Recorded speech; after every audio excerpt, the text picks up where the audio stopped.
The Great Gatsby by Francis Scott Fitzgerald. Once again to Zelda then wear the gold hat, if that will move her. If you can bounce high, bounce for her too, till she cry, lover, gold-hatted, high-bouncing lover, I must have you.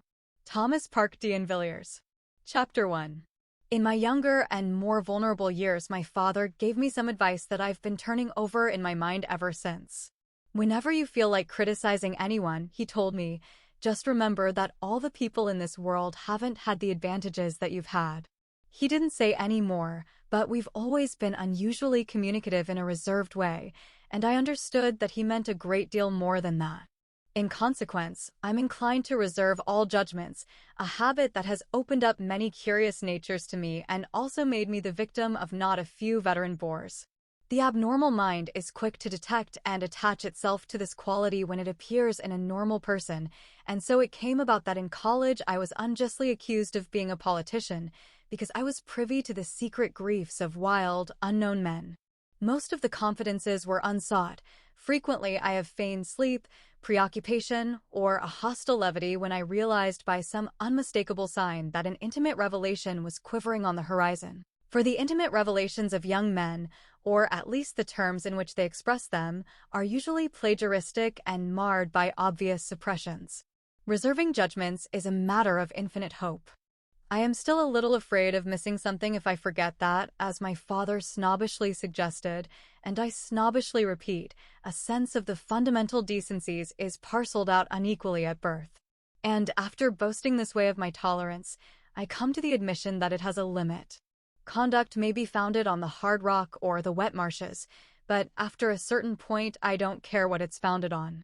When I came back from the East last autumn, I felt that I wanted the world to be in uniform and at a sort of moral attention forever. I wanted no more riotous excursions with privileged glimpses into the human heart. Only Gatsby, the man who gives his name to this book, was exempt from my reaction. Gatsby, who represented everything for which I have an unaffected scorn. If personality is an unbroken series of successful gestures, then there was something gorgeous about him, some heightened sensitivity to the promises of life, as if he were related to one of those intricate machines that register earthquakes 10,000 miles away. This responsiveness had nothing to do with that flabby impressionability which is dignified under the name of the creative temperament. It was an extraordinary gift for hope. A romantic readiness such as I have never found in any other person, and which it is not likely I shall ever find again. No, Gatsby turned out all right at the end. It is what preyed on Gatsby, what foul dust floated in the wake of his dreams that temporarily closed out my interest in the abortive sorrows and short-winded elations of men. My family have been prominent, well-to-do people in this Middle Western city for 3 generations. The Carraways are something of a clan, and we have a tradition that we're descended from the Dukes of Buccleuch, but the actual founder of my line was my grandfather's brother, who came here in '51, sent a substitute to the Civil War, and started the wholesale hardware business that my father carries on today. I never saw this great uncle, but I'm supposed to look like him, with special reference to the rather hard-boiled painting that hangs in father's office. I graduated from New Haven in 1915, just a quarter of a century after my father, and a little later I participated in that delayed Teutonic migration known as the Great War. I enjoyed the counter-raids so thoroughly that I came back restless. Instead of being the warm center of the world, the Middle West now seemed like the ragged edge of the universe, so I decided to go east and learn the bond business.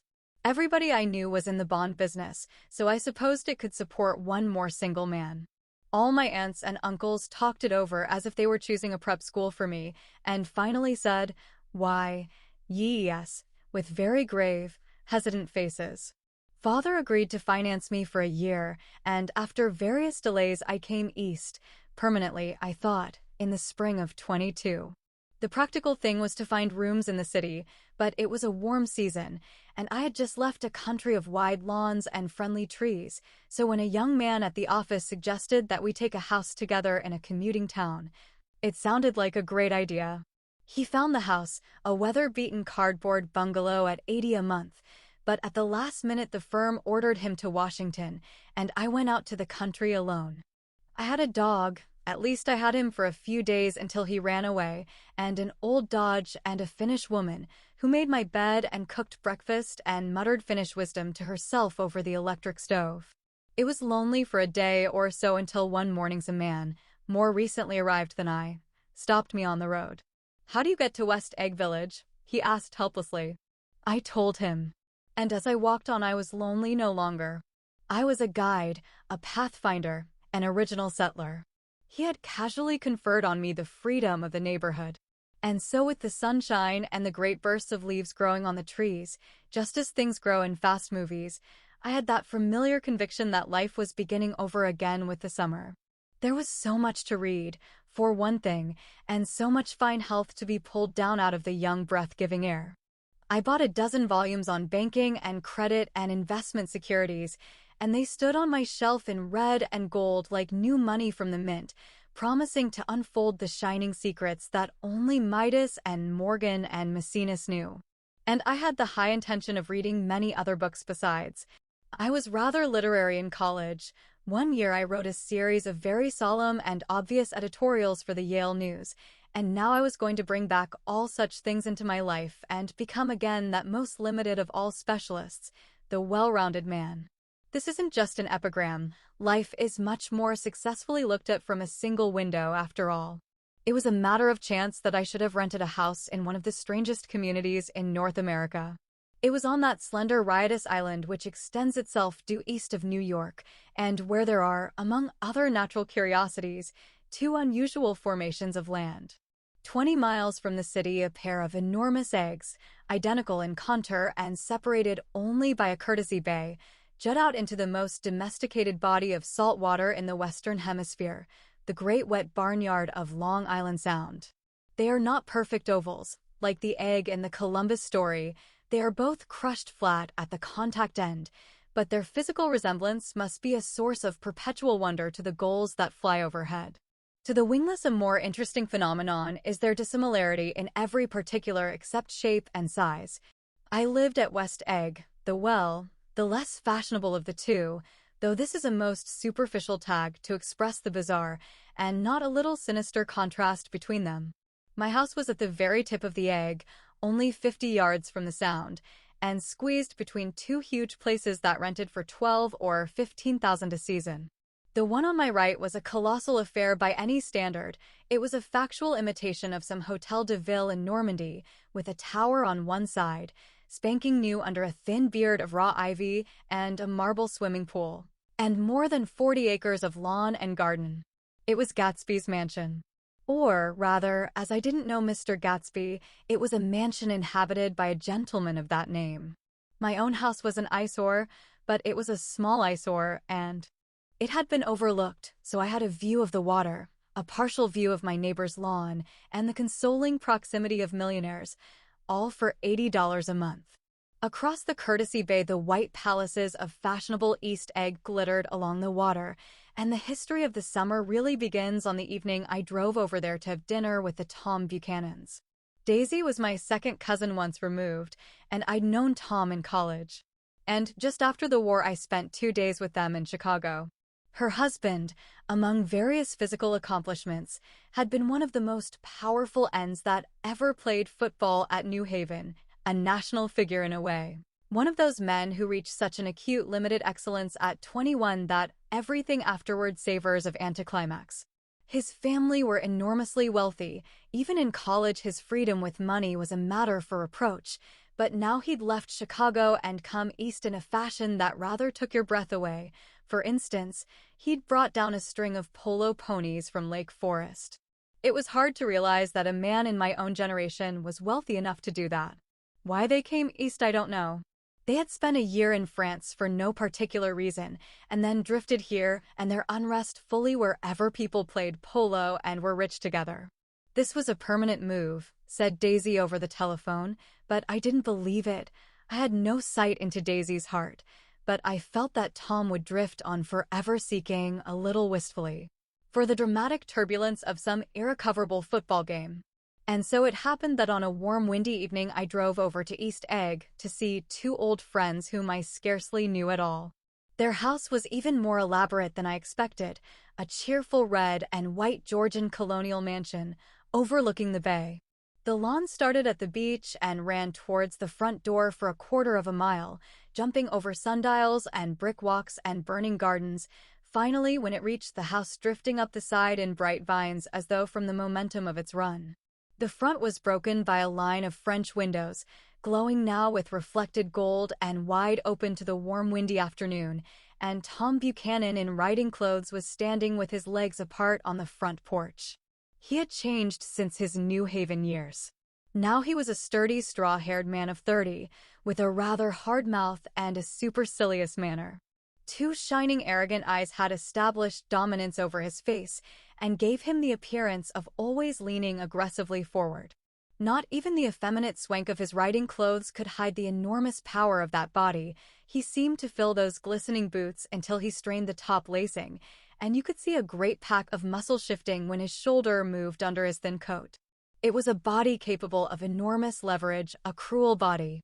His speaking voice, a gruff, husky tenor, added to the impression of fractiousness he conveyed.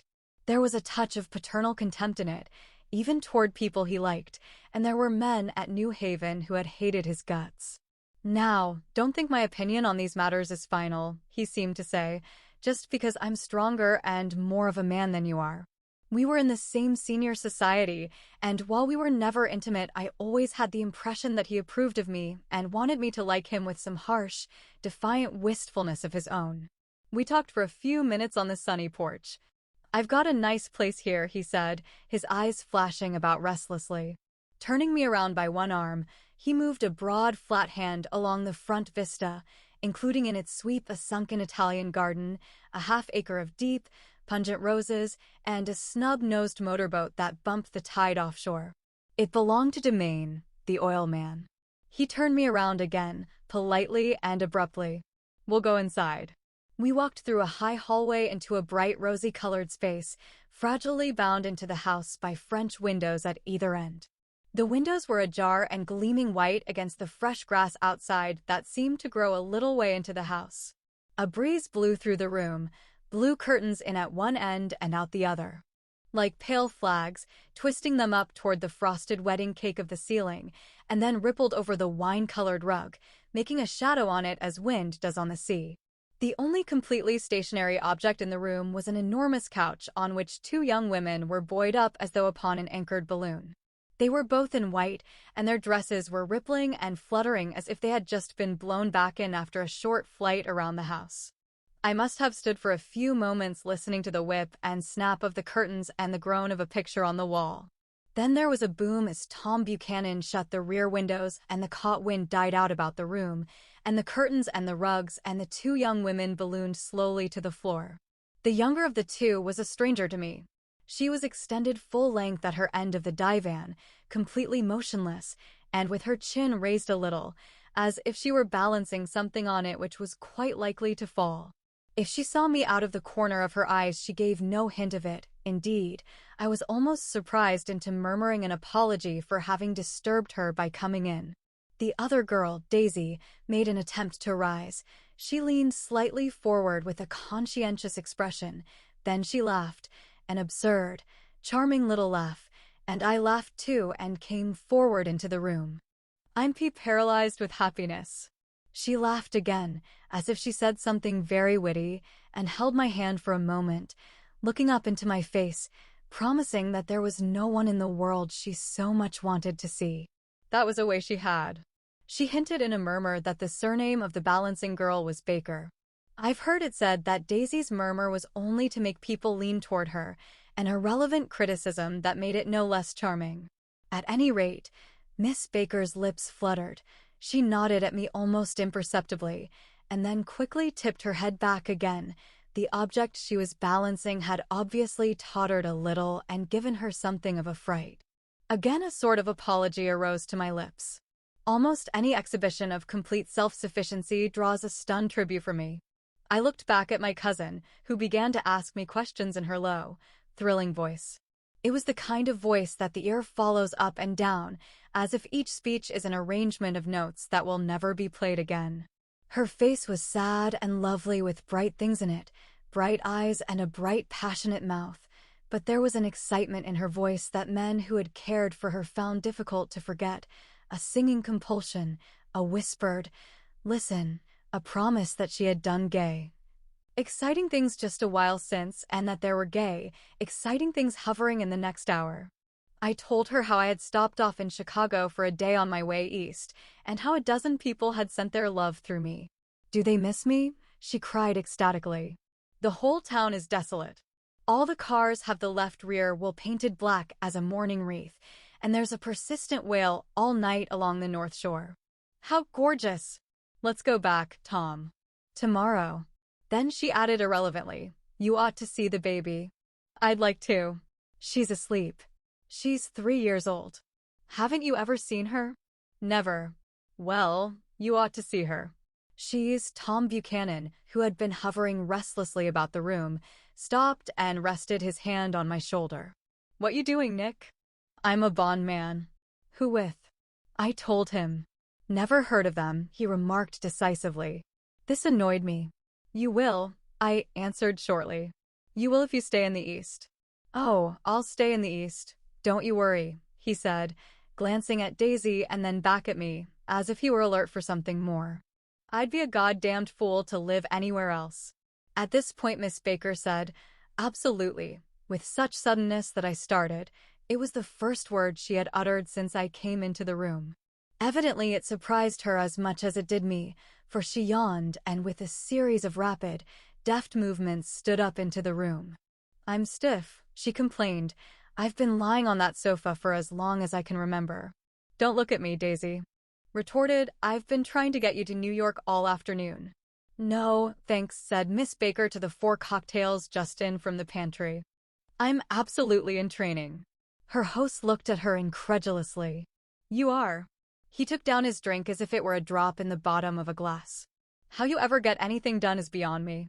I looked at Miss Baker, wondering what it was she got done. I enjoyed looking at her. She was a slender, small-breasted girl with an erect carriage, which she accentuated by throwing her body backward at the shoulders like a young cadet. Her gray sun-strained eyes looked back at me with polite reciprocal curiosity out of a wan, charming, discontented face. It occurred to me now that I had seen her, or a picture of her, somewhere before. "You live in West Egg," she remarked contemptuously. "I know somebody there." "I don't know a single. You must know Gatsby." "Gatsby?" demanded Daisy. "What Gatsby?" Before I could reply that he was my neighbor, dinner was announced. Wedging his tense arm imperatively under mine, Tom Buchanan compelled me from the room as though he were moving a checker to another square. Slenderly, languidly, their hands set lightly on their hips, the 2 young women preceded us out onto a rosy-colored porch, open toward the sunset, where 4 candles flickered on the table in the diminished wind. "Why candles?" objected Daisy, frowning. She snapped them out with her fingers. "In 2 weeks it'll be the longest day in the year." She looked at us all radiantly. "Do you always watch for the longest day of the year and then miss it?" "I always watch for the longest day in the year and then miss it." "We ought to plan something," yawned Miss Baker, sitting down at the table as if she were getting into bed. "All right," said Daisy. "What'll we plan?" She turned to me helplessly. "What do people plan?" Before I could answer, her eyes fastened with an odd expression on her little finger. "Look," she complained. "I heard it." We all looked. The knuckle was black and blue. "You did it, Tom," she said accusingly. "I know you didn't mean to, but you did do it." "That's what I get for marrying a brute of a man. A great, big, hulking physical specimen of a— I hate that word hulking," objected Tom crossly, "even in kidding." "Hulking," insisted Daisy. Sometimes she and Miss Baker talked at once, unobtrusively and with a bantering inconsequence that was never quite chatter, that was as cool as their white dresses and their impersonal eyes in the absence of all desire. They were here, and they accepted Tom and me, making only a polite, pleasant effort to entertain or to be entertained. They knew that presently dinner would be over, and a little later the evening too would be over and casually put away. It was sharply different from the West, where an evening was hurried from phase to phase towards its close, in a continually disappointed anticipation or else in sheer nervous dread of the moment itself. You make me feel uncivilized, Daisy. I confessed on my second glass of corky, but rather impressive claret. Can't you talk about crops or something? I meant nothing in particular by this remark, but it was taken up in an unexpected way. Civilization's going to pieces, broke out Tom violently. I've gotten to be a terrible pessimist about things. Have you read The Rise of the Colored Empires by this man Goddard? Why, no, I answered, rather surprised by his tone. Well, it's a fine book, and everybody ought to read it. The idea is if we don't look out, the white race will be utterly submerged. It's all scientific stuff. It's been proved.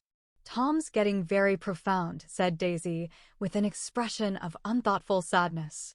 He reads deep books with long words in them. What was that word well, these books are all scientific, insisted Tom, glancing at her impatiently. This fellow has worked out the whole thing.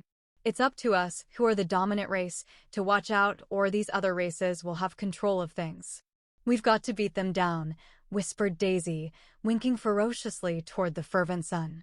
You ought to live in California, began Miss Baker, but Tom interrupted her by shifting heavily in his chair.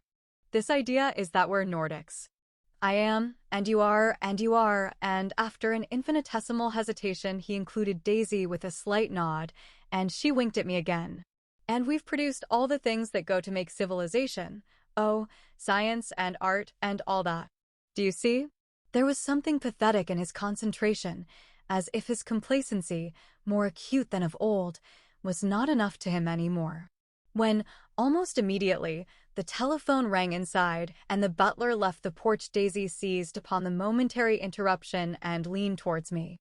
I'll tell you a family secret, she whispered enthusiastically. It's about the butler's nose. Do you want to hear about the butler's nose? That's why I came over tonight. Well, he wasn't always a butler. He used to be the silver polisher for some people in New York that had a silver service for 200 people. He had to polish it from morning till night, until finally it began to affect his nose. Things went from bad to worse, suggested Miss Baker. Yes, things went from bad to worse, until finally he had to give up his position. For a moment the last sunshine fell with romantic affection upon her glowing face. Her voice compelled me forward breathlessly as I listened. Then the glow faded, each light deserting her with lingering regret, like children leaving a pleasant street at dusk. The butler came back and murmured something close to Tom's ear, whereupon Tom frowned, pushed back his chair, and without a word went inside. As if his absence quickened something within her, Daisy leaned forward again, her voice glowing and singing. I love to see you at my table, Nick. You remind me of a rose, an absolute rose. Doesn't he? She turned to Miss Baker for confirmation. An absolute rose? This was untrue. I am not even faintly like a rose.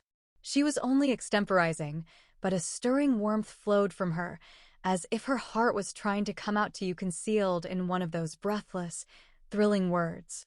Then suddenly she threw her napkin on the table and excused herself and went into the house.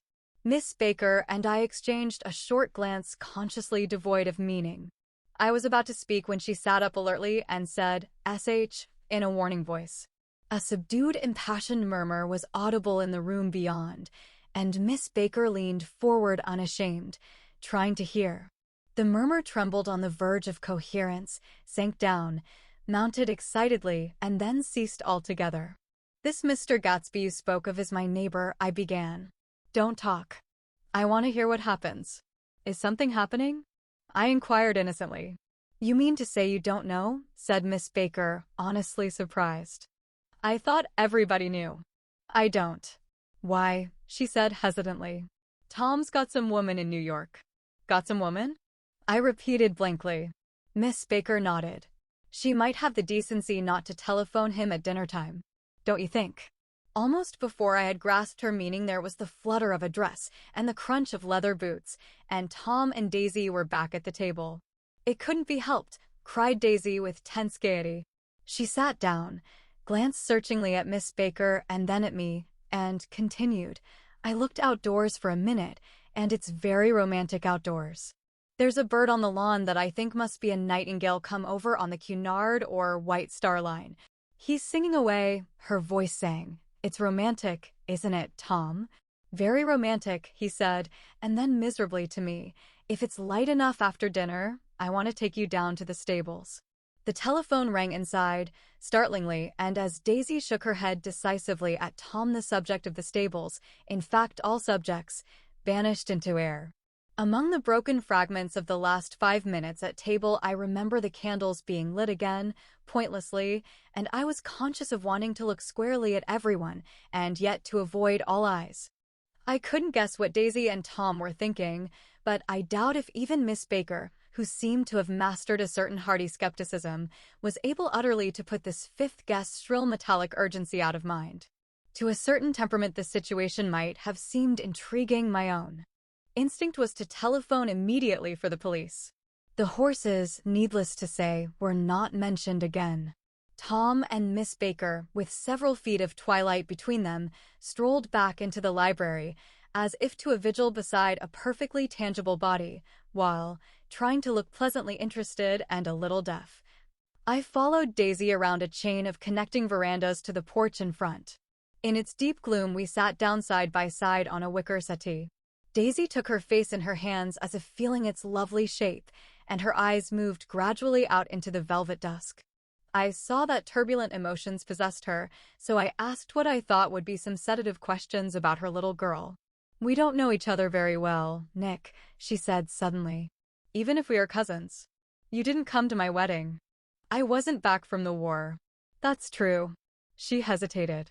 "Well, I've had a very bad time, Nick, and I'm pretty cynical about everything." Evidently she had reason to be.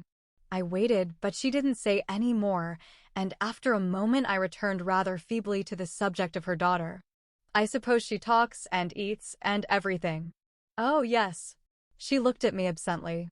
"Listen, Nick, let me tell you what I said when she was born. Would you like to hear?" "Very much. It'll show you how I've gotten to feel about things." Well, she was less than an hour old and Tom was God knows where. I woke up out of the ether with an utterly abandoned feeling and asked the nurse right away if it was a boy or a girl. She told me it was a girl, and so I turned my head away and wept. "All right," I said, "I'm glad it's a girl. And I hope she'll be a fool. That's the best thing a girl can be in this world. A beautiful little fool. You see, I think everything's terrible anyhow," she went on in a convinced way. "Everybody thinks so, the most advanced people. And I know. I've been everywhere and seen everything and done everything." Her eyes flashed around her in a defiant way, rather like Tom's, and she laughed with thrilling scorn. "Sophisticated. God, I'm sophisticated." The instant her voice broke off, ceasing to compel my attention, my belief, I felt the basic insincerity of what she had said. It made me uneasy, as though the whole evening had been a trick of some sort to exact a contributory emotion from me. I waited, and sure enough, in a moment she looked at me with an absolute smirk on her lovely face, as if she had asserted her membership in a rather distinguished secret society to which she and Tom belonged. Inside, the crimson room bloomed with light. Tom and Miss Baker sat at either end of the long couch, and she read aloud to him from the Saturday Evening Post, the words, murmurous and uninflected, running together in a soothing tune. The lamplight, bright on his boots and dull on the autumn leaf yellow of her hair, glinted along the paper as she turned a page with a flutter of slender muscles in her arms. When we came in, she held us silent for a moment with a lifted hand. "To be continued," she said, tossing the magazine on the table, "in our very next issue." Her body asserted itself with a restless movement of her knee, and she stood up. 10 o'clock, she remarked, apparently finding the time on the ceiling. "Time for this good girl to go to bed. Jordan's going to play in the tournament tomorrow," explained Daisy, "over at Westchester." "Oh, you're Jordan Baker." I knew now why her face was familiar. Its pleasing contemptuous expression had looked out at me from many rotogravure pictures of the sporting life at Asheville and Hot Springs and Palm Beach. I had heard some story of her too, a critical, unpleasant story, but what it was I had forgotten long ago. "Good night," she said softly. "Wake me at 8, won't you? If you'll get up." "I will. Good night, Mr. Carraway. See you anon." "Of course you will," confirmed Daisy. "In fact, I think I'll arrange a marriage. Come over often, Nick, and I'll sort of Oh, fling you together. You know, lock you up accidentally in linen closets and push you out to sea in a boat, and all that sort of thing. Good night, called Miss Baker from the stairs. I haven't heard a word. She's a nice girl, said Tom after a moment. They oughtn't to let her run around the country. This way. Who oughtn't to? Inquired Daisy coldly. Her family. Her family is one aunt about 1,000 years old. Besides, Nick's going to look after her, aren't you, Nick? She's going to spend lots of weekends out here this summer. I think the home influence will be very good for her. Daisy and Tom looked at each other for a moment in silence. Is she from New York? I asked quickly. From Louisville. Our white girlhood was passed together there. Our beautiful white. Did you give Nick a little heart-to-heart talk on the veranda? Demanded Tom suddenly. Did I? She looked at me.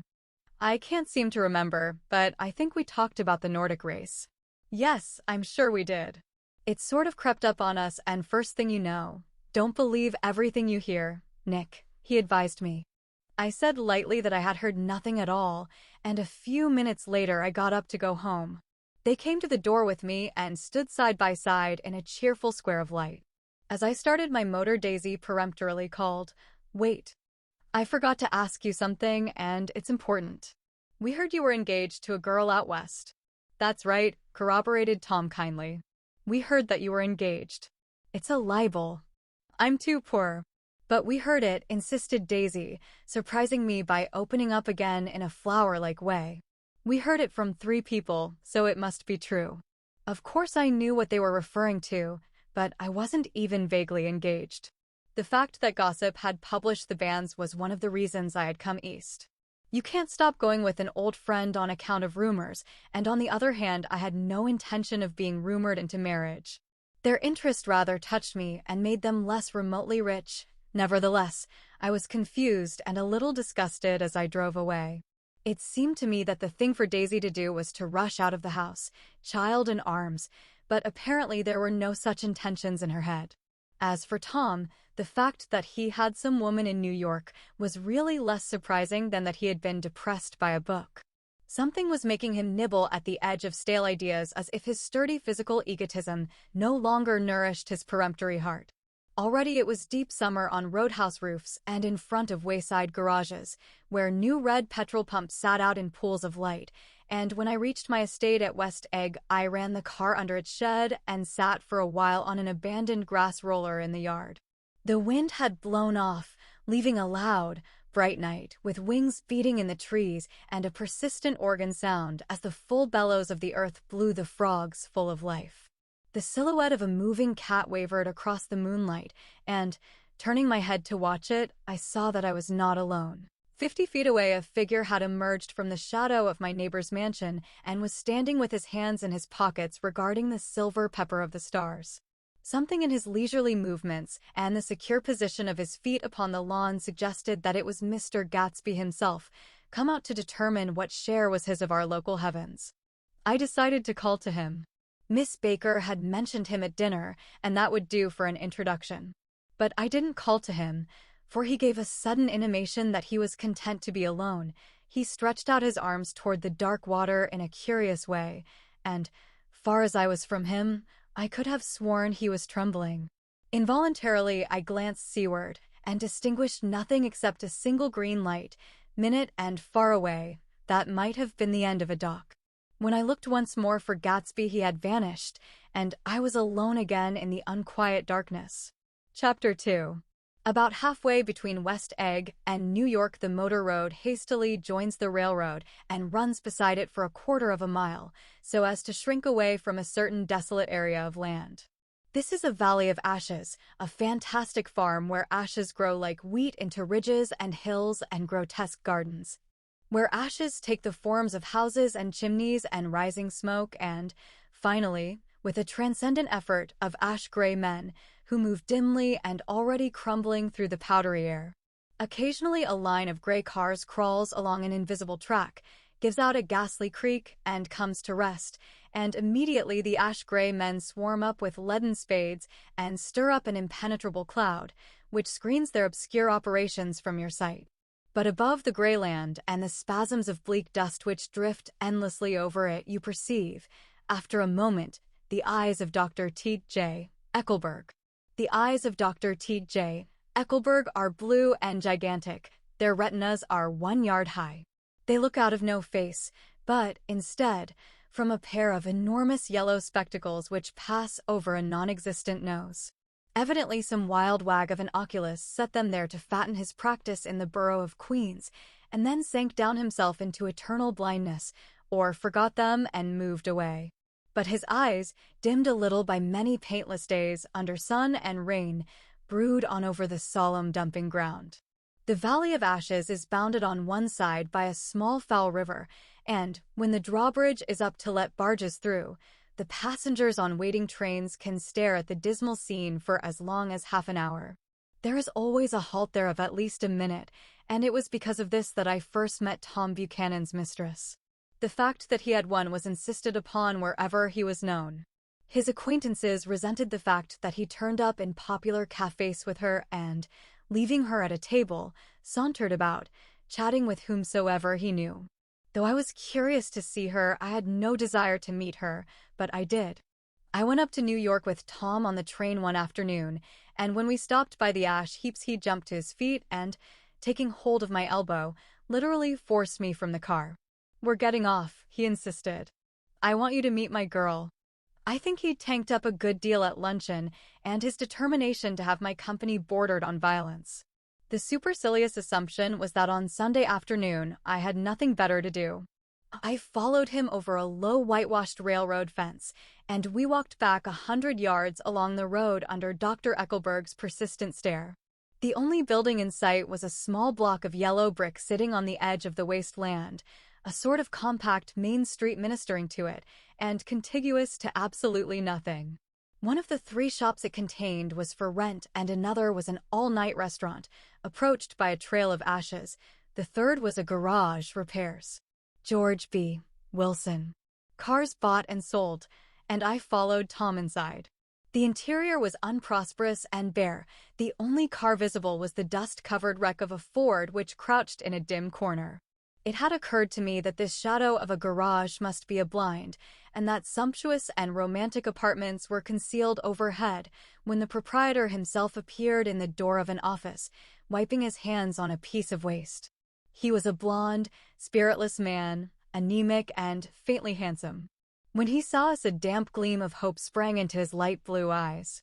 "Hello, Wilson, old man," said Tom, slapping him jovially on the shoulder. "How's business?" "I can't complain," answered Wilson unconvincingly. "When are you going to sell me that car?" "Next week. I've got my man working on it now." "Works pretty slow, don't he?" "No, he doesn't," said Tom coldly. "And if you feel that way about it, maybe I'd better sell it somewhere else after all." "I don't mean that," explained Wilson quickly. "I just meant—" His voice faded off and Tom glanced impatiently around the garage. Then I heard footsteps on a stairs, and in a moment the thickish figure of a woman blocked out the light from the office door. She was in the middle 30s and faintly stout, but she carried her flesh sensuously as some women can. Her face, above a spotted dress of dark blue crepe de chine, contained no facet or gleam of beauty, but there was an immediately perceptible vitality about her, as if the nerves of her body were continually shouldering. She smiled slowly and, walking through her husband as if he were shook hands with Tom, looking him flush in the eye. Then she wet her lips, and without turning around spoke to her husband in a soft, coarse voice. "Get some chairs, why don't you, so somebody can sit down?" "Oh, sure," agreed Wilson hurriedly, and went toward the little office, mingling immediately with the cement color of the walls. A white ashen dust veiled his dark suit and his pale hair as it veiled everything in the vicinity, except his wife, who moved close to Tom. "I want to see you," said Tom intently. "Get on the next train." "All right. I'll meet you by the newsstand on the lower level." She nodded and moved away from him just as George Wilson emerged with 2 chairs from his office door. We waited for her down the road and out of sight. It was a few days before the 4th of July, and a gray, scrawny Italian child was setting torpedoes in a row along the railroad track. "Terrible place, isn't it?" said Tom, exchanging a frown with Dr. Eckelberg. "Awful. It does her good to get away." Doesn't her husband object? Wilson? He thinks she goes to see her sister in New York. He's so dumb he doesn't know he's alive. So Tom Buchanan and his girl and I went up together to New York, or not quite together, for Mrs. Wilson sat discreetly in another car. Tom deferred that much to the sensibilities of those East Eggers who might be on the train.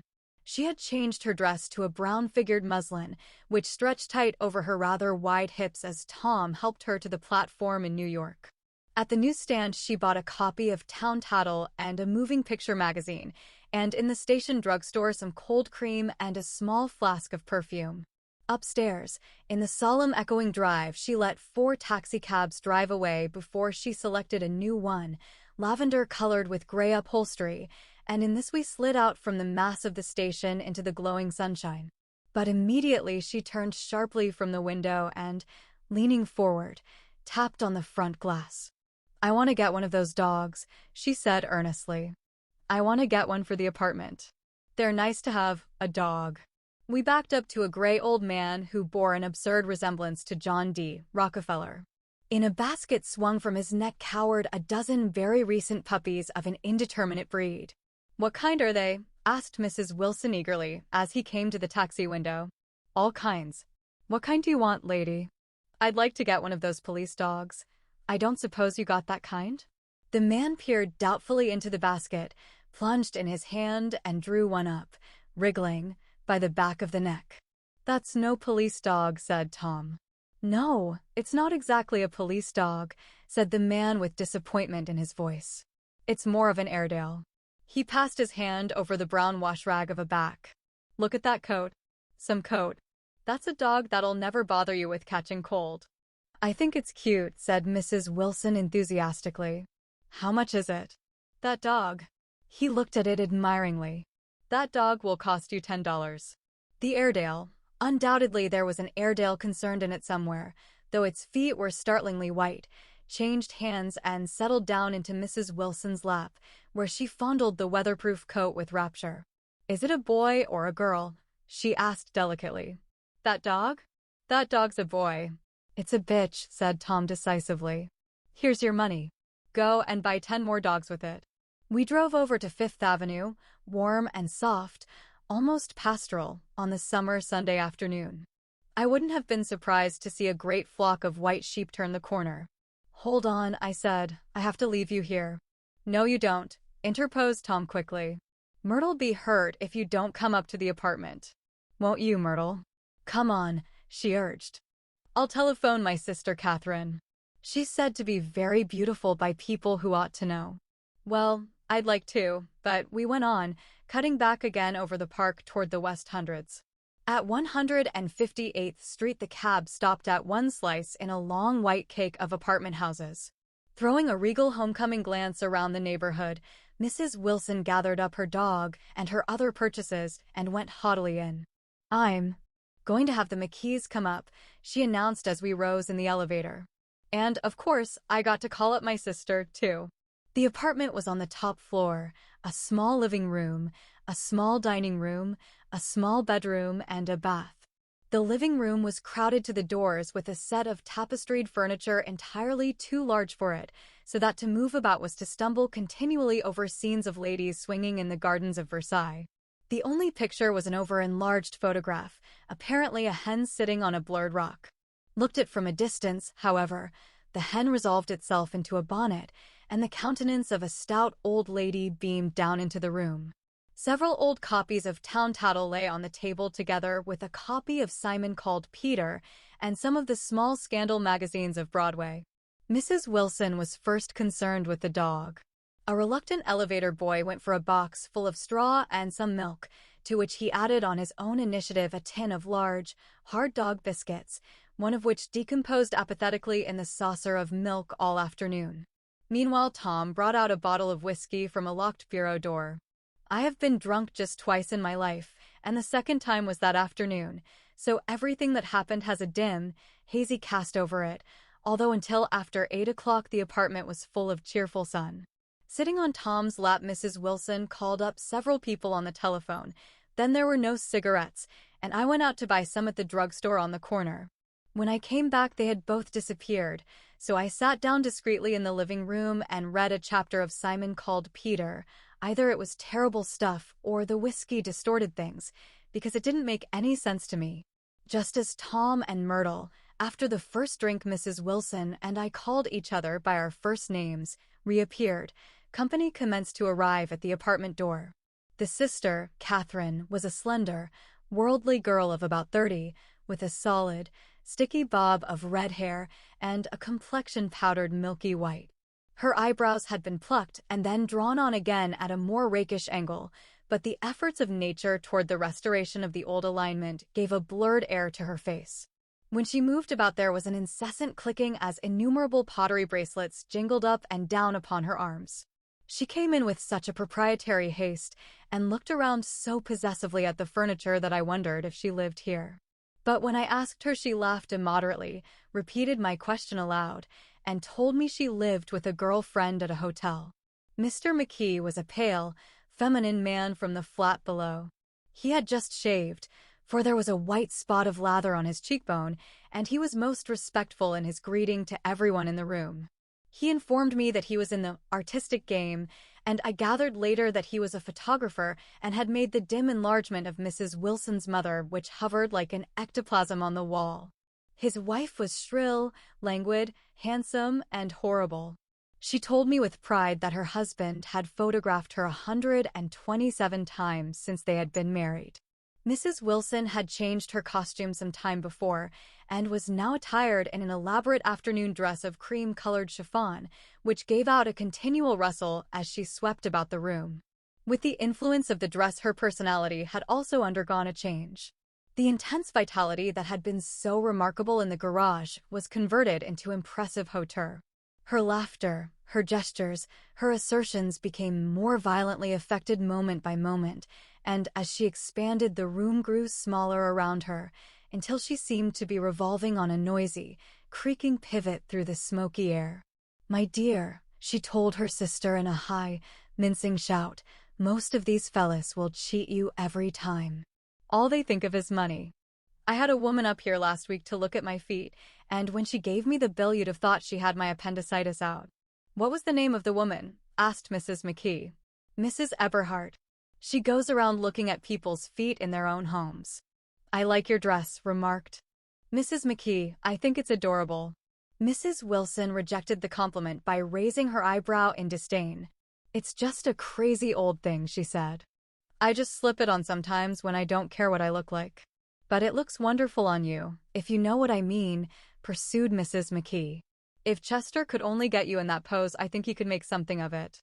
We all looked in silence at Mrs. Wilson, who removed a strand of hair from over her eyes and looked back at us with a brilliant smile. Mr. McKee regarded her intently with his head on one side, and then moved his hand back and forth slowly in front of his face. "I should change the light," he said after a moment. "I'd like to bring out the modeling of the features. And I'd try to get hold of all the back hair." "I wouldn't think of changing the light," cried Mrs. McKee. "I think it's," her husband said, "sh," and we all looked at the subject again, whereupon Tom Buchanan yawned audibly and got to his feet. "You McKees have something to drink," he said. "Get some more ice and mineral water, Myrtle, before everybody goes to sleep." "I told that boy about the ice." Myrtle raised her eyebrows in despair at the shiftlessness of the lower orders. "These people, you have to keep after them all the time." She looked at me and laughed pointlessly. Then she flounced over to the dog, kissed it with ecstasy, and swept into the kitchen, implying that a dozen chefs awaited her orders there. "I've done some nice things out on Long Island," asserted Mr. McKee. Tom looked at him blankly. "2 of them we have framed downstairs." "2 what?" demanded Tom. "2 studies. One of them I call Montauk Point, the gulls, and the other I call Montauk Point, the sea." The sister Catherine sat down beside me on the couch. "Do you live down on Long Island, too?" she inquired. "I live at West Egg." "Really?" "I was down there at a party about a month ago. At a man named Gatsby's." "Do you know him?" "I live next door to him." "Well, they say he's a nephew or a cousin of Kaiser Wilhelm's. That's where all his money comes from." "Really?" She nodded. "I'm scared of him. I'd hate to have him get anything on me. This absorbing information about my neighbor was interrupted by Mrs. McKee's pointing suddenly at Catherine. "Chester, I think you could do something with her," she broke out, but Mr. McKee only nodded in a bored way and turned his attention to Tom. "I'd like to do more work on Long Island, if I could get the entry. All I ask is that they should give me a start." "Ask Myrtle," said Tom, breaking into a short shout of laughter as Mrs. Wilson entered with a tray. "She'll give you a letter of introduction, won't you, Myrtle?" "Do what?" she asked, startled. "You'll give McKee a letter of introduction to your husband, so he can do some studies of him." His lips moved silently for a moment as he invented George B. Wilson at the gasoline pump, or something like that. Catherine leaned close to me and whispered in my ear, "Neither of them can stand the person they're married to." "Can't they?" "Can't stand them." She looked at Myrtle and then at Tom. "What I say is, why go on living with them if they can't stand them? If I was them, I'd get a divorce and get married to each other right away." "Doesn't she like Wilson either?" The answer to this was unexpected. It came from Myrtle, who had overheard the question, and it was violent and obscene. "You see," cried Catherine triumphantly. She lowered her voice again. "It's really his wife that's keeping them apart. She's a Catholic, and they don't believe in divorce." Daisy was not a Catholic, and I was a little shocked at the elaborateness of the lie. "When they do get married," continued Catherine, "they're going west to live for a while until it blows over. It'd be more discreet to go to Europe." "Oh, do you like Europe?" she exclaimed surprisingly. "I just got back from Monte Carlo." "Really?" "Just last year. I went over there with another girl." "Stay long?" "No, we just went to Monte Carlo and back. We went by way of Marseilles. We had over $1,200 when we started, but we got gypped out of it all in 2 days in the private rooms. We had an awful time getting back, I can tell you. God, how I hated that town." The late afternoon sky bloomed in the window for a moment like the blue honey of the Mediterranean. Then the shrill voice of Mrs. McKee called me back into the room. "I almost made a mistake, too," she declared vigorously. "I almost married a little kike who'd been after me for years. I knew he was below me. Everybody kept saying to me, 'Lucille, that man's way below you.' But if I hadn't met Chester, he'd have got me sure." "Yes, but listen," said Myrtle Wilson, nodding her head up and down, "at least you didn't marry him." "I know I didn't." "Well, I married him," said Myrtle, ambiguously. "And that's the difference between your case and mine." "Why did you, Myrtle?" demanded Catherine. "Nobody forced you to." Myrtle considered. "I married him because I thought he was a gentleman," she said finally. "I thought he knew something about breeding, but he wasn't fit to lick my shoe." "You were crazy about him for a while," said Catherine. "Crazy about him?" cried Myrtle incredulously. "Who said I was crazy about him? I never was any more crazy about him than I was about that man there." She pointed suddenly at me, and everyone looked at me accusingly. I tried to show by my expression that I expected no affection. The only crazy I was when I married him. I knew right away I made a mistake. He borrowed somebody's best suit to get married in, and never even told me about it, and the man came after it one day when he was out. "Oh, is that your suit?" I said. "This is the first I ever heard about it." But I gave it to him, and then I lay down and cried to beat the band all afternoon. "She really ought to get away from him," resumed Catherine to me. "They've been living over that garage for 11 years. And Tom's the first sweetie she ever had." The bottle of whiskey, a second one, was now in constant demand by all present, excepting Catherine, who felt just as good on nothing at all. Tom rang for the janitor and sent him for some celebrated sandwiches, which were a complete supper in themselves. I wanted to get out and walk eastward toward the park through the soft twilight, but each time I tried to go I became entangled in some wild, strident argument which pulled me back, as if with ropes, into my chair. Yet high over the city our line of yellow windows must have contributed their share of human secrecy to the casual watcher in the darkening streets, and I saw him too, looking up and wondering. I was within and without, simultaneously enchanted and repelled by the inexhaustible variety of life. Myrtle pulled her chair close to mine, and suddenly her warm breath poured over me the story of her first meeting with Tom. It was on the two little seats facing each other that are always the last ones left on the train. I was going up to New York to see my sister and spend the night. He had on a dress suit and patent leather shoes, and I couldn't keep my eyes off him, but every time he looked at me I had to pretend to be looking at the advertisement over his head. When we came into the station he was next to me, and his white shirt front pressed against my arm, and so I told him I'd have to call a policeman, but he knew I lied. I was so excited that when I got into a taxi with him I didn't hardly know I wasn't getting into a subway train. All I kept thinking about over and over was you can't live forever. You can't live forever. She turned to Mrs. McKee and the room rang full of her artificial laughter. "My dear," she cried, "I'm going to give you this dress as soon as I'm through with it. I've got to get another one tomorrow. I'm going to make a list of all the things I've got to get.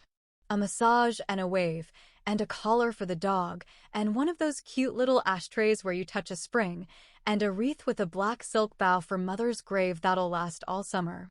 I got to write down a list so I won't forget all the things I got to do. It was 9 o'clock. Almost immediately afterward I looked at my watch and found it was 10. Mr. McKee was asleep on a chair with his fists clenched in his lap, like a photograph of a man of action. Taking out my handkerchief, I wiped from his cheek the spot of dried lather that had worried me all the afternoon. The little dog was sitting on the table looking with blind eyes through the smoke, and from time to time groaning faintly.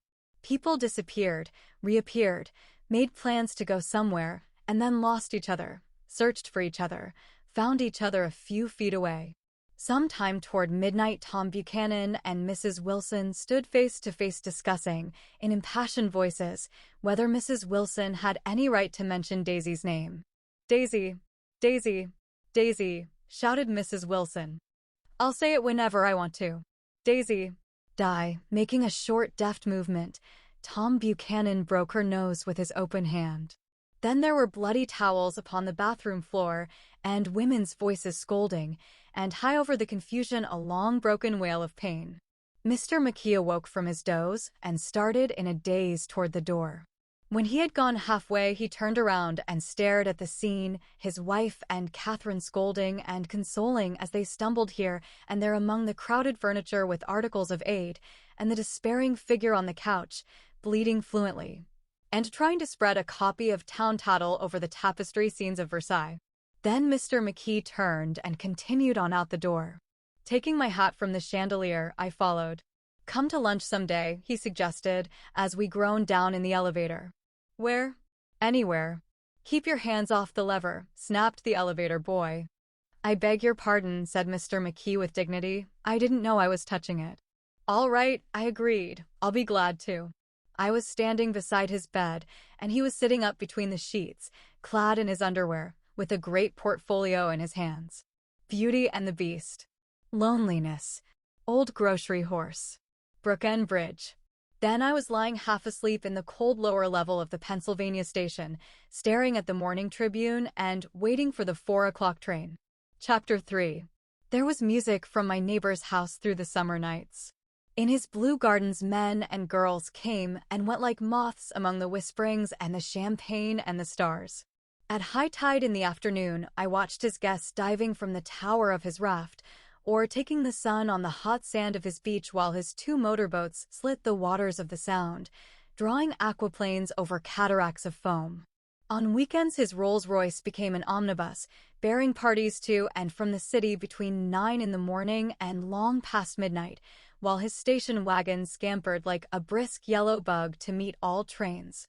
And on Mondays 8 servants, including an extra gardener, toiled all day with mops and scrubbing brushes and hammers and garden shears, repairing the ravages of the night before. Every Friday 5 crates of oranges and lemons arrived from a fruitier in New York. Every Monday these same oranges and lemons left his back door in a pyramid of pulpless halves. There was a machine in the kitchen which could extract the juice of 200 oranges in half an hour if a little button was pressed 200 times by a butler's thumb. At least once a fortnight a corps of caterers came down with several hundred feet of canvas and enough colored lights to make a Christmas tree of Gatsby's enormous garden. On buffet tables, garnished with glistening hors d'oeuvre, Spiced baked hams crowded against salads of harlequin designs and pastry pigs and turkeys bewitched to a dark gold. In the main hall, a bar with a real brass rail was set up and stocked with gins and liquors and with cordials so long forgotten that most of his female guests were too young to know one from another. By 7 o'clock the orchestra has arrived, no thin five-piece affair, but a whole pitful of oboes and trombones and saxophones and viols and cornets and piccolos and low and high drums. The last swimmers have come in from the beach now and are dressing upstairs. The cars from New York are parked 5 deep in the drive, and already the halls and salons and verandas are gaudy with primary colors and hair bobbed in strange new ways, and shawls beyond the dreams of Castile. The bar is in full swing and floating. Rounds of cocktails permeate the garden outside until the air is alive with chatter and laughter and casual innuendo and introductions forgotten on the spot and enthusiastic meetings between women who never knew each other's names. The lights grow brighter as the earth lurches away from the sun, and now the orchestra is playing yellow cocktail music, and the opera of voices pitches a key higher. Laughter is easier minute by minute, spilled with prodigality, tipped out at a cheerful word. The groups change more swiftly, swell with new arrivals, dissolve and form in the same breath. Already there are wanderers, confident girls who weave here and there among the stouter and more stable, become for a sharp, joyous moment the center of a group, and then, excited with triumph, glide on through the sea change of faces and voices and color under the constantly changing light. Suddenly one of these gypsies, in trembling opal, seizes a cocktail out of the air, dumps it down for courage and, moving her hands like Frisco, dances out alone on the canvas platform. A momentary hush, the orchestra leader varies his rhythm obligingly for her, and there is a burst of chatter as the erroneous news goes around that she is Gilda Gray's understudy from the Follies. The party has begun. I believe that on the first night I went to Gatsby's house I was one of the few guests who had actually been invited. People were not invited, they went there. They got into automobiles which bore them out to Long Island, and somehow they ended up at Gatsby's door. Once there they were introduced by somebody who knew Gatsby, and after that they conducted themselves according to the rules of behavior associated with an amusement park. Sometimes they came and went without having met Gatsby at all, came for the party with a simplicity of heart that was its own ticket of admission. I had been actually invited. A chauffeur in a uniform of robin's egg blue crossed my lawn early that Saturday morning with a surprisingly formal note from his employer. The honor would be entirely Gatsby's, it said, if I would attend his little party that night. He had seen me several times and had intended to call on me long before, but a peculiar combination of circumstances had prevented it. Signed Jay Gatsby, in a majestic hand. Dressed up in white flannels, I went over to his lawn a little after 7 and wandered around rather ill at ease among swirls and eddies of people I didn't know, though here and there was a face I had noticed on the commuting train.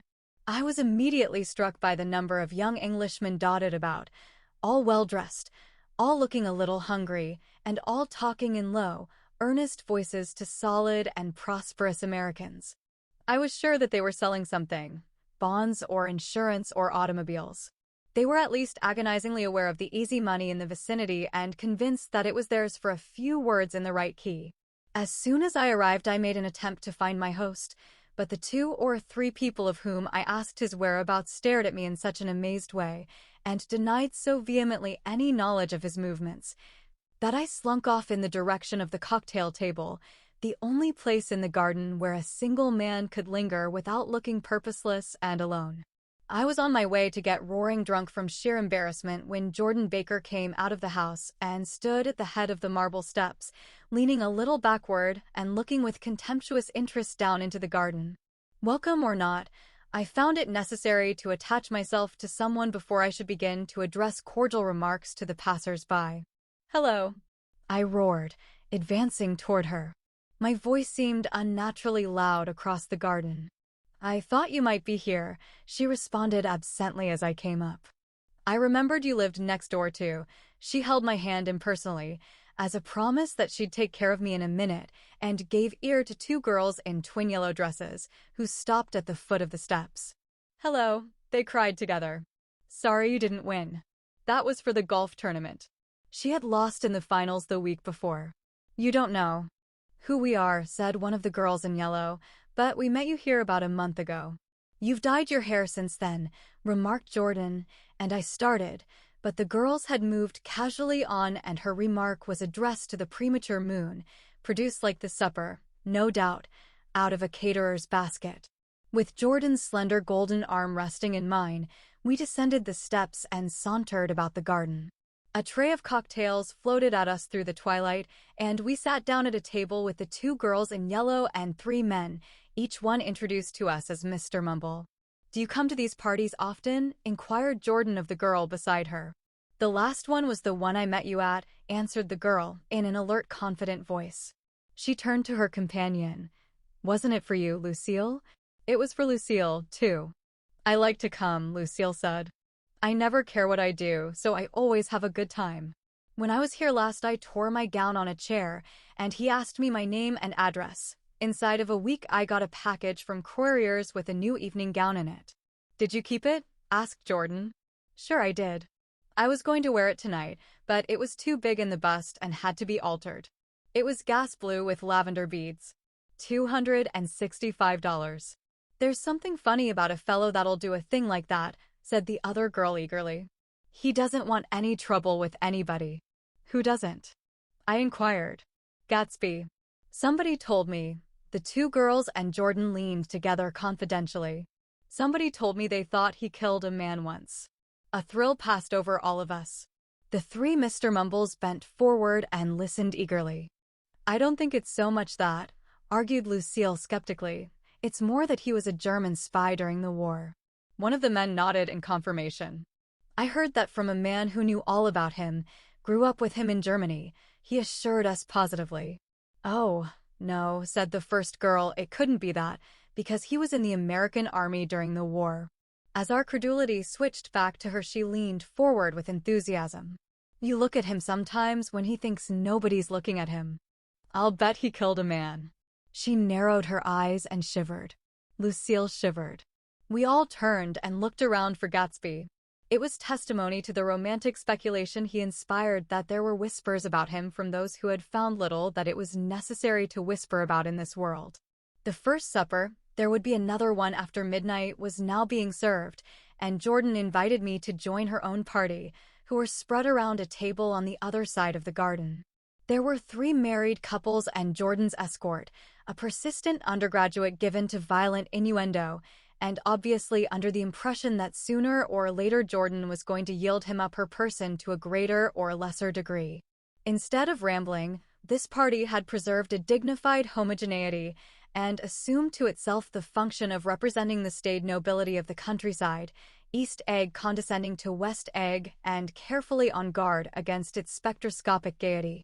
Let's get out, whispered Jordan, after a somehow wasteful and inappropriate half-hour. This is much too polite for me. We got up, and she explained that we were going to find the host. I had never met him, she said, and it was making me uneasy. The undergraduate nodded in a cynical, melancholy way. The bar where we glanced first was crowded, but Gatsby was not there. She couldn't find him from the top of the steps, and he wasn't on the veranda. On a chance, we tried an important-looking door and walked into a high Gothic library, paneled with carved English oak, and probably transported complete from some ruin overseas. A stout, middle-aged man, with enormous allied spectacles, was sitting somewhat drunk on the edge of a great table, staring with unsteady concentration at the shelves of books. As we entered, he wheeled excitedly around and examined Jordan from head to foot. What do you think? He demanded impetuously. About what? He waved his hand toward the bookshelves. About that. As a matter of fact, you needn't bother to ascertain. I ascertained. They're real. The books? He nodded. Absolutely real, have pages and everything. I thought they'd be a nice durable cardboard. Matter of fact, they're absolutely real. Pages and, here, let me show you. Taking our skepticism for granted, he rushed to the bookcases and returned with volume 1 of the Stoddard lectures. See, he cried triumphantly. It's a bona fide piece of printed matter. It fooled me. This fella's a regular Belasco. It's a triumph. What thoroughness. What realism. Knew when to stop, too. Didn't cut the pages. But what do you want? What do you expect? He snatched the book from me and replaced it hastily on its shelf, muttering that if one brick was removed, the whole library was liable to collapse. Who brought you? He demanded. Or did you just come? I was brought. Most people were brought. Jordan looked at him alertly, cheerfully, without answering. I was brought by a woman named Roosevelt, he continued. Mrs. Claude Roosevelt. Do you know her? I met her somewhere last night. I've been drunk for about a week now, and I thought it might sober me up to sit in a library. Has it? A little bit, I think. I can't tell yet. I've only been here an hour. Did I tell you about the books? They're real. You told us. We shook hands with him gravely and went back outdoors. There was dancing now on the canvas in the garden, old men pushing young girls backward in eternal graceless circles, superior couples holding each other tortuously, fashionably, and keeping in the corners, and a great number of single girls dancing individually or relieving the orchestra for a moment of the burden of the banjo or the traps. By midnight, the hilarity had increased. A celebrated tenor had sung in Italian, and a notorious contralto had sung in jazz, and between the numbers people were doing stunts all over the garden, while happy, vacuous bursts of laughter rose toward the summer sky. A pair of stage twins, who turned out to be the girls in yellow, did a baby act in costume, and champagne was served in glasses bigger than finger bowls. The moon had risen higher, and floating in the sound was a triangle of silver scales, trembling a little to the stiff, tinny drip of the banjos on the lawn. I was still with Jordan Baker. We were sitting at a table with a man of about my age and a rowdy little girl who gave way upon the slightest provocation to uncontrollable laughter. I was enjoying myself now. I had taken 2 finger bowls of champagne, and the scene had changed before my eyes into something significant, elemental, and profound. At a lull in the entertainment, the man looked at me and smiled. Your face is familiar, he said politely. Weren't you in the 1st Division during the war? Why, yes. I was in the 28th Infantry. I was in the 16th until June 1918. I knew I'd seen you somewhere before. We talked for a moment about some wet, gray little villages in France. Evidently he lived in this vicinity, for he told me that he had just bought a hydroplane and was going to try it out in the morning. Want to go with me, old sport? Just near the shore along the Sound. What time? Any time that suits you best. It was on the tip of my tongue to ask his name when Jordan looked around and smiled. Having a gay time now? She inquired. Much better. I turned again to my new acquaintance. This is an unusual party for me. I haven't even seen the host. I live over there. I waved my hand at the invisible hedge in the distance, and this man Gatsby sent over his chauffeur with an invitation. For a moment he looked at me as if he failed to understand. I'm Gatsby, he said suddenly. What? I exclaimed. Oh, I beg your pardon. I thought you knew, old sport. I'm afraid I'm not a very good host. He smiled understandingly, much more than understandingly. It was one of those rare smiles with a quality of eternal reassurance in it that you may come across 4 or 5 times in life. It faced, or seemed to face, the whole eternal world for an instant, and then concentrated on you with an irresistible prejudice in your favor. It understood you just so far as you wanted to be understood, believed in you as you would like to believe in yourself, and assured you that it had precisely the impression of you that, at your best, you hoped to convey. Precisely at that point it vanished, and I was looking at an elegant young roughneck, a year or 2 over 30, whose elaborate formality of speech just missed being absurd. Some time before he introduced himself, I'd got a strong impression that he was picking his words with care. Almost at the moment when Mr. Gatsby identified himself, a butler hurried toward him with the information that Chicago was calling him on the wire. He excused himself with a small bow that included each of us in turn. If you want anything, just ask for it, old sport, he urged me. Excuse me. I will rejoin you later. When he was gone, I turned immediately to Jordan, constrained to assure her of my surprise. I had expected that Mr. Gatsby would be a florid and corpulent person in his middle years. Who is he? I demanded. Do you know? He's just a man named Gatsby. Where is he from, I mean? And what does he do? Now you're started on the subject, she answered with a wan smile. Well, he told me once he was an Oxford man. A dim background started to take shape behind him, but at her next remark it faded away. However, I don't believe it. Why not?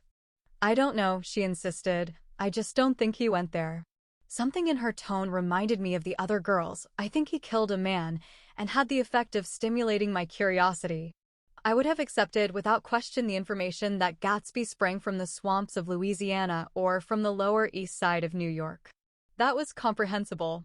But young men didn't, at least in my provincial inexperience, I believed they didn't, drift coolly out of nowhere and buy a palace on Long Island Sound. Anyhow, he gives large parties, said Jordan, changing the subject with an urban distaste for the concrete. And I like large parties. They're so intimate. At small parties, there isn't any privacy. There was the boom of a bass drum, and the voice of the orchestra leader rang out suddenly above the echolalia of the garden. Ladies and gentlemen, he cried.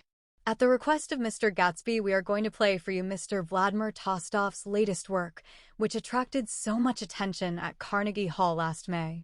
If you read the papers, you know there was a big sensation. He smiled with jovial condescension and added, some sensation. Whereupon everybody laughed. The piece is known, he concluded lustily, as Vladimir Tostof's Jazz History of the World. The nature of Mr. Tostof's composition eluded me, because just as it began my eyes fell on Gatsby, standing alone on the marble steps and looking from one group to another with approving eyes. His tan skin was drawn attractively tight on his face, and his short hair looked as though it were trimmed every day. I could see nothing sinister about him. I wondered if the fact that he was not drinking helped to set him off from his guests, for it seemed to me that he grew more correct as the fraternal hilarity increased.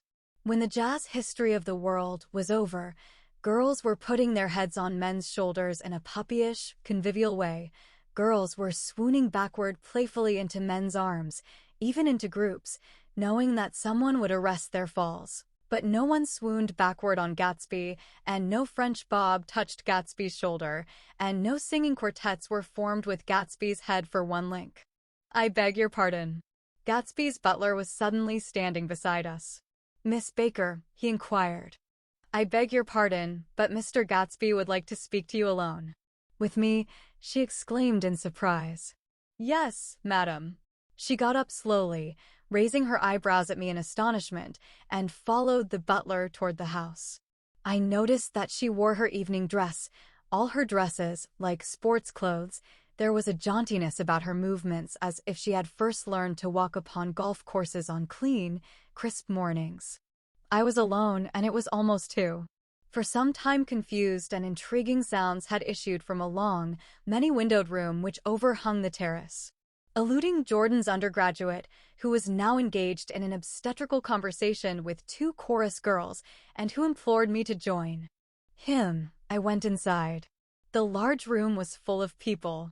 One of the girls in yellow was playing the piano, and beside her stood a tall, red-haired young lady from a famous chorus engaged in song.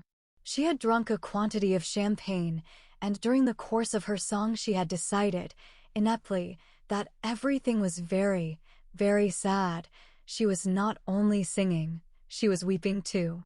Whenever there was a pause in the song, she filled it with gasping, broken sobs, and then took up the lyric again in a quavering soprano.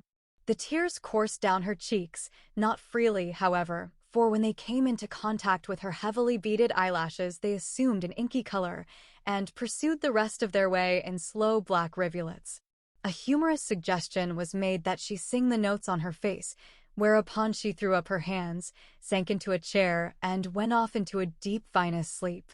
She had a fight with a man who says he's her husband, explained a girl at my elbow. I looked around. Most of the remaining women were now having fights with men said to be their husbands. Even Jordan's party, the quartet from East Egg, were rent asunder by dissension. One of the men was talking with curious intensity to a young actress and his wife, after attempting to laugh at the situation in a dignified and indifferent way, broke down entirely and resorted to flank attacks. At intervals she appeared suddenly at his side like an angry diamond and hissed, "You promised," into his ear. The reluctance to go home was not confined to wayward men. The hall was at present occupied by two deplorably sober men and their highly indignant wives. The wives were sympathizing with each other in slightly raised voices. Whenever he sees I'm having a good time, he wants to go home. Never heard anything so selfish in my life. We're always the first ones to leave. So are we. Well, we're almost the last tonight, said one of the men sheepishly. The orchestra left half an hour ago.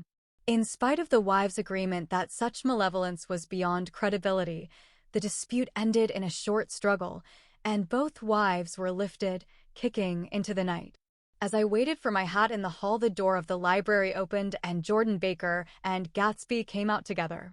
He was saying some last word to her, but the eagerness in his manner tightened abruptly into formality as several people approached him to say goodbye. Jordan's party were calling impatiently to her from the porch, but she lingered for a moment to shake hands. "I've just heard the most amazing thing," she whispered. "How long were we in there?" "Why, about an hour." "It was simply amazing," she repeated abstractedly. "But I swore I wouldn't tell it, and here I am tantalizing you." She yawned gracefully in my face. "Please come and see me. Phone book. Under the name of Mrs. Sigourney Howard. My aunt." She was hurrying off as she talked. Her brown hand waved a jaunty salute as she melted into her party at the door.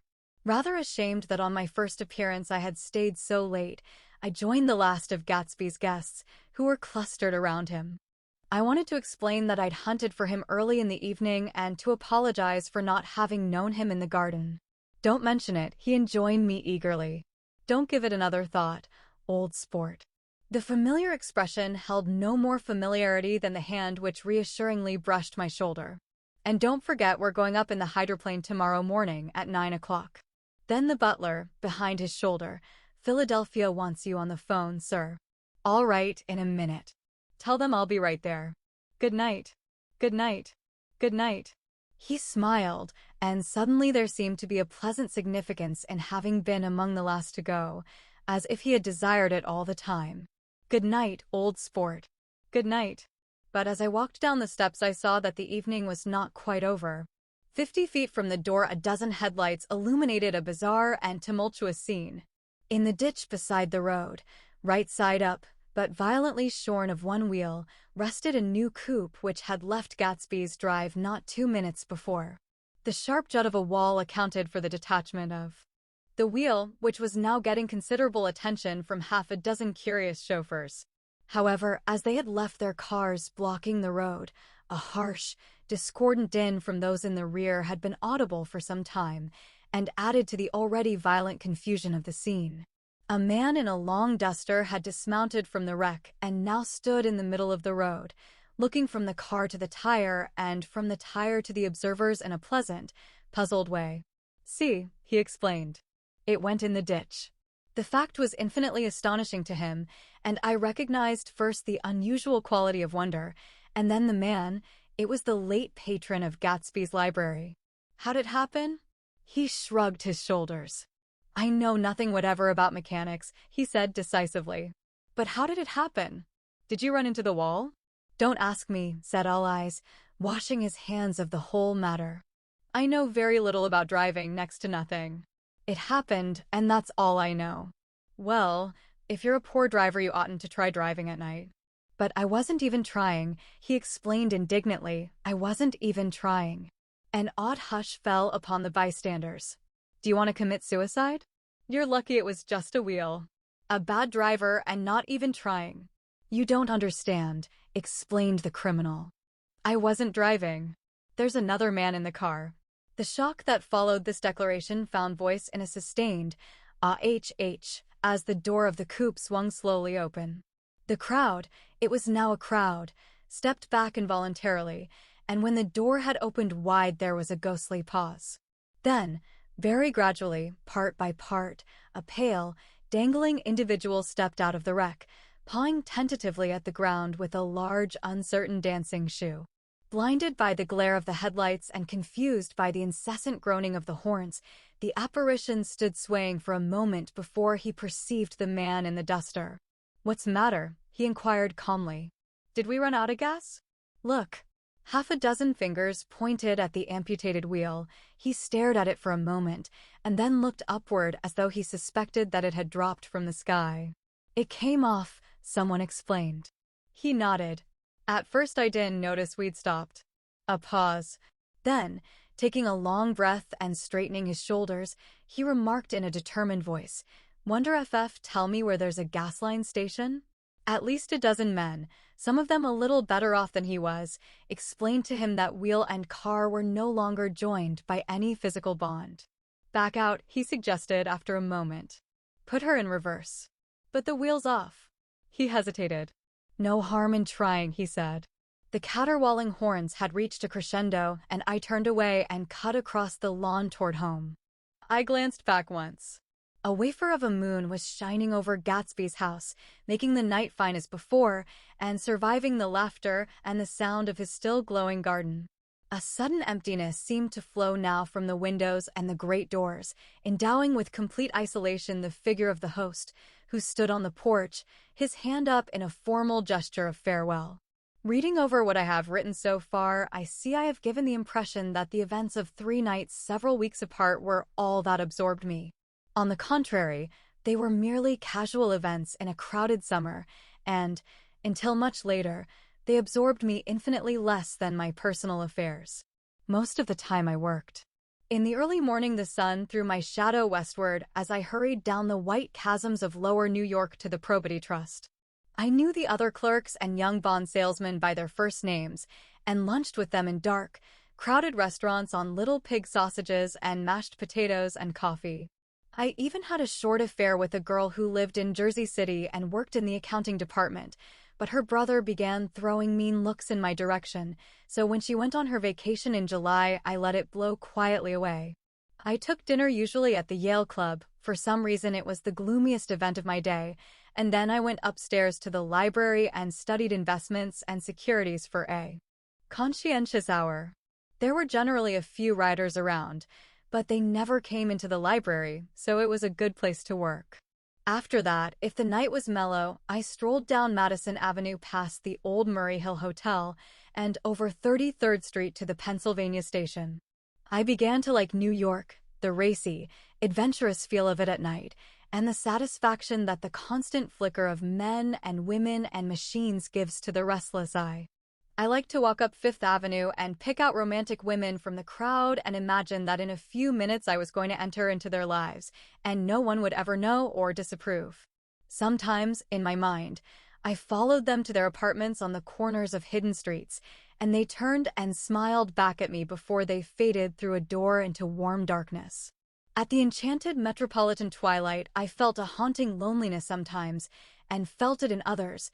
Poor young clerks who loitered in front of windows waiting until it was time for a solitary restaurant dinner, young clerks in the dusk, wasting the most poignant moments of night and life.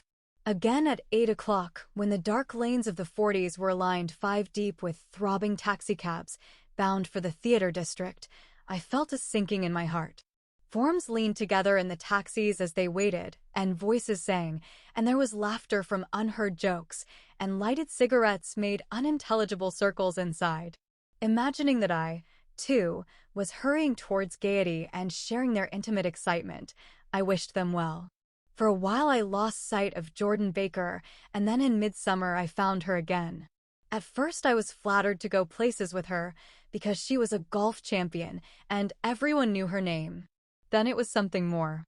I wasn't actually in love, but I felt a sort of tender curiosity.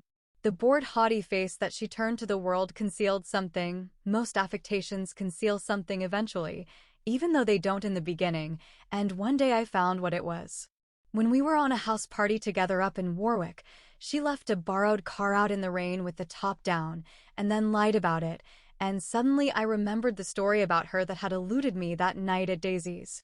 At her first big golf tournament there was a row that nearly reached the newspapers, a suggestion that she had moved her ball from a bad lie in the semi-final round. The thing approached the proportions of a scandal, then died away. A caddy retracted his statement, and the only other witness admitted that he might have been mistaken. The incident and the name had remained together in my mind. Jordan Baker instinctively avoided clever, shrewd men, and now I saw that this was because she felt safer on a plane where any divergence from a code would be thought impossible. She was incurably dishonest. She wasn't able to endure being at a disadvantage and, given this unwillingness, I suppose she had begun dealing in subterfuges when she was very young in order to keep that cool, insolent smile turned to the world and yet satisfy the demands of her hard, jaunty body. It made no difference to me. Dishonesty in a woman is a thing you never blame deeply. I was casually sorry, and then I forgot. It was on that same house party that we had a curious conversation about driving a car. It started because she passed so close to some workmen that our fender flicked a button on one man's coat.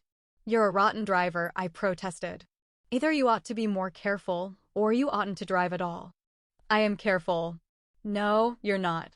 "Well, other people are," she said lightly. "What's that got to do with it?" "They'll keep out of my way," she insisted. "It takes two to make an accident. Suppose you met somebody just as careless as yourself." "I hope I never will," she answered. "I hate careless people. That's why I like you." Her gray, sun-strained eyes stared straight ahead, but she had deliberately shifted our relations, and for a moment I thought I loved her. But I am slow-thinking and full of interior rules that act as brakes on my desires, and I knew that first I had to get myself definitely out of that tangle back home. I'd been writing letters once a week and signing them. Love, Nick, and all I could think of was how, when that certain girl played tennis, a faint mustache of perspiration appeared on her upper lip. Nevertheless, there was a vague understanding that had to be tactfully broken off before I was free. Everyone suspects himself of at least one of the cardinal virtues, and this is mine. I am one of the few honest people that I have ever known. Chapter 4. On Sunday morning, while church bells rang in the villages alongshore, the world and its mistress returned to Gatsby's house and twinkled hilariously on his lawn. "He's a bootlegger," said the young ladies, moving somewhere between his cocktails and his flowers. One time he killed a man who had found out that he was nephew to von Hindenburg and second cousin to the devil. "Reach me a rose, honey, and pour me a last drop into that there crystal glass." Once I wrote down on the empty spaces of a timetable the names of those who came to Gatsby's house that summer. It is an old timetable now, disintegrating at its folds, and headed, "This schedule in effect July 5th, 1922. But I can still read the gray names, and they will give you a better impression than my generalities of those who accepted Gatsby's hospitality and paid him the subtle tribute of knowing nothing whatever about him. From East Egg, then, came the Chesterbeckers and the Leaches, and a man named Bunsen, whom I knew at Yale, and Dr. Webster Civet, who was drowned last summer up in Maine, and the Hornbeams and the Willie Voltaires, and a whole clan named Blackbuck, who always gathered in a corner and flipped up their noses like goats at whosoever came near. And the Ismays and the Christies, or rather Hubert Auerbach and Mr. Christie's wife, and Edgar Beaver, whose hair, they say, turned cotton white one winter afternoon for no good reason at all. Clarence Endive was from East Egg, as I remember. He came only once, in white knickerbockers, and had a fight with a bum named Eddie in the garden.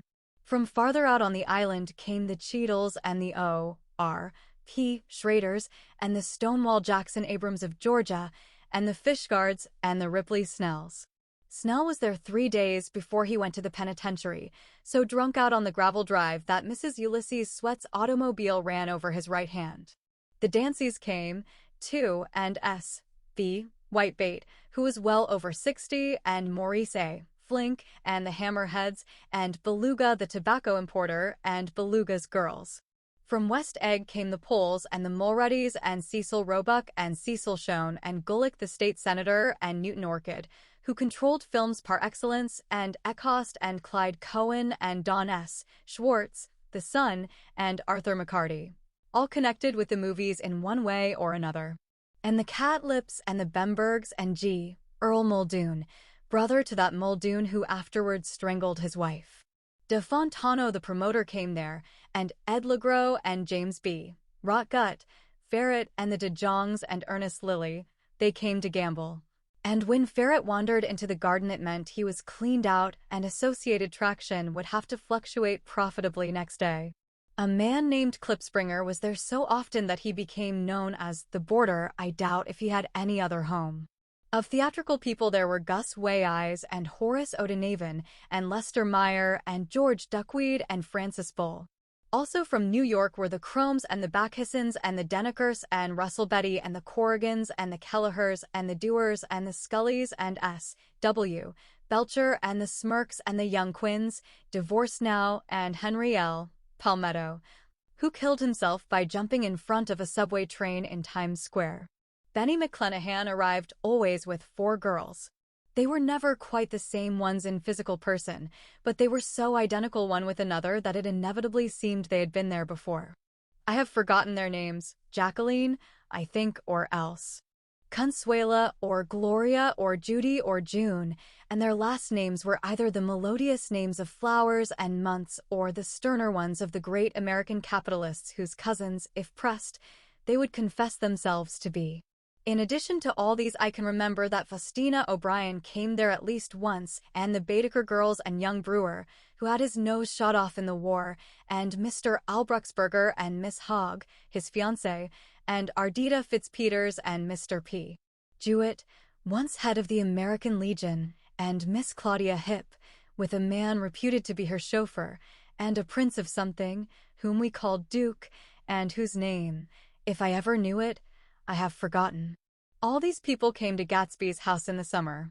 At 9 o'clock, one morning late in July, Gatsby's gorgeous car lurched up the rocky drive to my door and gave out a burst of melody from its 3-noted horn. It was the first time he had called on me, though I had gone to 2 of his parties, mounted in his hydroplane, and, at his urgent invitation, made frequent use of his beach. "Good morning, old sport. You're having lunch with me today, and I thought we'd ride up together." He was balancing himself on the dashboard of his car with that resourcefulness of movement that is so peculiarly American, that comes, I suppose, with the absence of lifting work in youth and, even more, with the formless grace of our nervous, sporadic games. This quality was continually breaking through his punctilious manner in the shape of restlessness. He was never quite still. There was always a tapping foot somewhere or the impatient opening and closing of a hand. He saw me looking with admiration at his car. "It's pretty, isn't it, old sport?" He jumped off to give me a better view. "Haven't you ever seen it before?" I'd seen it. Everybody had seen it. It was a rich cream color, bright with nickel, swollen here and there in its monstrous length with triumphant hat boxes and supper boxes and toolboxes, and terraced with a labyrinth of windshields that mirrored a dozen suns. Sitting down behind many layers of glass in a sort of green leather conservatory, we started to town. I had talked with him perhaps half a dozen times in the past month and found, to my disappointment, that he had little to say.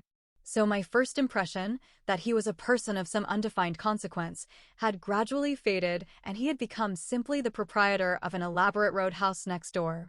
And then came that disconcerting ride. We hadn't reached West Egg Village before Gatsby began leaving his elegant sentences unfinished and slapping himself indecisively on the knee of his caramel-colored suit. "Look here, old sport," he broke out surprisingly. "What's your opinion of me, anyhow?" A little overwhelmed, I began the generalized evasions which that question deserves. "Well, I'm going to tell you something about my life," he interrupted. "I don't want you to get a wrong idea of me from all these stories you hear." So he was aware of the bizarre accusations that flavored conversation in his halls. "I'll tell you God's truth." His right hand suddenly ordered divine retribution to stand by. "I am the son of some wealthy people in the Middle West, all dead now. I was brought up in America but educated at Oxford, because all my ancestors have been educated there for many years. It is a family tradition." He looked at me sideways, and I knew why Jordan Baker had believed he was lying. He hurried the phrase, "educated at Oxford," or swallowed it, or choked on it as though it had bothered him before. And with this doubt, his whole statement fell to pieces, and I wondered if there wasn't something a little sinister about him, after all. "What part of the Middle West?" I inquired casually. "San Francisco." "I see. My family all died, and I came into a good deal of money." His voice was solemn, as if the memory of that sudden extinction of a clan still haunted him. For a moment I suspected that he was pulling my leg, but a glance at him convinced me otherwise. After that I lived like a young Raja in all the capitals of Europe, Paris, Venice, Rome, collecting jewels, chiefly rubies, hunting big game, painting a little, things for myself. Only, and trying to forget something very sad that had happened to me long ago. With an effort I managed to restrain my incredulous laughter. The very phrases were worn so threadbare that they evoked no image except that of a turbaned character, leaking sawdust at every pore as he pursued a tiger through the Bois de Boulogne. Then came the war, old sport. It was a great relief, and I tried very hard to die, but I seemed to bear an enchanted life. I accepted a commission as first lieutenant when it began. In the Argonne forest, I took the remains of my machine gun battalion so far forward that there was a half-mile gap on either side of us where the infantry couldn't advance. We stayed there 2 days and 2 nights, 130 men with 16 Lewis guns, and when the infantry came up at last, they found the insignia of 3 German divisions among the piles of dead. I was promoted to be a major, and every Allied government gave me a decoration, even Montenegro. Little Montenegro down on the Adriatic Sea. Little Montenegro. He lifted up the words and nodded at them with his smile. The smile comprehended Montenegro's troubled history and sympathized with the brave struggles of the Montenegrin people. It appreciated fully the chain of national circumstances which had elicited this tribute from Montenegro's warm little heart. My incredulity was submerged in fascination now. It was like skimming hastily through a dozen magazines. He reached in his pocket, and a piece of metal, slung on a ribbon, fell into my palm. That's the one from Montenegro. To my astonishment, the thing had an authentic look. Orderi di Danilo, ran the circular legend, Montenegro, Nicholas Rex. Turn it. Major Jay Gatsby, I read, for valor extraordinary. Here's another thing I always carry. A souvenir of Oxford days. It was taken in Trinity Quad. The man on my left is now the Earl of Doncaster. It was a photograph of half a dozen young men in blazers loafing in an archway through which were visible a host of spires. There was Gatsby, looking a little, not much, younger, with a cricket bat in his hand. Then it was all true. I saw the skins of tigers flaming in his palace on the Grand Canal. I saw him opening a chest of rubies to ease, with their crimson-lighted depths, the gnawings of his broken heart. I'm going to make a big request of you today, he said, pocketing his souvenirs with satisfaction, so I thought you ought to know something about me. I didn't want you to think I was just some nobody. You see, I usually find myself among strangers because I drift here and they're trying to forget the sad things that happened to me. He hesitated. You'll hear about it this afternoon. At lunch? No, this afternoon. I happened to find out that you're taking Miss Baker to tea. Do you mean you're in love with Miss Baker? No, old sport, I'm not. But Miss Baker has kindly consented to speak to you about this matter. I hadn't the faintest idea what this matter was, but I was more annoyed than interested. I hadn't asked Jordan to tea in order to discuss Mr. Jay Gatsby. I was sure the request would be something utterly fantastic, and for a moment I was sorry I'd ever set foot upon his overpopulated lawn. He wouldn't say another word. His correctness grew on him as we neared the city. We passed Port Roosevelt, where there was a glimpse of red-belted ocean-going ships, and sped along a cobbled slum lined with the dark, undeserved saloons of the faded gilt 1900s. Then the Valley of Ashes opened out on both sides of us, and I had a glimpse of Mrs. Wilson straining at the garage pump with panting vitality as we went by. With fenders spread like wings, we scattered light through half Astoria, only half, for as we twisted among the pillars of the elevated I heard the familiar jug-jug spat of a motorcycle, and a frantic policeman rode alongside. All right, old sport, called Gatsby. We slowed down. Taking a white card from his wallet, he waved it before the man's eyes. Right you are, agreed the policeman, tipping his cap. Know you next time, Mr. Gatsby. Excuse me, what was that? I inquired. The picture of Oxford? I was able to do the commissioner a favor once, and he sends me a Christmas card every year. over the Great Bridge, with the sunlight through the girders making a constant flicker upon the moving cars, with the city rising up across the river in white heaps and sugar lumps, all built with a wish out of non-olfactory money. The city seen from the Queensboro Bridge is always the city seen for the first time, in its first wild promise of all the mystery and the beauty in the world. A dead man passed us in a hearse heaped with blooms, followed by 2 carriages with drawn blinds, and by more cheerful carriages for friends. The friends looked out at us with the tragic eyes and short upper lips of southeastern Europe, and I was glad that the sight of Gatsby's splendid car was included in their somber holiday. As we crossed Blackwell's Island, a limousine passed us, driven by a white chauffeur, in which sat 3 modish Negroes, 2 bucks, and a girl. I laughed aloud as the yolks of their eyeballs rolled toward us in haughty rivalry. Anything can happen now that we've slid over this bridge, I thought. Anything at all. Even Gatsby could happen, without any particular wonder. Roaring noon. In a well-fanned 42nd Street cellar, I met Gatsby for lunch. Blinking away the brightness of the street outside, my eyes picked him out obscurely in the anteroom, talking to another man. "Mr. Carraway, this is my friend Mr. Wolfsheim." A small, flat-nosed Jew raised his large head and regarded me with 2 fine growths of hair which luxuriated in either nostril. After a moment I discovered his tiny eyes in the half-darkness. "So I took one look at him," said Mr. Wolfsheim, shaking my hand earnestly, "and what do you think I did?" "What?" I inquired politely. But evidently he was not addressing me, for he dropped my hand and covered Gatsby with his expressive nose. I handed the money to Catspaw and I said, "All right, Catspaw, don't pay him a penny till he shuts his mouth." He shut it then and there. Gatsby took an arm of each of us and moved forward into the restaurant, whereupon Mr. Wolfsheim swallowed a new sentence he was starting and lapsed into a somnambulatory abstraction. "Highballs?" asked the headwaiter. "This is a nice restaurant here," said Mr. Wolfsheim, looking at the Presbyterian nymphs on the ceiling. "But I like across the street better." "Yes, highballs," agreed Gatsby, and then to Mr. Wolfsheim, "It's too hot over there." "Hot and small, yes," said Mr. Wolfsheim, "but full of memories." "What place is that?" I asked. "The Old Metropole." "The Old Metropole," brooded Mr. Wolfsheim gloomily. "Filled with faces dead and gone. Filled with friends gone now forever. I can't forget so long as I live the night they shot Rosie Rosenthal there. It was 6 of us at the table, and Rosie had eat and drunk a lot all evening. When it was almost morning, the waiter came up to him with a funny look and says somebody wants to speak to him outside. "All right," says Rosie, and begins to get up, and I pulled him down in his chair. "Let the bastards come in here if they want you, Rosie, but don't you, so help me, move outside this room." It was 4 o'clock in the morning then, and if we'd have raised the blinds we'd have seen daylight. "Did he go?" I asked innocently.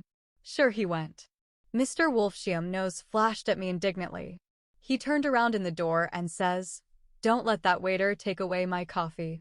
Then he went out on the sidewalk, and they shot him 3 times in his full belly and drove away. 4 of them were electrocuted, I said, remembering. 5 with Becker. His nostrils turned to me in an interested way. "I understand you're looking for a business connection." The juxtaposition of these 2 remarks was startling.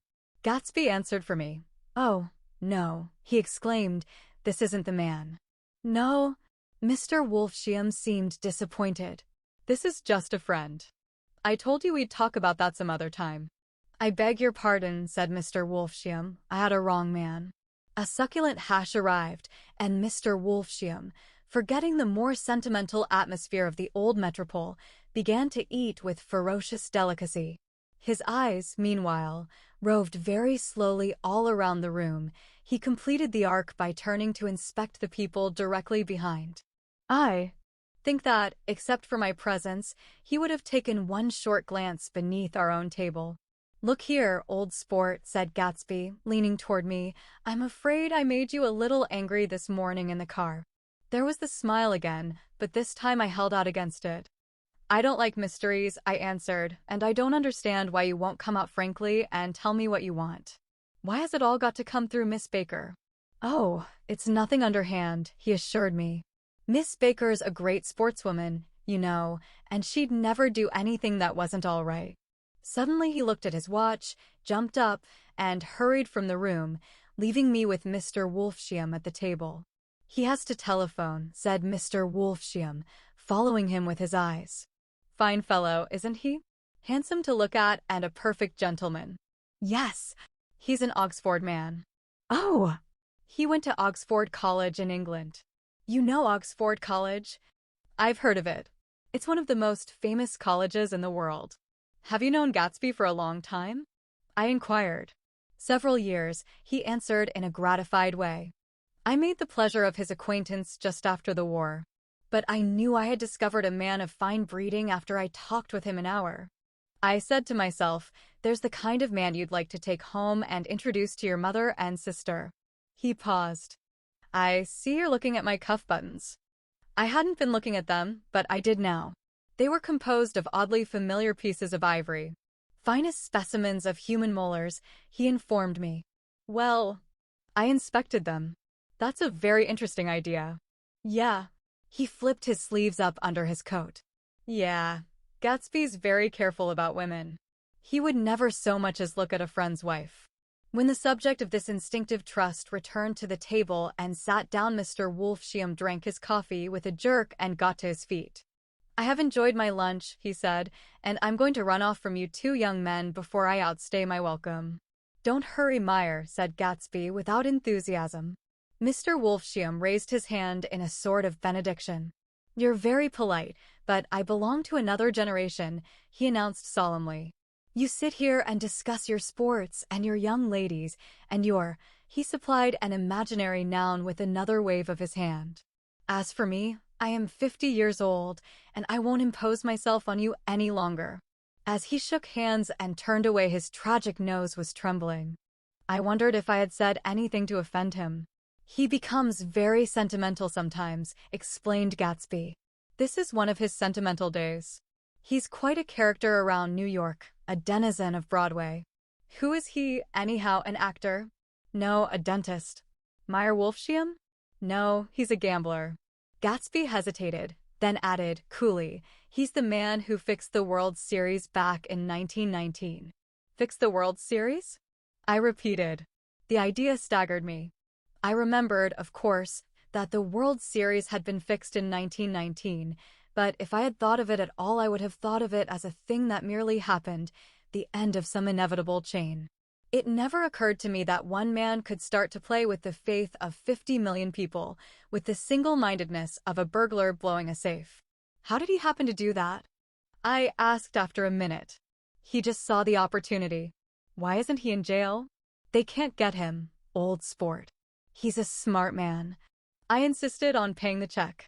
As the waiter brought my change, I caught sight of Tom Buchanan across the crowded room. "Come along with me for a minute," I said. "I've got to say hello to someone." When he saw us, Tom jumped up and took half a dozen steps in our direction. "Where've you been?" he demanded eagerly. "Daisy's furious because you haven't called up. This is Mr. Gatsby, Mr. Buchanan." They shook hands briefly, and a strained, unfamiliar look of embarrassment came over Gatsby's face. "Have you been, anyhow?" demanded Tom of me. "How'd you happen to come up this far to eat?" "I've been having lunch with Mr. Gatsby." I turned toward Mr. Gatsby, but he was no longer there. "One October day in 1917, said Jordan Baker. That afternoon, sitting up very straight on a straight chair in the tea garden at the Plaza Hotel, I was walking along from one place to another, half on the sidewalks and half on the lawns. I was happier on the lawns because I had on shoes from England with rubber knobs on the soles that bit into the soft ground. I had on a new plaid skirt also that blew a little in the wind, and whenever this happened, the red, white, and blue banners in front of all the houses stretched out stiff and said tut tut tut tut in a disapproving way. The largest of the banners and the largest of the lawns belonged to Daisy Faye's house. She was just 18, 2 years older than me, and by far the most popular of all the young girls in Louisville. She dressed in white and had a little white roadster, and all day long the telephone rang in her house, and excited young officers from Camp Taylor demanded the privilege of monopolizing her that night. Anyways, for an hour. When I came opposite her house that morning, her white roadster was beside the curb, and she was sitting in it with a lieutenant I had never seen before. They were so engrossed in each other that she didn't see me until I was 5 feet away. "Hello, Jordan," she called unexpectedly. "Please come here." I was flattered that she wanted to speak to me because of all the older girls I admired her most. She asked me if I was going to the Red Cross to make bandages. I was. Well, then, would I tell them that she couldn't come that day? The officer looked at Daisy while she was speaking, in a way that every young girl wants to be looked at sometime, and because it seemed romantic to me, I have remembered the incident ever since. His name was Jay Gatsby, and I didn't lay eyes on him again for over 4 years. Even after I'd met him on Long Island, I didn't realize it was the same man. That was 1917. By the next year, I had a few beaux myself, and I began to play in tournaments, so I didn't see Daisy very often. She went with a slightly older crowd, when she went with anyone at all. Wild rumors were circulating about her, how her mother had found her packing her bag one winter night to go to New York and say goodbye to a soldier who was going overseas. She was effectually prevented, but she wasn't on speaking terms with her family for several weeks. After that, she didn't play around with the soldiers anymore, but only with a few flat-footed, short-sighted young men in town who couldn't get into the army at all. By the next autumn, she was gay again, gay as ever. She had a debut after the armistice, and in February, she was presumably engaged to a man from New Orleans. In June, she married Tom Buchanan of Chicago, with more pomp and circumstance than Louisville ever knew before. He came down with 100 people in 4 private cars and hired a whole floor of the Mahiba Hotel, and the day before the wedding he gave her a string of pearls valued at $350,000. I was a bridesmaid. I came into her room half an hour before the bridal dinner and found her lying on her bed as lovely as the June night in her flowered dress and as drunk as a monkey. She had a bottle of Sauterne in one hand and a letter in the other. "Granulate me," she muttered. "Never had a drink before, but oh, how I do enjoy it. What's the matter, Daisy?" I was scared. I can tell you, I'd never seen a girl like that before. "Here, dearies." She groped around in a wastebasket she had with her on the bed and pulled out the string of pearls. "Take M downstairs and give M back to whoever they belong to. Tell M all Daisy's change her mine. Say, Daisy's change her mine." She began to cry. She cried and cried. I rushed out and found her mother's maid, and we locked the door and got her into a cold bath. She wouldn't let go of the letter. She took it into the tub with her and squeezed it up in a wet ball and only let me leave it in the soap dish when she saw that it was coming to pieces like snow. But she didn't say another word. We gave her spirits of ammonia and put ice on her forehead and hooked her back into her dress, and half an hour later, when we walked out of the room, the pearls were around her neck and the incident was over.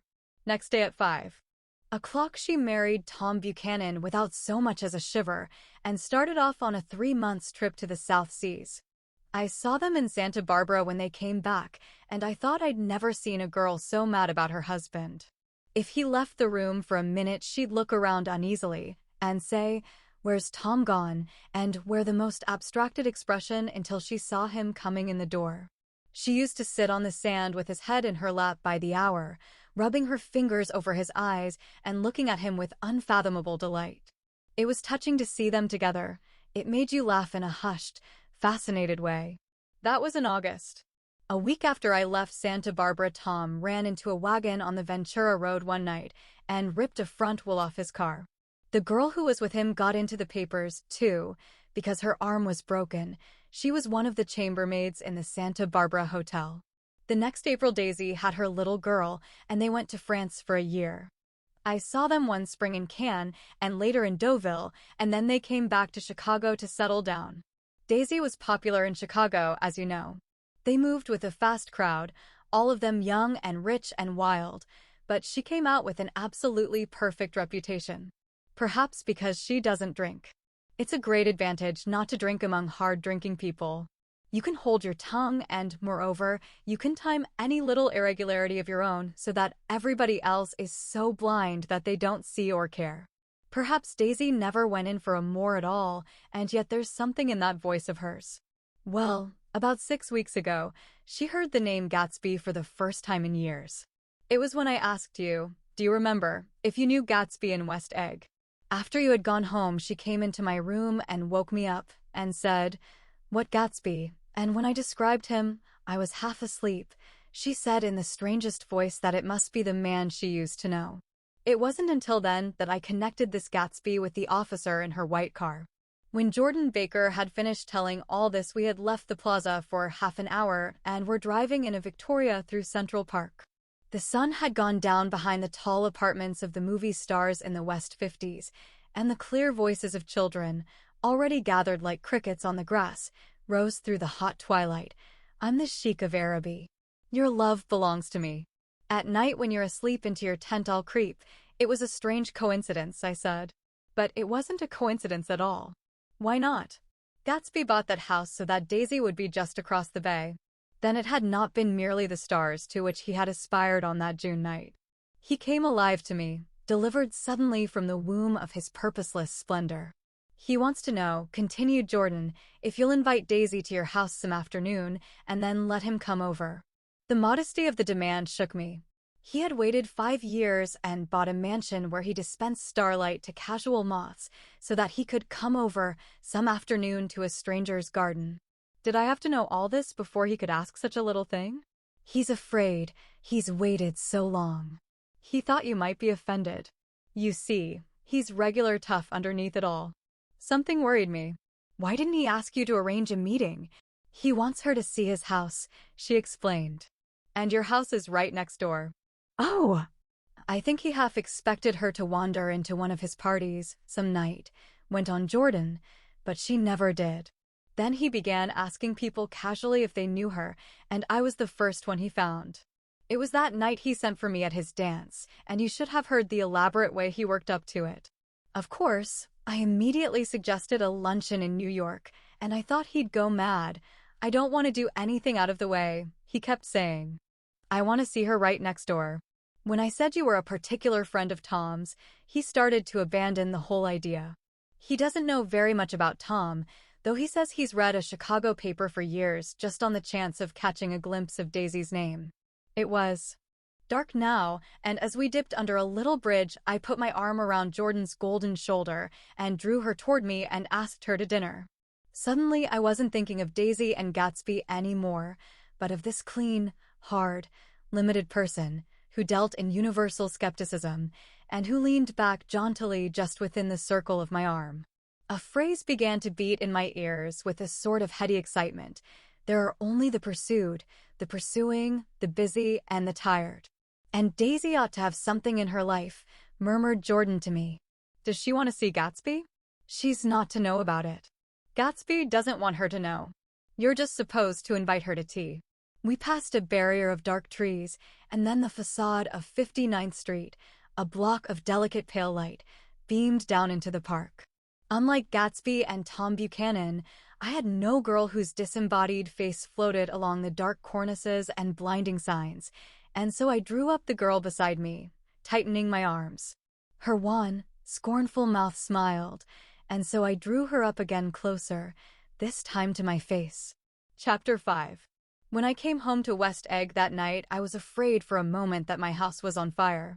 2 o'clock, and the whole corner of the peninsula was blazing with light, which fell unreal on the shrubbery and made thin elongating glints upon the roadside wires. Turning a corner, I saw that it was Gatsby's house, lit from tower to cellar. At first I thought it was another party, a wild rout that had resolved itself into hide and go seek, or sardines in the box with all the house thrown open to the game. But there wasn't a sound. Only wind in the trees, which blew the wires and made the lights go off and on again as if the house had winked into the darkness. As my taxi groaned away, I saw Gatsby walking toward me across his lawn. Your place looks like the World's Fair, I said. Does it? He turned his eyes toward it absently. I have been glancing into some of the rooms. Let's go to Coney Island, old sport. In my car. It's too late. Well, suppose we take a plunge in the swimming pool? I haven't made use of it all summer. I've got to go to bed. All right. He waited, looking at me with suppressed eagerness. I talked with Miss Baker, I said after a moment. I'm going to call up Daisy tomorrow and invite her over here to tea. Oh, that's all right, he said carelessly. I don't want to put you to any trouble. What day would suit you? What day would suit you? He corrected me quickly. I don't want to put you to any trouble, you see. How about the day after tomorrow? He considered for a moment. Then, with reluctance, I want to get the grass cut, he said. We both looked down at the grass. There was a sharp line where my ragged lawn ended and the darker, well-kept expanse of his began. I suspected that he meant my grass. There's another little thing, he said uncertainly and hesitated. Would you rather put it off for a few days? I asked. Oh, it isn't about that. At least, he fumbled with a series of beginnings. Why, I thought, why? Look here, old sport, you don't make much money, do you? Not very much. This seemed to reassure him, and he continued more confidently. I thought you didn't, if you'll pardon you see, I carry on a little business on the side, a sort of sideline, you understand. And I thought that if you don't make very much, you're selling bonds, aren't you, old sport? Trying to. Well, this would interest you. It wouldn't take up much of your time, and you might pick up a nice bit of money. It happens to be a rather confidential sort of thing.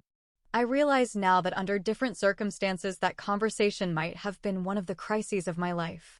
But because the offer was obviously and tactlessly for a service to be rendered, I had no choice except to cut him off there. I've got my hands full, I said. I'm much obliged, but I couldn't take on any more work. You wouldn't have to do any business with Wolfsheim. Evidently he thought that I was shying away from the connection. Mentioned at lunch, but I assured him he was wrong. He waited a moment longer, hoping I'd begin a conversation, but I was too absorbed to be responsive, so he went unwillingly home. The evening had made me lightheaded and happy. I think I walked into a deep sleep as I entered my front door. So I don't know whether or not Gatsby went to Coney Island, or for how many hours he glanced into rooms while his house blazed gaudily on. I called up Daisy from the office next morning and invited her to come to tea. Don't bring Tom, I warned her. What? Don't bring Tom. Who is Tom? She asked innocently. The day agreed upon was pouring rain. At 11 o'clock a man in a raincoat, dragging a lawnmower, tapped at my front door and said that Mr. Gatsby had sent him over to cut my grass. This reminded me that I had forgotten to tell my Finn to come back, so I drove into West Egg Village to search for her among soggy whitewashed alleys and to buy some cups and lemons and flowers. The flowers were unnecessary, for at 2 o'clock a greenhouse arrived from Gatsby's, with innumerable receptacles to contain it. An hour later the front door opened nervously, and Gatsby in a white flannel suit, silver shirt and gold-colored tie hurried in. He was pale, and there were dark signs of sleeplessness beneath his eyes. Is everything all right? He asked immediately. The grass looks fine, if that's what you mean. What grass? He inquired blankly. Oh, the grass in the yard. He looked out the window at it, but, judging from his expression, I don't believe he saw a thing. Looks very good, he remarked vaguely. One of the papers said they thought the rain would stop about 4. I think it was the Journal. Have you got everything you need in the shape of tea? I took him into the pantry, where he looked a little reproachfully at the Finn. Together we scrutinized the 12 lemon cakes from the delicatessen shop. Will they do? I asked. Of course. They're fine, and he added hollowly. Old sport. The rain cooled about 3:30 to a damp mist, through which occasional thin drops swam like dew. Gatsby looked with vacant eyes through a copy of Clay's Economics, starting at the finished tread that shook the kitchen floor, and peering towards the bleared windows from time to time as if a series of invisible but alarming happenings were taking place outside. Finally, he got up and informed me, in an uncertain voice, that he was going home. Why's that? Nobody's coming to tea. It's too late. He looked at his watch as if there was some pressing demand on his time elsewhere. I can't wait all day. Don't be silly. It's just 2 minutes to 4. He sat down miserably, as if I had pushed him, and simultaneously there was the sound of a motor turning into my lane. We both jumped up, and, a little harrowed myself, I went out into the yard. Under the dripping bare lilac trees a large open car was coming up the drive. It stopped. Daisy's face, tipped sideways beneath a three-cornered lavender hat, looked out at me with a bright, ecstatic smile. "Is this absolutely where you live, my dearest one?" The exhilarating ripple of her voice was a wild tonic in the rain. I had to follow the sound of it for a moment, up and down, with my ear alone, before any words came through. A damp streak of hair lay like a dash of blue paint across her cheek, and her hand was wet with glistening drops as I took it to help her from the car. "Are you in love with me?" she said low in my ear. "Or why did I have to come alone?" That's the secret of Castle Rackrent. Tell your chauffeur to go far away and spend an hour. Come back in an hour, Freddie. Then in a grave murmur, "His name is Freddie. Does the gasoline affect his nose?" "I don't think so," she said innocently. "Why?" We went in. To my overwhelming surprise, the living room was deserted. "Well, that's funny," I exclaimed. "What's funny?" She turned her head as there was a light, dignified knocking at the front door. I went out and opened it. Gatsby, pale as death, with his hands plunged like weights in his coat pockets, was standing in a puddle of water glaring tragically into my eyes. With his hands still in his coat pockets, he stalked by me into the hall, turned sharply as if he were on a wire, and disappeared into the living room. It wasn't a bit funny. Aware of the loud beating of my own heart, I pulled the door to against the increasing rain. For half a minute there wasn't a sound. Then from the living room I heard a sort of choking murmur and part of a laugh, followed by Daisy's voice on a clear artificial note. "I certainly am awfully glad to see you again." A pause. It endured horribly. I had nothing to do in the hall, so I went into the room. Gatsby, his hands still in his pockets, was reclining against the mantelpiece in a strained counterfeit of perfect ease, even of boredom. His head leaned back so far that it rested against the face of a defunct mantelpiece clock, and from this position his distraught eyes stared down at Daisy, who was sitting, frightened but graceful, on the edge of a stiff chair. "We've met before," muttered Gatsby. His eyes glanced momentarily at me, and his lips parted with an abortive attempt at a laugh. Luckily, the clock took this moment to tilt dangerously at the pressure of his head, whereupon he turned and caught it with trembling fingers and set it back in place. Then he sat down, rigidly, his elbow on the arm of the sofa and his chin in his hand. "I'm sorry about the clock," he said. My own face had now assumed a deep tropical burn. I couldn't muster up a single commonplace out of the 1,000 in my head. "It's an old clock," I told them idiotically. I think we all believed for a moment that it had smashed in pieces on the floor. "We haven't met for many years," said Daisy, her voice as matter-of-fact as it could ever be. 5 years next November." The automatic quality of Gatsby's answer set us all back at least another minute. I had them both on their feet with the desperate suggestion that they help me make tea in the kitchen when the demoniac Finn brought it in on a tray. Amid the welcome confusion of cups and cakes, a certain physical decency established itself. Gatsby got himself into a shadow and, while Daisy and I talked, looked conscientiously from one to the other of us with tense, unhappy eyes. However, as calmness wasn't an end in itself, I made an excuse at the first possible moment and got to my feet. "Where are you going?" demanded Gatsby in immediate alarm. "I'll be back. I've got to speak to you about something before you go." He followed me wildly into the kitchen, closed the door, and whispered, "Oh, God," in a miserable way. "What's the matter?"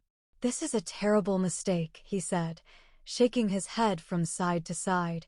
"A terrible, terrible mistake. You're just embarrassed, that's all," and luckily I added, "Daisy's embarrassed too." "She's embarrassed?" he repeated incredulously. "Just as much as you are." "Don't talk so loud." "You're acting like a little boy," I broke out impatiently. "Not only that, but you're rude. Daisy's sitting in there all alone."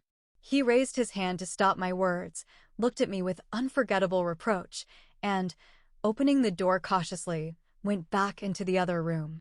I walked out the back way, just as Gatsby had when he had made his nervous circuit of the house half an hour before, and ran for a huge black knotted tree, whose mass leaves made a fabric against the rain.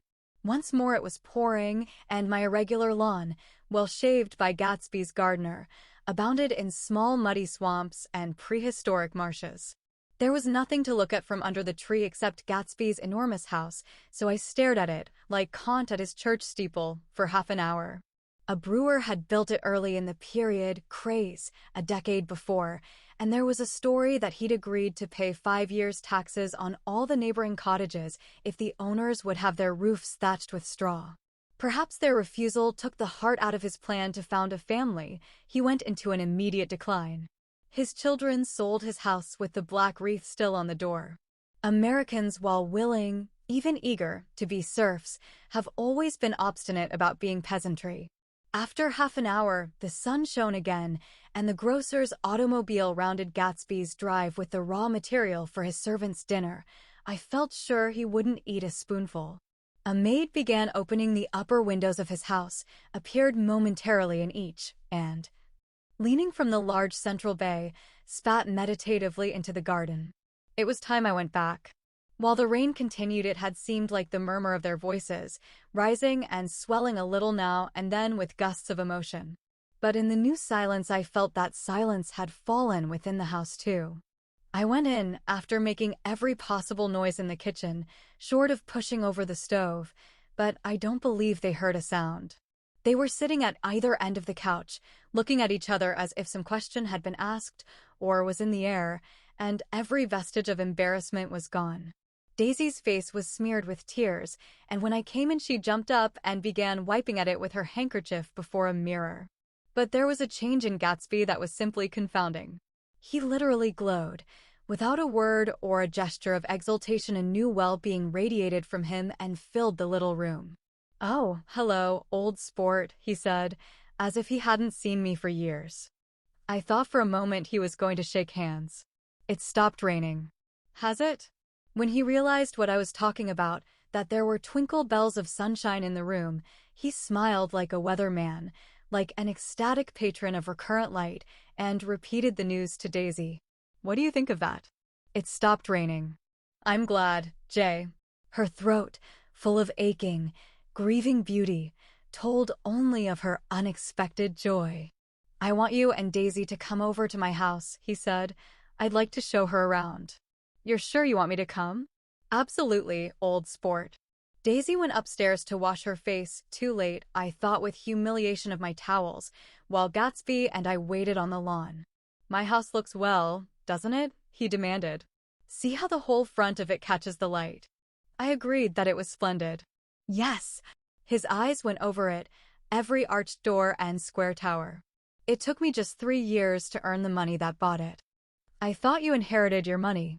"I did, old sport," he said automatically, "but I lost most of it in the big panic, the panic of the war." I think he hardly knew what he was saying, for when I asked him what business he was in, he answered, "That's my affair," before he realized that it wasn't an appropriate reply. "Oh, I've been in several things," he corrected himself. "I was in the drug business, and then I was in the oil business. But I'm not in either one now." He looked at me with more attention. "Do you mean you've been thinking over what I proposed the other night?" Before I could answer, Daisy came out of the house and 2 rows of brass buttons on her dress gleamed in the sunlight. "That huge place there?" she cried, pointing. "Do you like it?"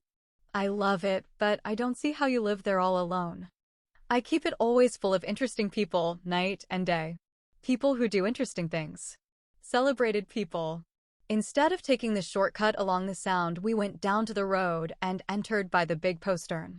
With enchanting murmurs, Daisy admired this aspect, or that of the feudal silhouette against the sky, admired the gardens, the sparkling odor of jonquils, and the frothy odor of hawthorn and plum blossoms, and the pale gold odor of kiss-me at the gate.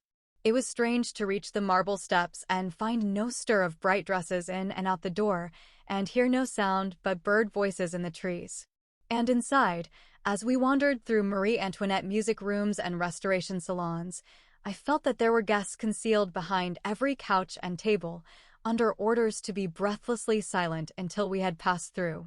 As Gatsby closed the door of the Merton College Library, I could have sworn I heard the owl-eyed man break into ghostly laughter.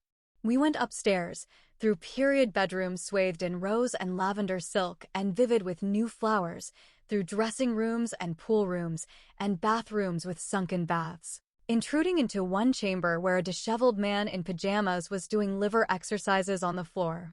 It was Mr. Klipspringer, the boarder. I had seen him wandering hungrily about the beach that morning. Finally, we came to Gatsby's own apartment, a bedroom and a bath, and an Adam's study, where we sat down and drank a glass of some chartreuse he took from a cupboard in the wall. He hadn't once ceased looking at Daisy, and I think he revalued everything in his house according to the measure of response it drew from her well-loved eyes. Sometimes, too, he stared around at his possessions in a dazed way, as though in her actual and astounding presence none of it was any longer real. Once he nearly toppled down a flight of stairs. His bedroom was the simplest room of all, except where the dresser was garnished with a toilet set of pure dull gold. Daisy took the brush with delight and smoothed her hair, whereupon Gatsby sat down and shaded his eyes and began to laugh. "It's the funniest thing, old sport," he said hilariously. "I can't, when I try to." He had passed visibly through 2 states and was entering upon a third. After his embarrassment and his unreasoning joy, he was consumed with wonder at her presence. He had been full of the idea so long, dreamed it right through to the end, waited with his teeth set, so to speak, at an inconceivable pitch of intensity. Now, in the reaction, he was running down like an overwound clock. Recovering himself in a minute, he opened for us 2 hulking patent cabinets, which held his mass suits and dressing gowns and ties, and his shirts, piled like bricks in stacks a dozen high. "I've got a man in England who buys me clothes. He sends over a selection of things at the beginning of each season, spring and fall." He took out a pile of shirts and began throwing them, one by one, before us, shirts of sheer linen and thick silk and fine flannel, which lost their folds as they fell and covered the table in many-colored disarray. While we admired, he brought more, and the soft rich heap mounted higher, shirts with stripes and scrolls and plaids in coral and apple green and lavender and faint orange, with monograms of Indian blue. Suddenly, with a strange sound, Daisy bent her head into the shirts and began to cry stormily. "They're such beautiful shirts," she sobbed, her voice muffled in the thick folds. "It makes me sad because I've never seen such beautiful shirts before." After the house, we were to see the grounds and the swimming pool and the hydroplane and the midsummer flowers, but outside Gatsby's window it began to rain again, so we stood in a row looking at the corrugated surface of the Sound. "If it wasn't for the mist, we could see your home across the bay," said Gatsby. "You always have a green light that burns all night at the end of your dock." Daisy put her arm through his abruptly, but he seemed absorbed in what he had just said. Possibly it had occurred to him that the colossal significance of that light had now vanished forever. Compared to the great distance that had separated him from Daisy, it had seemed very near to her, almost touching her. It had seemed as close as a star to the moon. Now it was again a green light on a dock. His count of enchanted objects had diminished by 1. I began to walk about the room, examining various indefinite objects in the half-darkness. A large photograph of an elderly man in yachting costume attracted me, hung on the wall over his desk. "Who's this?" That's Mr. Dan Cody, old sport." The name sounded faintly familiar. "He's dead now. He used to be my best friend years ago." There was a small picture of Gatsby, also in yachting costume, on the bureau, Gatsby with his head thrown back defiantly, taken apparently when he was about 18. "I adore it," exclaimed Daisy. "The pompadour. You never told me you had a pompadour or a yacht." "Look at this," said Gatsby quickly. "Here's a lot of clippings about you." They stood side by side examining it and push you around. I was going to ask to see the rubies when the phone rang, but they wouldn't hear of it. Gatsby took up the receiver. Perhaps my presence made them feel more satisfactorily alone. "I can't talk now." "I know what we'll do," said Gatsby. We'll have Klipspringer play the piano. I said a small town. He went out of the room calling, what a small town is, and returned in a few minutes accompanied by an embarrassed, slightly worn young man. He rang off, with shell-rimmed glasses and scanty cried Daisy at the window. He was now decently clothed in a sport shirt, the darkness had parted in the west, sneakers and duck trousers below a nebulous hue. Clouds above the sea. "Did we interrupt your exercise?" "Look at that," inquired Daisy politely. And then after a moment, "I was asleep. I'd like to just get one of those pink clouds in a spasm of embarrassment. That is, I'd been asleep. Then I got up." "Klipspringer plays the piano," said Gatsby, cutting him off. "Don't you, Ewing, old sport?" "I don't play well. I don't hardly play at all. I'm all out of prac, we'll go downstairs, interrupted Gatsby. He flipped a switch.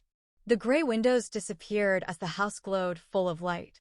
In the music room, Gatsby turned on a solitary lamp beside the piano. He lit Daisy's cigarette from a trembling match and sat down with her on a couch far across the room, where there was no light save what the gleaming floor bounced in from the hall. When Klipspringer had played The Love Nest, he turned around on the bench and searched unhappily for Gatsby in the gloom. I'm all out of practice, you see. I told you I couldn't play. I'm all out of prac. Don't talk so much, old sport, commanded Gatsby. Play. In the morning, in the evening. Ain't we got fun? Outside the wind was loud, and there was a faint flow of thunder along the sound. All the lights were going on in West Egg now. The electric trains, men carrying, were plunging home through the rain from New York. It was the hour of a profound human change, and excitement was generating on the air. One thing's sure, and nothing's sure: the rich get richer, and the poor get children. In the meantime, in between time, as I went over to say goodbye, I saw that the expression of bewilderment had come back into Gatsby's face, as though a faint doubt had occurred to him as to the quality of his present happiness. Almost 5 years. There must have been moments, even that afternoon, when Daisy tumbled short of his dreams, not through her own fault, but because of the colossal vitality of his illusion. It had gone beyond her, beyond everything. He had thrown himself into it with a creative passion, adding to it all the time, decking it out with every bright feather that drifted his way. No amount of fire or freshness can challenge what a man can store up in his ghostly heart. As I watched him, he adjusted himself a little, visibly. His hand took hold of hers, and as she said something low in his ear, he turned toward her with a rush of emotion. I think that voice held him most, with its fluctuating, feverish warmth, because it couldn't be overdreamed. That voice was a deathless song. They had forgotten me, but Daisy glanced up and held out her hand. Gatsby didn't know me now at all. I looked once more at them, and they looked back at me remotely, possessed by intense life. Then I went out of the room and down the marble steps into the rain, leaving them there together. Chapter 6. About this time, an ambitious young reporter from New York arrived one morning at Gatsby's door and asked him if he had anything to say. Anything to say about what? Inquired Gatsby politely. Why, any statement to give out. It transpired after a confused 5 minutes that the man had heard Gatsby's name around his office in a connection which he either wouldn't reveal or didn't fully understand. This was his day off, and with laudable initiative he had hurried out to see. It was a random shot, and yet the reporter's instinct was right. Gatsby's notoriety, spread about by the hundreds who had accepted his hospitality and so become authorities upon his past, had increased all summer until he fell just short of being news. Contemporary legends such as the underground pipeline to Canada attached themselves to him, and there was one persistent story that he didn't live in a house at all, but in a boat that looked like a house and was moved secretly up and down the Long Island shore. Just why these inventions were a source of satisfaction to James Gatz of North Dakota isn't easy to say. James Gatz, that was really, or at least legally, his name. He had changed it at the age of 17 and at the specific moment that witnessed the beginning of his career, when he saw Dan Cody's yacht drop anchor over the most insidious flat on Lake Superior. It was James Gatz who had been loafing along the beach that afternoon in a torn green jersey and a pair of canvas pants, but it was already Jay Gatsby who borrowed a rowboat, pulled out to the Tuolumne, and informed Cody that a wind might catch him and break him up in half an hour. I suppose he'd had the name ready for a long time, even then. His parents were shiftless and unsuccessful farm people. His imagination had never really accepted them as his parents at all. The truth was that Jay Gatsby of West Egg, Long Island, sprang from his platonic conception of himself. He was a son of God, a phrase which, if it means anything, means just that, and he must be about his father's business, the service of a vast, vulgar, and meretricious beauty. So he invented just the sort of Jay Gatsby that a 17-year-old boy would be likely to invent, and to this conception he was faithful to the end. For over a year he had been beating his way along the south shore of Lake Superior as a clam digger and a salmon fisher, or in any other capacity that brought him food and bed. His brown, hardening body lived naturally through the half-fierce, half-lazy work of the bracing days. He knew women early, and since they spoiled him he became contemptuous of them, of young virgins because they were ignorant, of the others because they were hysterical about things which in his overwhelming self-absorption he took for granted. But his heart was in a constant, turbulent riot. The most grotesque and fantastic conceits haunted him in his bed at night. A universe of ineffable gaudiness spun itself out in his brain while the clock ticked on the washstand and the moon soaked with wet light his tangled clothes upon the floor. Each night he added to the pattern of his fancies until drowsiness closed down upon some vivid scene with an oblivious embrace. For a while these reveries provided an outlet for his imagination. They were a satisfactory hint of the unreality of reality, a promise that the rock of the world was founded securely on a fairy's wing. An instinct toward his future glory had led him, some months before, to the small Lutheran college of St. Olaf's in southern Minnesota. He stayed there 2 weeks, dismayed at its ferocious indifference to the drums of his destiny, to destiny itself, and despising the janitor's work with which he was to pay his way through. Then he drifted back to Lake Superior, and he was still searching for something to do on the day that Dan Cody's yacht dropped anchor in the shallows alongshore. Cody was 50 years old then, a product of the Nevada silver fields, of the Yukon, of every rush for metal since '75. The transactions in Montana copper that made him many times a millionaire found him physically robust, but on the verge of soft-mindedness, and, suspecting this, an infinite number of women tried to separate him from his money. The none too savory ramifications by which Ella Kay, the newspaper woman, played Madame de Maintenon to his weakness and sent him to sea in a yacht, were common property of the turgid journalism in 1902.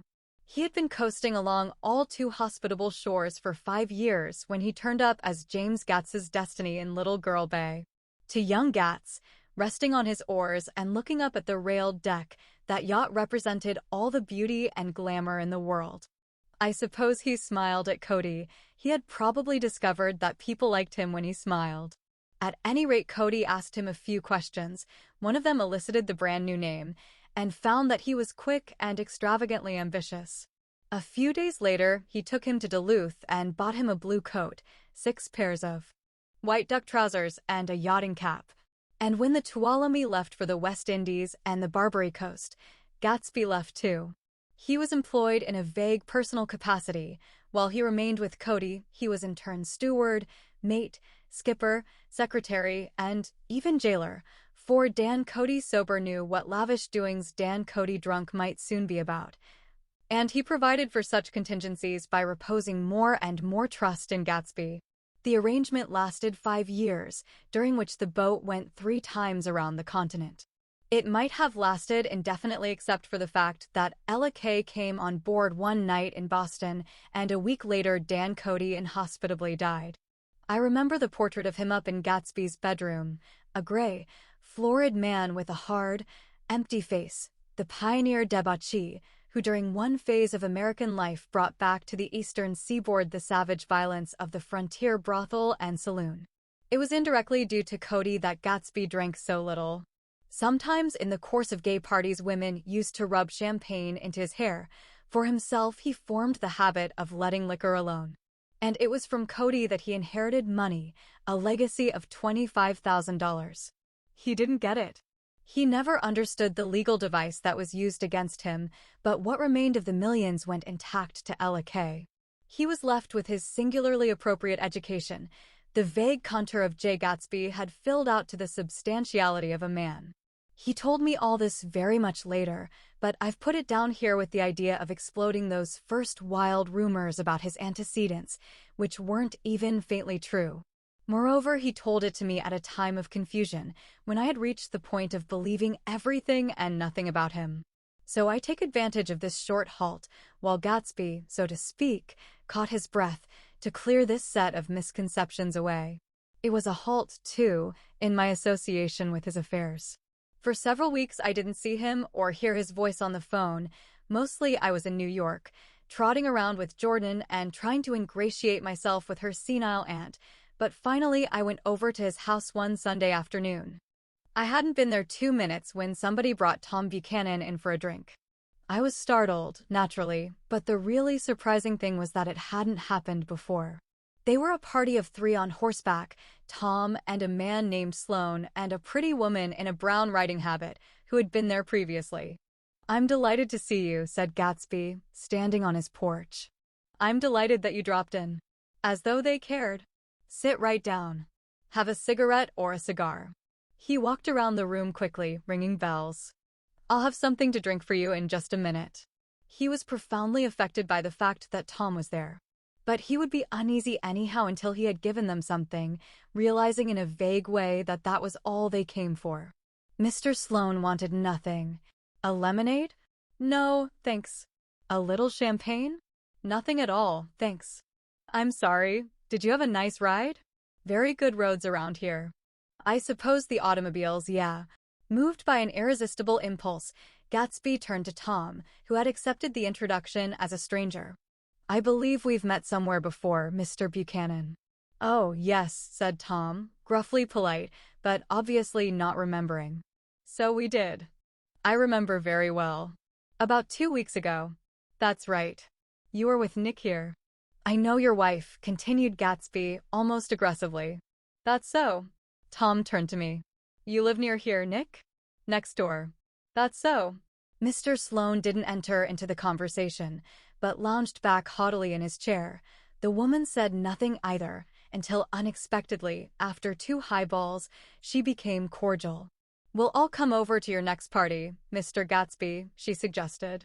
"What do you say?" "Certainly. I'd be delighted to have you."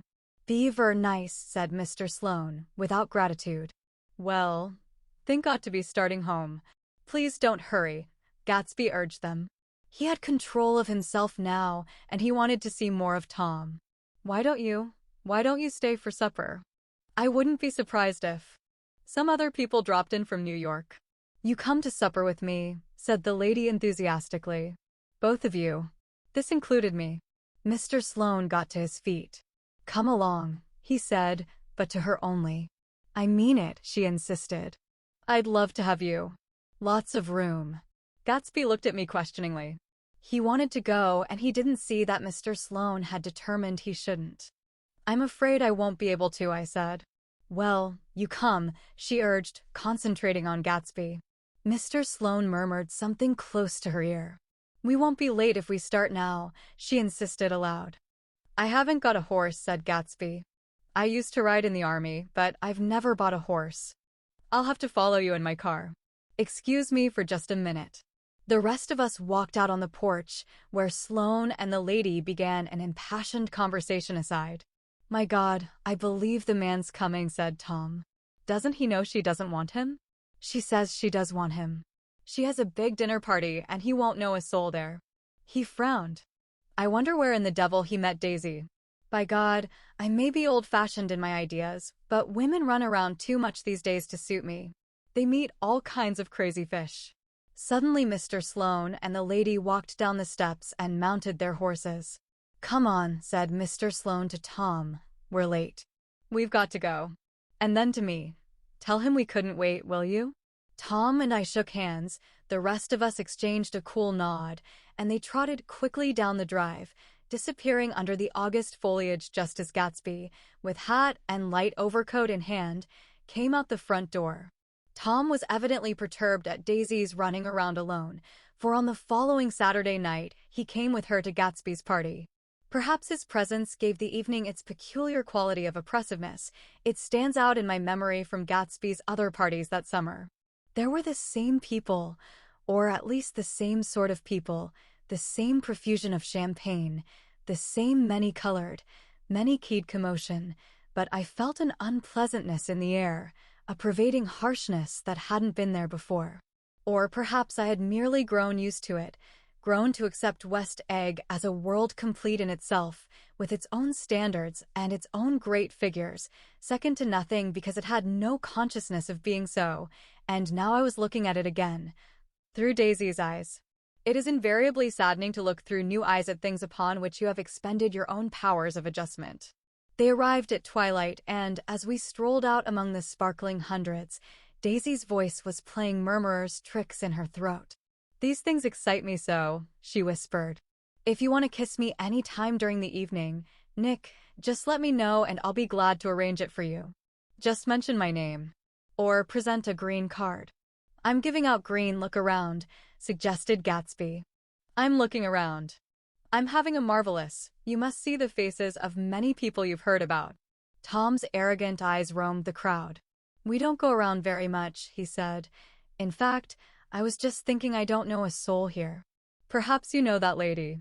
Gatsby indicated a gorgeous, scarcely human orchid of a woman who sat in state under a white plum tree. Tom and Daisy stared, with that peculiarly unreal feeling that accompanies the recognition of a hitherto ghostly celebrity of the movies. She's lovely, said Daisy. The man bending over her is her director. He took them ceremoniously from group to group, Mrs. Buchanan. And Mr. Buchanan, after an instant's hesitation he added, the polo player. Oh no, objected Tom quickly, not me. But evidently the sound of it pleased Gatsby, for Tom remained, the polo player, for the rest of the evening. I've never met so many celebrities, Daisy exclaimed. I liked that man. What was his name, with the sort of blue nose? Gatsby identified him, adding that he was a small producer. Well, I liked him anyhow. I'd a little rather not be the polo player, said Tom pleasantly. I'd rather look at all these famous people in oblivion. Daisy and Gatsby danced. I remember being surprised by his graceful, conservative foxtrot. I had never seen him dance before. Then they sauntered over to my house and sat on the steps for half an hour, while at her request I remained watchfully in the garden. In case there's a fire or a flood, she explained, or any act of God. Tom appeared from his oblivion as we were sitting down to supper together. Do you mind if I eat with some people over here? He said. A fellow's getting off some funny stuff. Go ahead, answered Daisy genially, and if you want to take down any addresses, here's my little gold pencil. She looked around after a moment and told me the girl was common but pretty, and I knew that except for the half hour she'd been alone with Gatsby, she wasn't having a good time. We were at a particularly tipsy table. That was my fault. Gatsby had been called to the phone, and I'd enjoyed these same people only 2 weeks before. But what had amused me then turned septic on the air now. How do you feel, Miss Baedeker? The girl addressed was trying, unsuccessfully, to slump against my shoulder. At this inquiry, she sat up and opened her eyes. What? A massive and lethargic woman, who had been urging Daisy to play golf with her at the local club tomorrow, spoke in Miss Baedeker's defense. Oh, she's all right now. When she's had 5 or 6 cocktails, she always starts screaming like that. I tell her she ought to leave it alone. I do leave it alone, affirmed the accused hollowly. We heard you yelling, so I said to Doc Civet here, there's somebody that needs your help. Document. She's much obliged, I'm sure, said another friend, without gratitude, but you got her dress all wet when you stuck her head in the pool. Anything I hate is to get my head stuck in a pool, mumbled Miss Baedeker. They almost drowned me once over in New Jersey. Then you ought to leave it alone, countered Dr. Civet. Speak for yourself, cried Miss Baedeker violently. Your handshakes. I wouldn't let you operate on me. It was like that. Almost the last thing I remember was standing with Daisy and watching the moving picture director and his star. They were still under the white plum tree, and their faces were touching except for a pale, thin ray of moonlight between. It occurred to me that he had been very slowly bending toward her all evening to attain this proximity, and even while I watched I saw him stoop one ultimate degree and kiss at her cheek. I like her, said Daisy. I think she's lovely. But the rest offended her, and inarguably because it wasn't a gesture but an emotion. She was appalled by West Egg, this unprecedented place that Broadway had begotten upon a Long Island fishing village. Appalled by its raw vigor that chafed under the old euphemisms and by the too obtrusive fate that herded its inhabitants along a shortcut from nothing to nothing. She saw something awful in the very simplicity she failed to understand. I sat on the front steps with them while they waited for their car. It was dark here in front.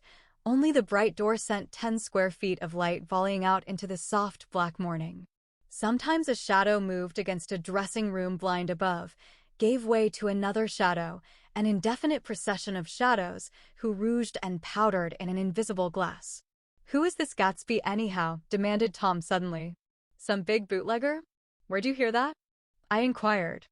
I didn't hear it. I imagined it. A lot of these newly rich people are just big bootleggers, you know. Not Gatsby, I said shortly. He was silent for a moment. The pebbles of the drive crunched under his feet. Well, he certainly must have strained himself to get this menagerie together. A breeze stirred the gray haze of Daisy's fur collar. At least they are more interesting than the people we know, she said with an effort. You didn't look so interested. Well, I was. Tom laughed and turned to me. Did you notice Daisy's face when that girl asked her to put her under a cold shower? Daisy began to sing with the music in a husky, rhythmic whisper, bringing out a meaning in each word that it had never had before and would never have again. When the melody rose, her voice broke up sweetly, following it, in a way contralto voices have, and each change tipped out a little of her warm human magic upon the air. Lots of people come who haven't been invited, she said suddenly. That girl hadn't been invited. They simply force their way in, and he's too polite to object. I'd like to know who he is and what he does, insisted Tom. And I think I'll make a point of finding out. I can tell you right now, she answered. He owned some drugstores, a lot of drugstores. He built them up himself. The dilatory limousine came rolling up the drive. Good night, Nick, said Daisy. Her glance left me and sought the lighted top of the steps, where, 3 o'clock in the morning, a neat, sad little waltz of that year, was drifting out the open door. After all, in the very casualness of Gatsby's party there were romantic possibilities totally absent from her world. What was it up there in the song that seemed to be calling her back inside? What would happen now in the dim, incalculable hours? Perhaps some unbelievable guest would arrive, a person infinitely rare and to be marveled at, some authentically radiant young girl who with one fresh glance at Gatsby, one moment of magical encounter, would blot out those 5 years of unwavering devotion. I stayed late that night. Gatsby asked me to wait until he was free, and I lingered in the garden until the inevitable swimming party had run up, chilled and exalted, from the black beach, until the lights were extinguished in the guest rooms overhead. When he came down the steps at last, the tan skin was drawn unusually tight on his face, and his eyes were bright and tired. She didn't like it, he said immediately. Of course she did. She didn't like it, he insisted. She didn't have a good time. He was silent, and I guessed at his unutterable depression. I feel far away from her, he said. It's hard to make her understand. You mean about the dance? The dance? He dismissed all the dances he had given with a snap of his fingers. Old sport, the dance is unimportant. He wanted nothing less of Daisy than that she should go to Tom and say, I never loved you. After she had obliterated 4 years with that sentence, they could decide upon the more practical measures to be taken. One of them was that, after she was free, they were to go back to Louisville and be married from her house, just as if it were 5 years ago. And she doesn't understand, he said. She used to be able to understand. We'd sit for hours. He broke off and began to walk up and down a desolate path of fruit rinds and discarded favors and crushed flowers. I wouldn't ask too much of her, I ventured. You can't repeat the past. Can't repeat the past? He cried incredulously. Why, of course you can. He looked around him wildly, as if the past were lurking here in the shadow of his house, just out of reach of his hand. I'm going to fix everything just the way it was before, he said, nodding determinately.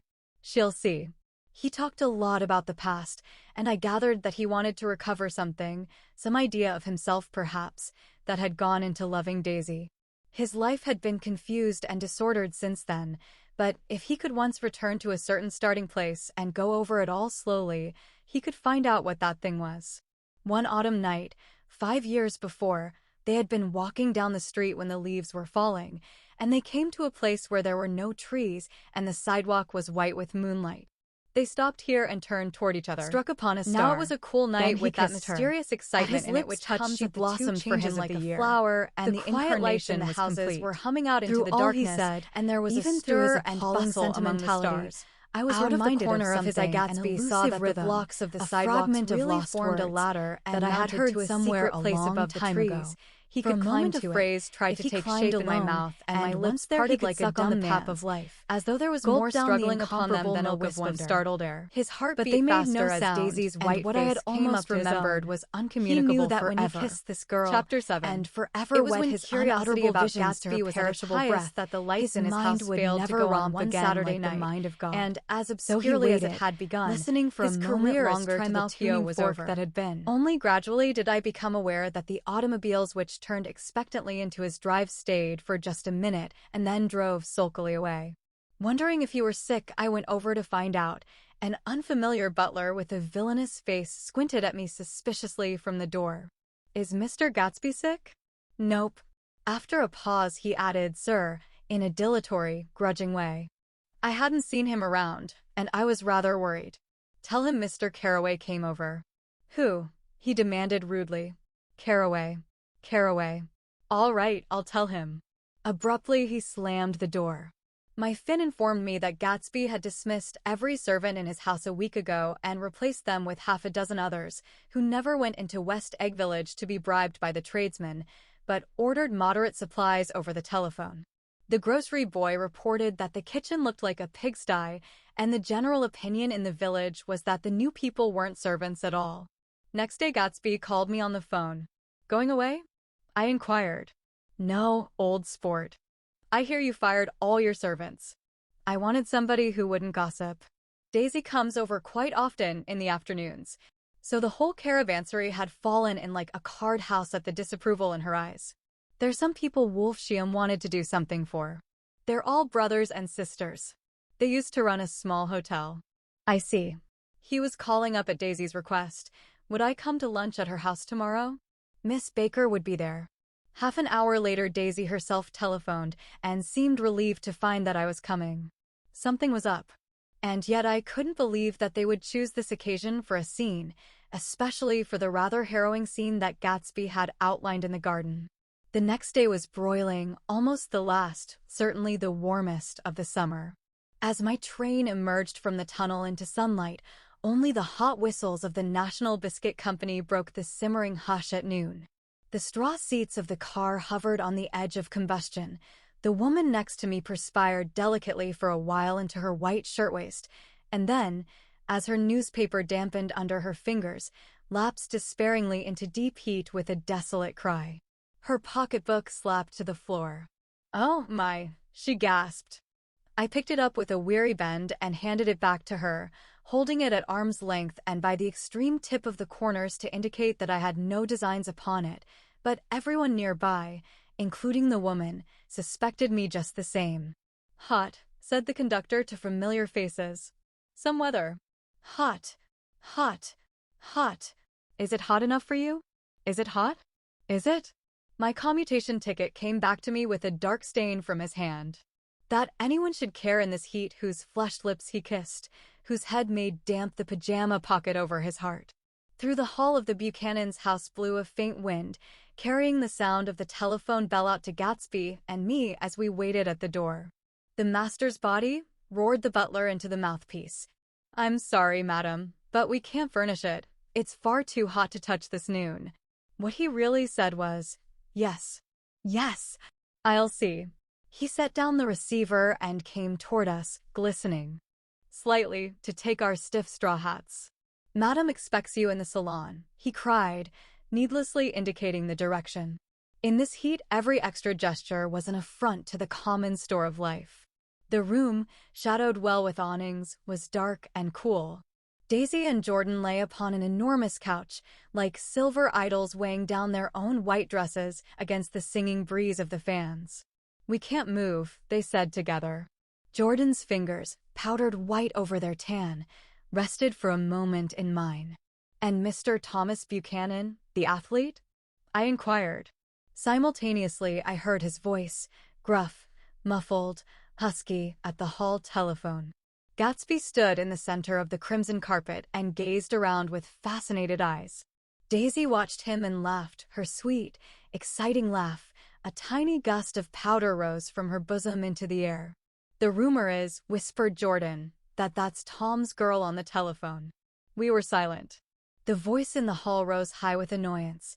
"Very well, then, I won't sell you the car at all. I'm under no obligations to you at all. And as for your bothering me about it at lunchtime, I won't stand that at all." Holding down the receiver, said Daisy cynically. "No, he's not," I assured her. "It's a bona fide deal. I happen to know about it." Tom flung open the door, blocked out its space for a moment with his thick body, and hurried into the room. "Mr. Gatsby." He put out his broad, flat hand with well-concealed dislike. "I'm glad to see you, sir." "Nick, make us a cold drink," cried Daisy.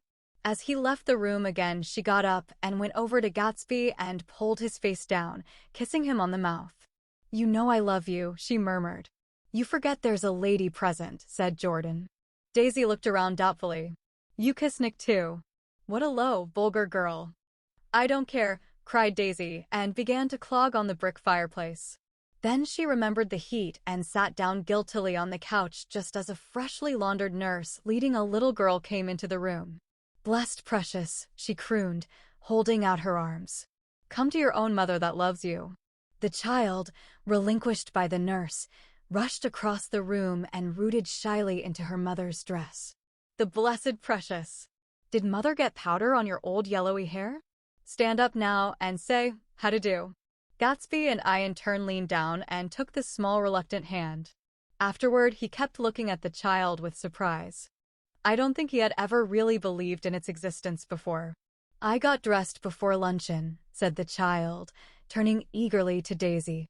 "That's because your mother wanted to show you off." Her face bent into the single wrinkle of the small white neck. "You dream, you. You absolute little dream." "Yes," admitted the child calmly. "Aunt Jordan's got on a white dress too. How do you like mother's friends?" Daisy turned her around so that she faced Gatsby. "Do you think they're pretty? Where's Daddy?" "She doesn't look like her father," explained Daisy. "She looks like me. She's got my hair and shape of the face." Daisy sat back upon the couch. The nurse took a step forward and held out her hand. "Come, Pammy. Goodbye, sweetheart." With a reluctant backward glance, the well-disciplined child held to her nurse's hand and was pulled out the door just as Tom came back, preceding 4 gin rickeys that clicked full of ice. Gatsby took up his drink. "They certainly look cool," he said, with visible tension. We drank in long, greedy swallows. "I read somewhere that the sun's getting hotter every year," said Tom genially. "It seems that pretty soon the Earth's going to fall into the sun, or wait a minute, it's just the opposite. The sun's getting colder every year." "Come outside," he suggested to Gatsby. "I'd like you to have a look at the place." I went with them out to the veranda. On the green sound, stagnant in the heat, one small sail crawled slowly toward the fresher sea. Gatsby's eyes followed it momentarily. He raised his hand and pointed across the bay. "I'm right across from you." "So you are." Our eyes lifted over the rose beds and the hot lawn and the weedy refuse of the dog days alongshore. Slowly the white wings of the boat moved against the blue cool limit of the sky. Ahead lay the scalloped ocean and the abounding blessed isles. "There's sport for you," said Tom, nodding. "I'd like to be out there with him for about an hour." We had luncheon in the dining room, darkened too against the heat, and drank down nervous gaiety with the cold ale. "What'll we do with ourselves this afternoon?" cried Daisy, "and the day after that, and the next 30 years? "Don't be morbid," Jordan said. "Life starts all over again when it gets crisp in the fall." "But it's so hot," insisted Daisy, on the verge of tears, "and everything's so confused." "Let's all go to town." Her voice struggled on through the heat, beating against it, molding its senselessness into forms. "I've heard of making a garage out of a stable," Tom was saying to Gatsby, "but I'm the first man who ever made a stable out of a garage." "Who wants to go to town?" demanded Daisy insistently. Gatsby's eyes floated toward her. She cried, "You look so cool." Their eyes met, and they stared together at each other, alone in space. With an effort, she glanced down at the table. "You always look so cool," she repeated. She had told him that she loved him, and Tom Buchanan saw. He was astounded. His mouth opened a little, and he looked at Gatsby, and then back at Daisy as if he had just recognized her as someone he knew a long time ago. "You resemble the advertisement of the man," she went on innocently. You know the advertisement of the man. All right, broke in Tom quickly. I'm perfectly willing to go to town. Come on, we're all going to town. He got up, his eyes still flashing between Gatsby and his wife. No one moved. Come on. His temper cracked a little. What's the matter, anyhow? If we're going to town, let's start. His hand, trembling with his effort at self-control, bore to his lips the last of his glass of ale. Daisy's voice got us to our feet and out onto the blazing gravel drive. Are we just going to go? She objected. Like this? Aren't we going to let anyone smoke a cigarette first? Everybody smoked all through lunch. Oh, let's have fun, she begged him. It's too hot to fuss. He didn't answer. Have it your own way, she said. Come on, Jordan. They went upstairs to get ready while we three men stood there shuffling the hot pebbles with our feet. A silver curve of the moon hovered already in the western sky. Gatsby started to speak, changed his mind, but not before Tom wheeled and faced him expectantly. Have you got your stables here? Asked Gatsby with an effort. About a quarter of a mile down the road. Oh! A pause. I don't see the idea of going to town, broke out Tom savagely. Women get these notions in their heads. Shall we take anything to drink? Called Daisy from an upper window. I'll get some whiskey, answered Tom. He went inside. Gatsby turned to me rigidly. I can't say anything in his house, old sport. She's got an indiscreet voice, I remarked. It's full of, I hesitated. Her voice is full of money, he said suddenly. That was it. I'd never understood before. It was full of money. That was the inexhaustible charm that rose and fell in it, the jingle of it, the cymbal song of it. High in a white palace, the king's daughter, the golden girl. Tom came out of the house wrapping a quart bottle in a towel, followed by Daisy and Jordan wearing small tight hats of metallic cloth and carrying light capes over their arms. Shall we all go in my car? Suggested Gatsby. He felt the hot, green leather of the seat. I ought to have left it in the shade. Is it standard shift? Demanded Tom. Yes. Well, you take my coupe and let me drive your car to town. The suggestion was distasteful to Gatsby. I don't think there's much gas, he objected. Plenty of gas, said Tom boisterously. He looked at the gauge. And if it runs out, I can stop at a drugstore. You can buy anything at a drugstore nowadays. A pause followed this apparently pointless remark. Daisy looked at Tom frowning, and an indefinable expression, at once definitely unfamiliar and vaguely recognizable, as if I had only heard it described in words, passed over Gatsby's face. Come on, Daisy, said Tom, pressing her with his hand toward Gatsby's car. I'll take you in the circus wagon. He opened the door, but she moved out from the circle of his arm. You take Nick. And Jordan. We'll follow you in the coupe. She walked close to Gatsby, touching his coat with her hand. Jordan and Tom and I got into the front seat of Gatsby's car. Tom pushed the unfamiliar gears tentatively, and we shot off into the oppressive heat, leaving them out of sight behind. Did you see that? Demanded Tom. See what? He looked at me keenly, realizing that Jordan and I must have known all along. You think I'm pretty dumb, don't you? He suggested. Perhaps I am, but I have almost a second sight sometimes that tells me what to do. Maybe you don't believe that, but science. He paused. The immediate contingency overtook him, pulled him back from the edge of theoretical abyss. I've made a small investigation of this fellow, he continued. I could have gone deeper if I'd known. Do you mean you've been to a medium? Inquired Jordan humorously. What? Confused, he stared at us as we laughed. A medium? About Gatsby. About Gatsby. No, I haven't. I said I'd been making a small investigation of his past. And you found he was an Oxford man, said Jordan helpfully. An Oxford man. He was incredulous. Like hell he is. He wears a pink suit. Nevertheless, he's an Oxford man. Oxford, New Mexico, snorted Tom contemptuously, or something like that.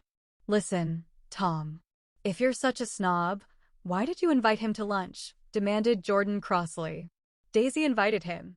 She knew him before we were married, God knows where. We were all irritable now with the fading ale, and aware of it we drove for a while in silence. Then as Dr. T.J. Eckelberg's faded eyes came into sight down the road, I remembered Gatsby's caution about gasoline. "We've got enough to get us to town," said Tom. "But there's a garage right here," objected Jordan. "I don't want to get stalled in this baking heat." Tom threw on both brakes impatiently, and we slid to an abrupt dusty stop under Wilson's sign. After a moment, the proprietor emerged from the interior of his establishment and gazed hollow-eyed at the car. "Let's have some gas," cried Tom roughly. "What do you think we stopped for, to admire the view?" "I'm sick," said Wilson without moving. "Been sick all day." "What's the matter?" "I'm all run down." "Well, shall I help myself?" Tom demanded. "You sounded well enough on the phone." With an effort, Wilson left the shade and support of the doorway and, breathing hard, unscrewed the cap of the tank. In the sunlight, his face was green. "I didn't mean to interrupt your lunch," he said. "But I need money pretty bad, and I was wondering what you were going to do with your old car." "How do you like this one?" inquired Tom. "I bought it last week." "It's a nice yellow one," said Wilson as he strained at the handle. "Like to buy it?" "Big chance," Wilson smiled faintly. "No, but I could make some money on the other." "What do you want money for all of a sudden?" "I've been here too long. I want to get away. My wife and I want to go west." "Your wife does," exclaimed Tom, startled. "She's been talking about it for 10 years. He rested for a moment against the pump, shading his eyes. "And now she's going whether she wants to or not. I'm going to get her away." The coupe flashed by us with a flurry of dust and the flash of a waving hand. "What do I owe you?" demanded Tom harshly. "I just got wised up to something funny the last 2 days," remarked Wilson. "That's why I want to get away. That's why I've been bothering you about the car." "What do I owe you?" $20.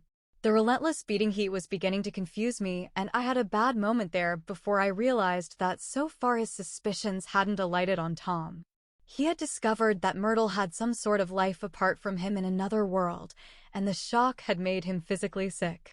I stared at him and then at Tom, who had made a parallel discovery less than an hour before, and it occurred to me that there was no difference between men in intelligence or race, so profound as the difference between the sick and the well. Wilson was so sick that he looked guilty, unforgivably guilty, as if he had just got some poor girl with child. "I'll let you have that car," said Tom. "I'll send it over tomorrow afternoon." That locality was always vaguely disquieting, even in the broad glare of afternoon, and now I turned my head as though I had been warned of something behind. Over the ash heaps the giant eyes of Dr. T.J. Eckelberg kept their vigil, but I perceived, after a moment, that other eyes were regarding us with peculiar intensity from less than 20 feet away. In one of the windows over the garage, the curtains had been moved aside a little, and Myrtle Wilson was peering down at the car. So engrossed was she that she had no consciousness of being observed, and one emotion after another crept into her face like objects into a slowly developing picture. Her expression was curiously familiar. It was an expression I had often seen on women's faces, but on Myrtle Wilson's face it seemed purposeless and inexplicable until I realized that her eyes, wide with jealous terror, were fixed not on Tom, but on Jordan Baker, whom she took to be his wife. There is no confusion like the confusion of a simple mind, and as we drove away, Tom was feeling the hot whips of panic. His wife and his mistress, until an hour ago secure and inviolate, were slipping precipitately from his control. Instinct made him step on the accelerator with the double purpose of overtaking Daisy and leaving Wilson behind, and we sped along toward Astoria at 50 miles an hour until, among the spidery girders of the elevated, we came in sight of the easygoing blue coupe. "Those big movies around 50th Street are cool," suggested Jordan. "I love New York on summer afternoons when everyone's away. There's something very sensuous about it, overripe, as if all sorts of funny fruits were going to fall into your hands." The word sensuous had the effect of further disquieting Tom, but before he could invent a protest, the coupe came to a stop, and Daisy signaled us to draw up alongside. "Where are we going?" she cried. "How about the movies?" "It's so hot," she complained. "You go. We'll ride around and meet you after." With an effort, her wit rose faintly. "We'll meet you on some corner. I'll be the man smoking 2 cigarettes. "We can't argue about it here," Tom said impatiently, as a truck gave out a cursing whistle behind us. You follow me to the south side of Central Park in front of the plaza. Several times he turned his head and looked back for their car, and if the traffic delayed them, he slowed up until they came into sight. I think he was afraid they would dart down a side street and out of his life forever. But they didn't. And we all took the less explicable step of engaging the parlor of a suite in the Plaza Hotel. The prolonged and tumultuous argument that ended by herding us into that room eludes me, though I have a sharp physical memory that, in the course of it, my underwear kept climbing like a damp snake around my legs and intermittent beads of sweat raced cool across my back. The notion originated with Daisy's suggestion that we hire 5 bathrooms and take cold baths, and then assumed more tangible form as a place to have a mint julep. Each of us said over and over that it was a crazy idea. We all talked at once to a baffled clerk and thought, or pretended to think, that we were being very funny. The room was large and stifling, and, though it was already 4 o'clock, opening the windows admitted only a gust of hot shrubbery from the park. Daisy went to the mirror and stood with her back to us, fixing her hair. "It's a swell suite," whispered Jordan respectfully, and everyone laughed. "Open another window," commanded Daisy, without turning around. "There aren't any more." "Well, we'd better telephone for an axe. The thing to do is to forget about the heat," said Tom impatiently. "You make it 10 times worse by crabbing about it." He unrolled the bottle of whiskey from the towel and put it on the table. "Why not let her alone, old sport?" remarked Gatsby. "You're the one that wanted to come to town." There was a moment of silence. The telephone book slipped from its nail and splashed to the floor, whereupon Jordan whispered, "Excuse me," but this time no one laughed. "I'll pick it up," I offered. "I've got it." Gatsby examined the parted string, muttered in an interested way, and tossed the book on a chair. "That's a great expression of yours, isn't it?" said Tom sharply. "What is?" "All this old sport business. Where'd you pick that up?" "Now see here, Tom," said Daisy, turning around from the mirror. "If you're going to make personal remarks, I won't stay here a minute. Call up and order some ice for the mint julep." As Tom took up the receiver, the compressed heat exploded into sound, and we were listening to the portentous chords of Mendelssohn's Wedding March from the ballroom below. "Imagine marrying anybody in this heat," cried Jordan dismally. "Still, I was married in the middle of June," Daisy remembered. "Louisville in June. Somebody fainted." "Who was it fainted, Tom?" "Biloxi," he answered shortly.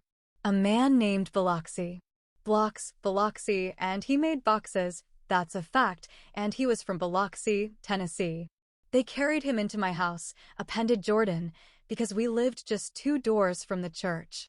And he stayed 3 weeks, until Daddy told him he had to get out. The day after he left, Daddy died." After a moment she added, as if she might have sounded irreverent, "There wasn't any connection." "I used to know a Bill Biloxi from Memphis," I remarked. "That was his cousin. I knew his whole family history before he left. He gave me an aluminium putter that I use today." The music had died down as the ceremony began, and now a long cheer floated in at the window, followed by intermittent cries of, "Yeah, and finally by a burst of jazz as the dancing began. "We're getting old," said Daisy. "If we were young, we'd rise and dance." "Remember Biloxi," Jordan warned her. "Where'd you know him, Tom?" "Biloxi?" He concentrated with an effort. "I didn't know him. He was a friend of Daisy's." "He was not," she denied. "I'd never seen him before. He came down in the private car." "Well, he said he knew you." "He said he was raised in Louisville." Asa Bird brought him around at the last minute and asked if we had room for him. Jordan smiled. "He was probably bumming his way home. He told me he was president of your class at Yale." Tom and I looked at each other blankly. "Biloxi?" "First place, we didn't have any president." Gatsby's foot beat a short, restless tattoo, and Tom eyed him suddenly. "By the way, Mr. Gatsby, I understand you're an Oxford man." "Not exactly." "Oh, yes, I understand you went to Oxford." "Yes, I went there." A pause. Then Tom's voice, incredulous and insulting. "You must have gone there about the time Biloxi went to New Haven." Another pause. A waiter knocked and came in with crushed mint and ice, but the silence was unbroken by his "thank you" and the soft closing of the door. This tremendous detail was to be cleared up at last. I told you I went there, said Gatsby. I heard you, but I'd like to know when. It was in 1919. I only stayed 5 months. That's why I can't really call myself an Oxford man. Tom glanced around to see if we mirrored his unbelief. But we were all looking at Gatsby. It was an opportunity they gave to some of the officers after the armistice. He continued. We could go to any of the universities in England or France. I wanted to get up and slap him on the back. I had one of those renewals of complete faith in him that I'd experienced before. Daisy rose, smiling faintly, and went to the table. Open the whiskey, Tom, she ordered, and I'll make you a mint julep. Then you won't seem so stupid to yourself. Look at the mint. Wait a minute, snapped Tom. I want to ask Mr. Gatsby one more question. Go on, Gatsby said politely.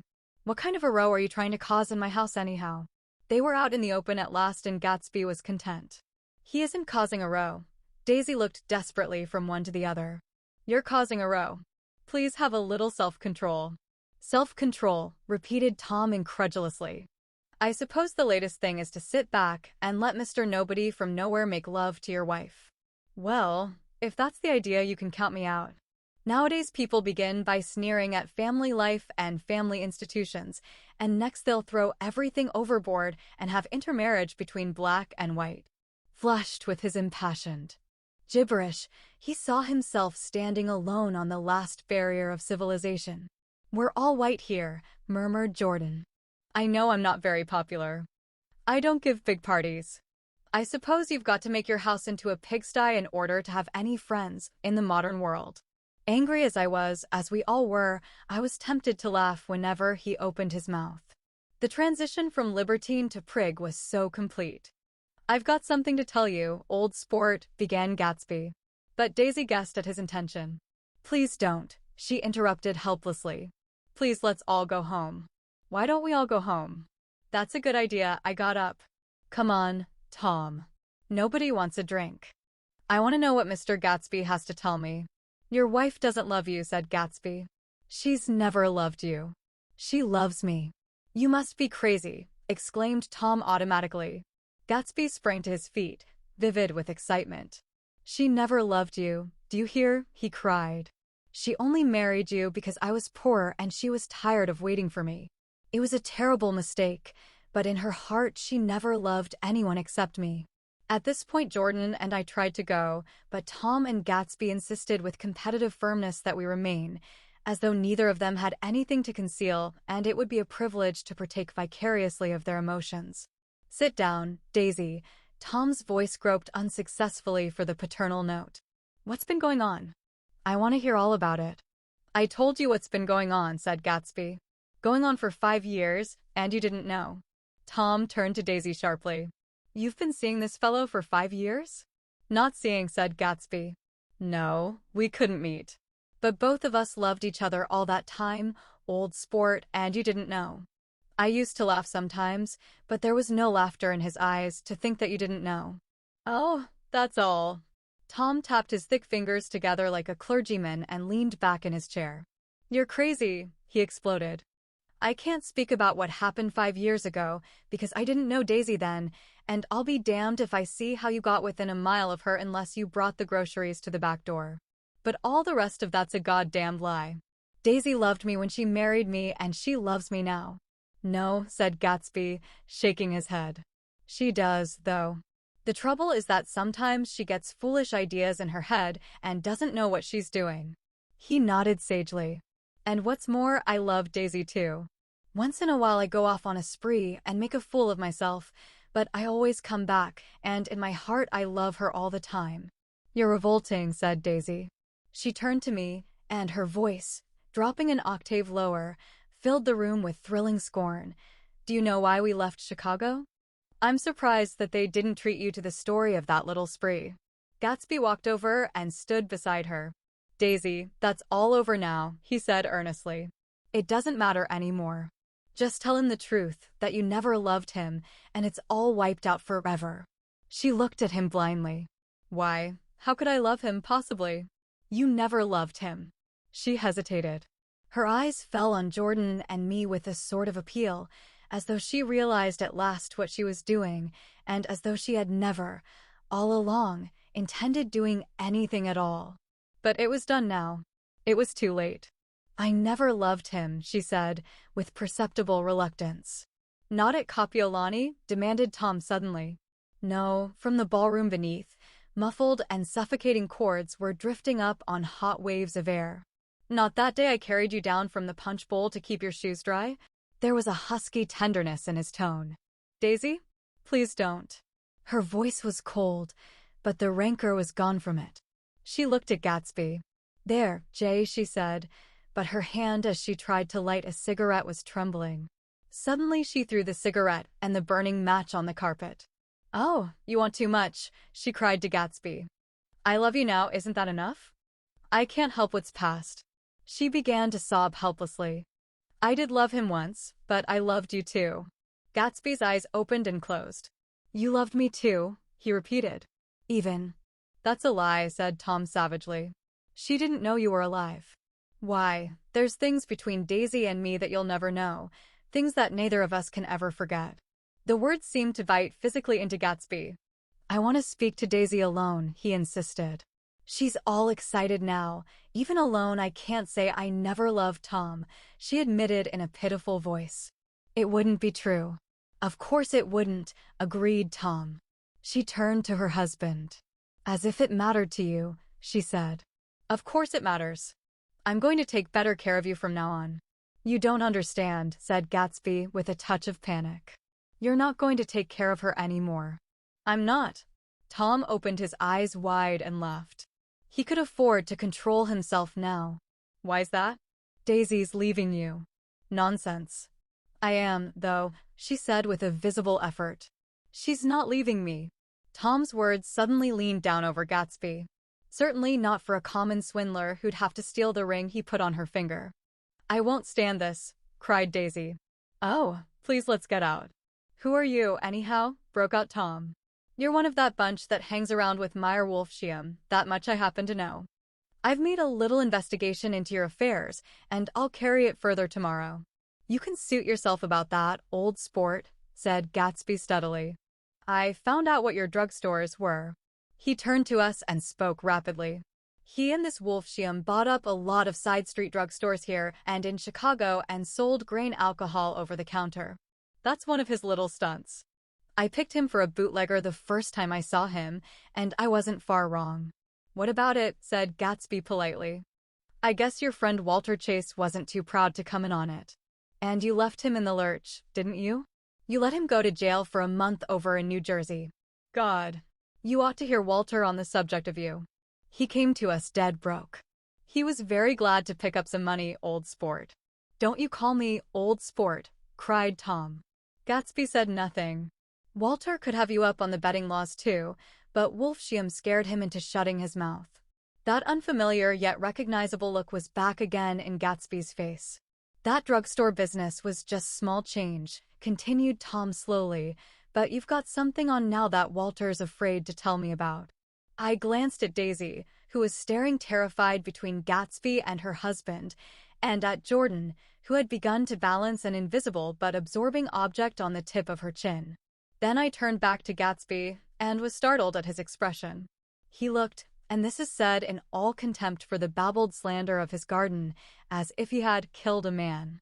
For a moment the set of his face could be described in just that fantastic way. It passed, and he began to talk excitedly to Daisy, denying everything, defending his name against accusations that had not been made. But with every word she was drawing further and further into herself, so he gave that up, and only the dead dream fought on as the afternoon slipped away, trying to touch what was no longer tangible, struggling unhappily, undespairingly, toward that lost voice across the room. The voice begged again to go. Please, Tom. I can't stand this anymore. Her frightened eyes told that whatever intentions, whatever courage she had had, were definitely gone. You two start on home, Daisy said Tom. In Mr. Gatsby's car. She looked at Tom, alarmed now, but he insisted with magnanimous scorn. Go on. He won't annoy you. I think he realizes that his presumptuous little flirtation is over. They were gone, without a word, snapped out, made accidental, isolated, like ghosts, even from our pity. After a moment, Tom got up and began wrapping the unopened bottle of whiskey in the towel. Want any of this stuff? Jordan? Nick? I didn't answer. Nick? He asked again. What? Want any? No. I just remembered that today's my birthday. I was 30. Before me stretched the portentous, menacing road of a new decade. It was 7 o'clock when we got into the coupe with him and started for Long Island. Tom talked incessantly, exulting and laughing, but his voice was as remote from Jordan and me as the foreign glamour on the sidewalk or the tumult of the elevated overhead. Human sympathy has its limits, and we were content to let all their tragic arguments fade with the city lights behind. 30. The promise of a decade of loneliness, a thinning list of single men to know, a thinning briefcase of enthusiasm, thinning hair. But there was Jordan beside me, who, unlike Daisy, was too wise ever to carry well-forgotten dreams from age to age. As we passed over the dark bridge, her wan face fell lazily against my coat's shoulder, and the formidable stroke of 30 died away with the reassuring pressure of her hand. So we drove on toward death through the cooling twilight. The young Greek, Michaelas, who ran the coffee joint beside the ash heaps, was the principal witness at the inquest. He had slept through the heat until after 5, when he strolled over to the garage and found George Wilson sick in his office, really sick, pale as his own pale hair and shaking all over. Michaelas advised him to go to bed, but Wilson refused, saying that he'd miss a lot of business if he did. While his neighbor was trying to persuade him, a violent racket broke out overhead. "I've got my wife locked in up there," explained Wilson calmly. "She's going to stay there till the day after tomorrow, and then we're going to move away." Michaelas was astonished. They had been neighbors for 4 years, and Wilson had never seemed faintly capable of such a statement. Generally, he was one of these worn-out men. When he wasn't working, he sat on a chair in the doorway and stared at the people and the cars that passed along the road. When anyone spoke to him, he invariably laughed in an agreeable, colorless way. He was his wife's man and not his own. So naturally, Michaelas tried to find out what had happened, but Wilson wouldn't say a word. Instead, he began to throw curious, suspicious glances at his visitor and ask him what he'd been doing at certain times on certain days. Just as the latter was getting uneasy, some workmen came past the door bound for his restaurant, and Michaelas took the opportunity to get away, intending to come back later. But he didn't. He supposed he forgot to, that's all. When he came outside again, a little after 7, he was reminded of the conversation because he heard Mrs. Wilson's voice, loud and scolding, downstairs in the garage. "Beat me." He heard her cry. "Throw me down and beat me, you dirty little coward." A moment later, she rushed out into the dusk, waving her hands and shouting before he could move from his door. The business was over. The death car, as the newspapers called it, didn't stop. It came out of the gathering darkness, wavered tragically for a moment, and then disappeared around the next bend. Mavro Michaelas wasn't even sure of its color. He told the first policeman that it was light green. The other car, the one going toward New York, came to rest 100 yards beyond, and its driver hurried back to where Myrtle Wilson, her life violently extinguished, knelt in the road and mingled her thick dark blood with the dust. Michaelas and this man reached her first, but when they had torn open her shirtwaist, still damp with perspiration, they saw that her left breast was swinging loose like a flap, and there was no need to listen for the heart beneath. The mouth was wide open and ripped a little at the corners, as though she had choked a little in giving up the tremendous vitality she had stored so long. We saw the 3 or 4 automobiles and the crowd when we were still some distance away. "Wreck," said Tom. "That's good. Wilson will have a little business at last." He slowed down, but still without any intention of stopping until, as we came nearer, the hushed, intent faces of the people at the garage door made him automatically put on the brakes. "We'll take a look," he said doubtfully, "just a look." I became aware now of a hollow, wailing sound which issued incessantly from the garage, a sound which, as we got out of the coupe and walked toward the door, resolved itself into the words, "Oh, my God," uttered over and over in a gasping moan. "There's some bad trouble here," said Tom excitedly. He reached up on tiptoes and peered over a circle. of heads into the garage, which was lit only by a yellow light in a swinging metal basket overhead. Then he made a harsh sound in his throat, and with a violent thrusting movement of his powerful arms pushed his way through. The circle closed up again with a running murmur of expostulation. It was a minute before I could see anything at all. Then new arrivals deranged the line, and Jordan and I were pushed suddenly inside. Myrtle Wilson's body, wrapped in a blanket and then in another blanket as though she suffered from a chill in the hot night, lay on a work table by the wall, and Tom, with his back to us, was bending over it motionless. Next to him stood a motorcycle policeman taking down names with much sweat and correction in a little book. At first I couldn't find the source of the high, groaning words that echoed clamorously through the bare garage. Then I saw Wilson standing on the raised threshold of his office, swaying back and forth and holding to the doorposts with both hands. Some man was talking to him in a low voice and attempting, from time to time, to lay a hand on his shoulder, but Wilson neither heard nor saw. His eyes would drop slowly from the swinging light to the laden table by the wall, and then jerk back to the light again, and he gave out incessantly his high, horrible call, "Oh, my God! Oh, my God! Oh, God! Oh, my God!" Presently Tom lifted his head with a jerk and, after staring around the garage with glazed eyes, addressed a mumbled incoherent remark to the policeman. "M.A.V." the policeman was saying. "Oh no, R," corrected the man. "M.A.V.R.O. listen to me," muttered Tom fiercely. "R," said the policeman. "Oh, G." He looked up as Tom's broad hand fell sharply on his shoulder. "What you want, fella? What happened? That's what I want to know." "Otto hit her. Instantly killed." "Instantly killed," repeated Tom, staring. "She ran out in a road. Son of a bitch didn't even stop his car." "There was 2 cars," said Michaelis, "one coming, one going, see?" "Going where?" asked the policeman keenly. "One going each way." "Well," his hand rose toward the blankets, but stopped halfway and fell to his side. "She ran out there and the one coming from New York knocked right into her, going 30 or 40 miles an hour." "What's the name of this place here?" demanded the officer. "Hasn't got any name." A pale, well-dressed Negro stepped near. "It was a yellow car," he said. "Big yellow car." "New." "See the accident?" asked the policeman. "No, but the car passed me down the road, going faster than 40. Going 50, 60. Come here and let's have your name." "Look out now. I want to get his name." Some words of this conversation must have reached Wilson, swaying in the office door, for suddenly a new theme found voice among his grasping cries. "You don't have to tell me what kind of car it was."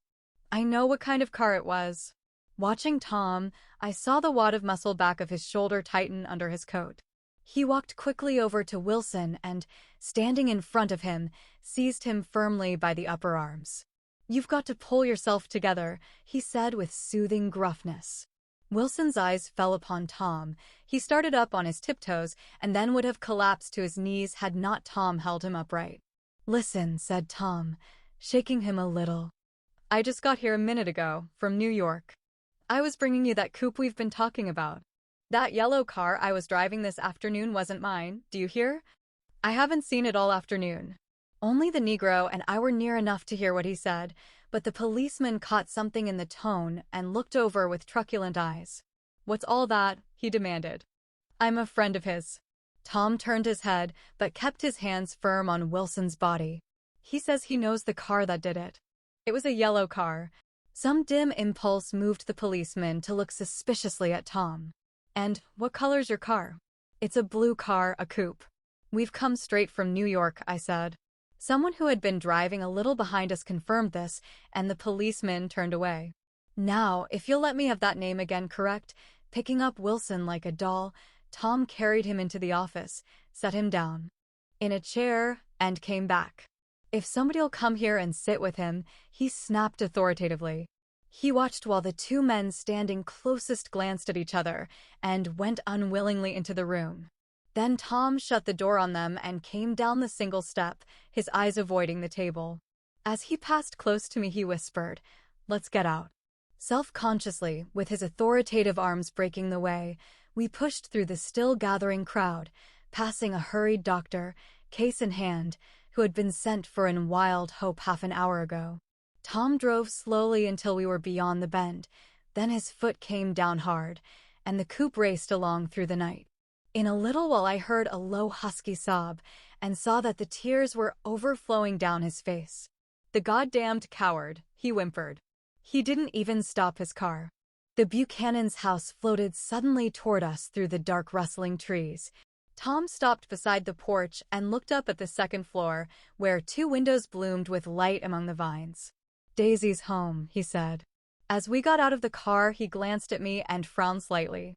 "I ought to have dropped you in West Egg, Nick. There's nothing we can do tonight."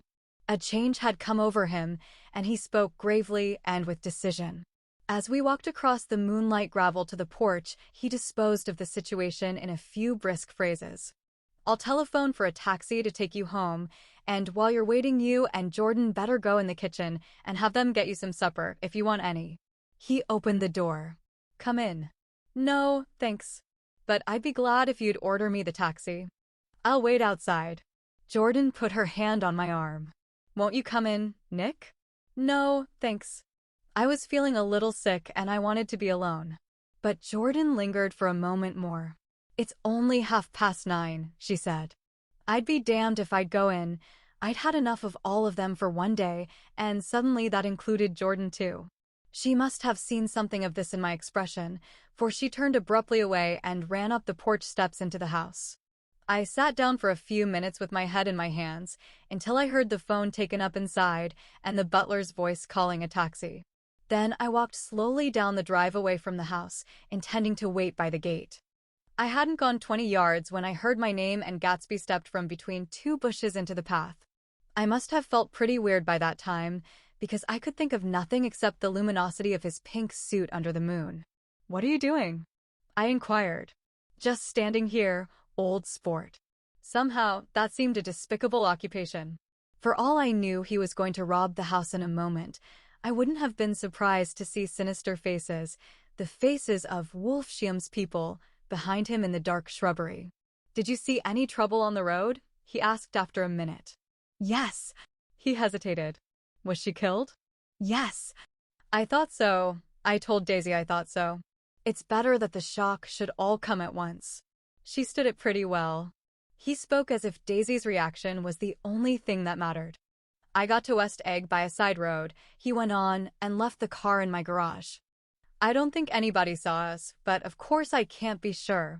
I disliked him so much by this time that I didn't find it necessary to tell him he was wrong."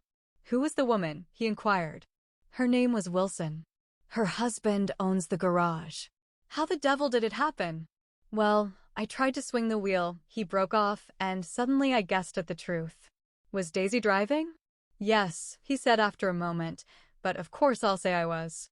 "You see, when we left New York, she was very nervous, and she thought it would steady her to drive, and this woman rushed out at us just as we were passing a car coming the other way. It all happened in a minute, but it seemed to me that she wanted to speak to us, thought we were somebody she knew. Well, first Daisy turned away from the woman toward the other car, and then she lost her nerve and turned back. The second my hand reached the wheel, I felt the shock. It must have killed her instantly. It ripped her open, don't tell me, old sport." He winced. "Anyhow, Daisy stepped on it. I tried to make her stop, but she couldn't, so I pulled on the emergency brake. Then she fell over into my lap and I drove on." "She'll be all right tomorrow," he said presently. "I'm just going to wait here and see if he tries to bother her about that unpleasantness this afternoon. She's locked herself into her room, and if he tries any brutality, she's going to turn the light out and on again." "He won't touch her," I said. "He's not thinking about her." "I don't trust him, old sport."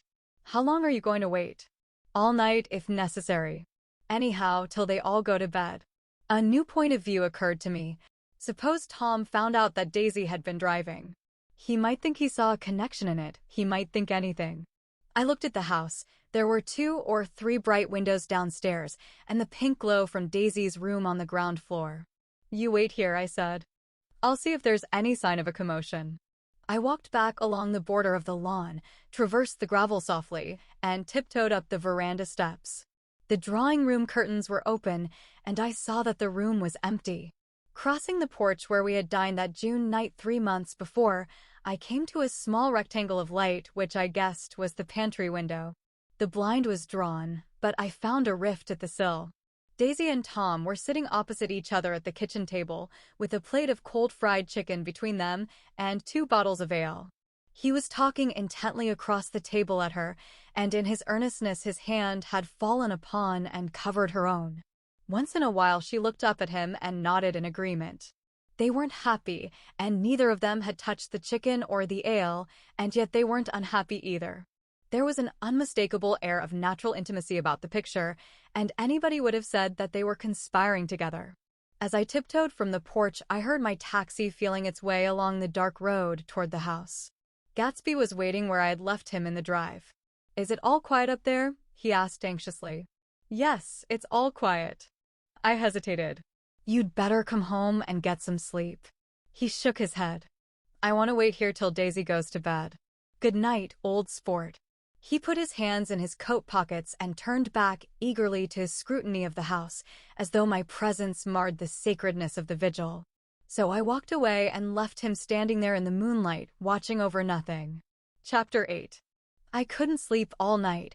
A foghorn was groaning incessantly on the sound, and I tossed half-sick between grotesque reality and savage, frightening dreams. Toward dawn, I heard a taxi go up Gatsby's drive, and immediately I jumped out of bed and began to dress. I felt that I had something to tell him, something to warn him about, and morning would be too late. Crossing his lawn, I saw that his front door was still open, and he was leaning against a table in the hall, heavy with dejection or sleep. "Nothing happened," he said wanly. I waited, and about 4 o'clock she came to the window and stood there for a minute and then turned out the light. His house had never seemed so enormous to me as it did that night when we hunted through the great rooms for cigarettes. We pushed aside curtains that were like pavilions and felt over innumerable feet of dark wall for electric light switches. Once I tumbled with a sort of splash upon the keys of a ghostly piano. There was an inexplicable amount of dust everywhere, and the rooms were musty, as though they hadn't been aired for many days. I found the humidor on an unfamiliar table, with 2 stale, dry cigarettes inside. Throwing open the French windows of the drawing room, we sat smoking out into the darkness. "You ought to go away," I said. "It's pretty certain they'll trace your car. Go away now, old sport. Go to Atlantic City for a week, or up to Montreal." He wouldn't consider it. He couldn't possibly leave Daisy until he knew what she was going to do. He was clutching at some last hope, and I couldn't bear to shake him free. It was this night that he told me the strange story of his youth with Dan Cody, told it to me because Jay Gatsby had broken up like glass against Tom's hard malice, and the long secret extravaganza was played out. I think that he would have acknowledged anything now, without reserve, but he wanted to talk about Daisy. She was the first nice girl he had ever known. In various unrevealed capacities, he had come in contact with such people, but always with indiscernible barbed wire between. He found her excitingly desirable. He went to her house, at first with other officers from Camp Taylor, then alone. It amazed him. He had never been in such a beautiful house before. But what gave it an air of breathless intensity was that Daisy lived there. It was as casual a thing to her as his tent out at camp was to him.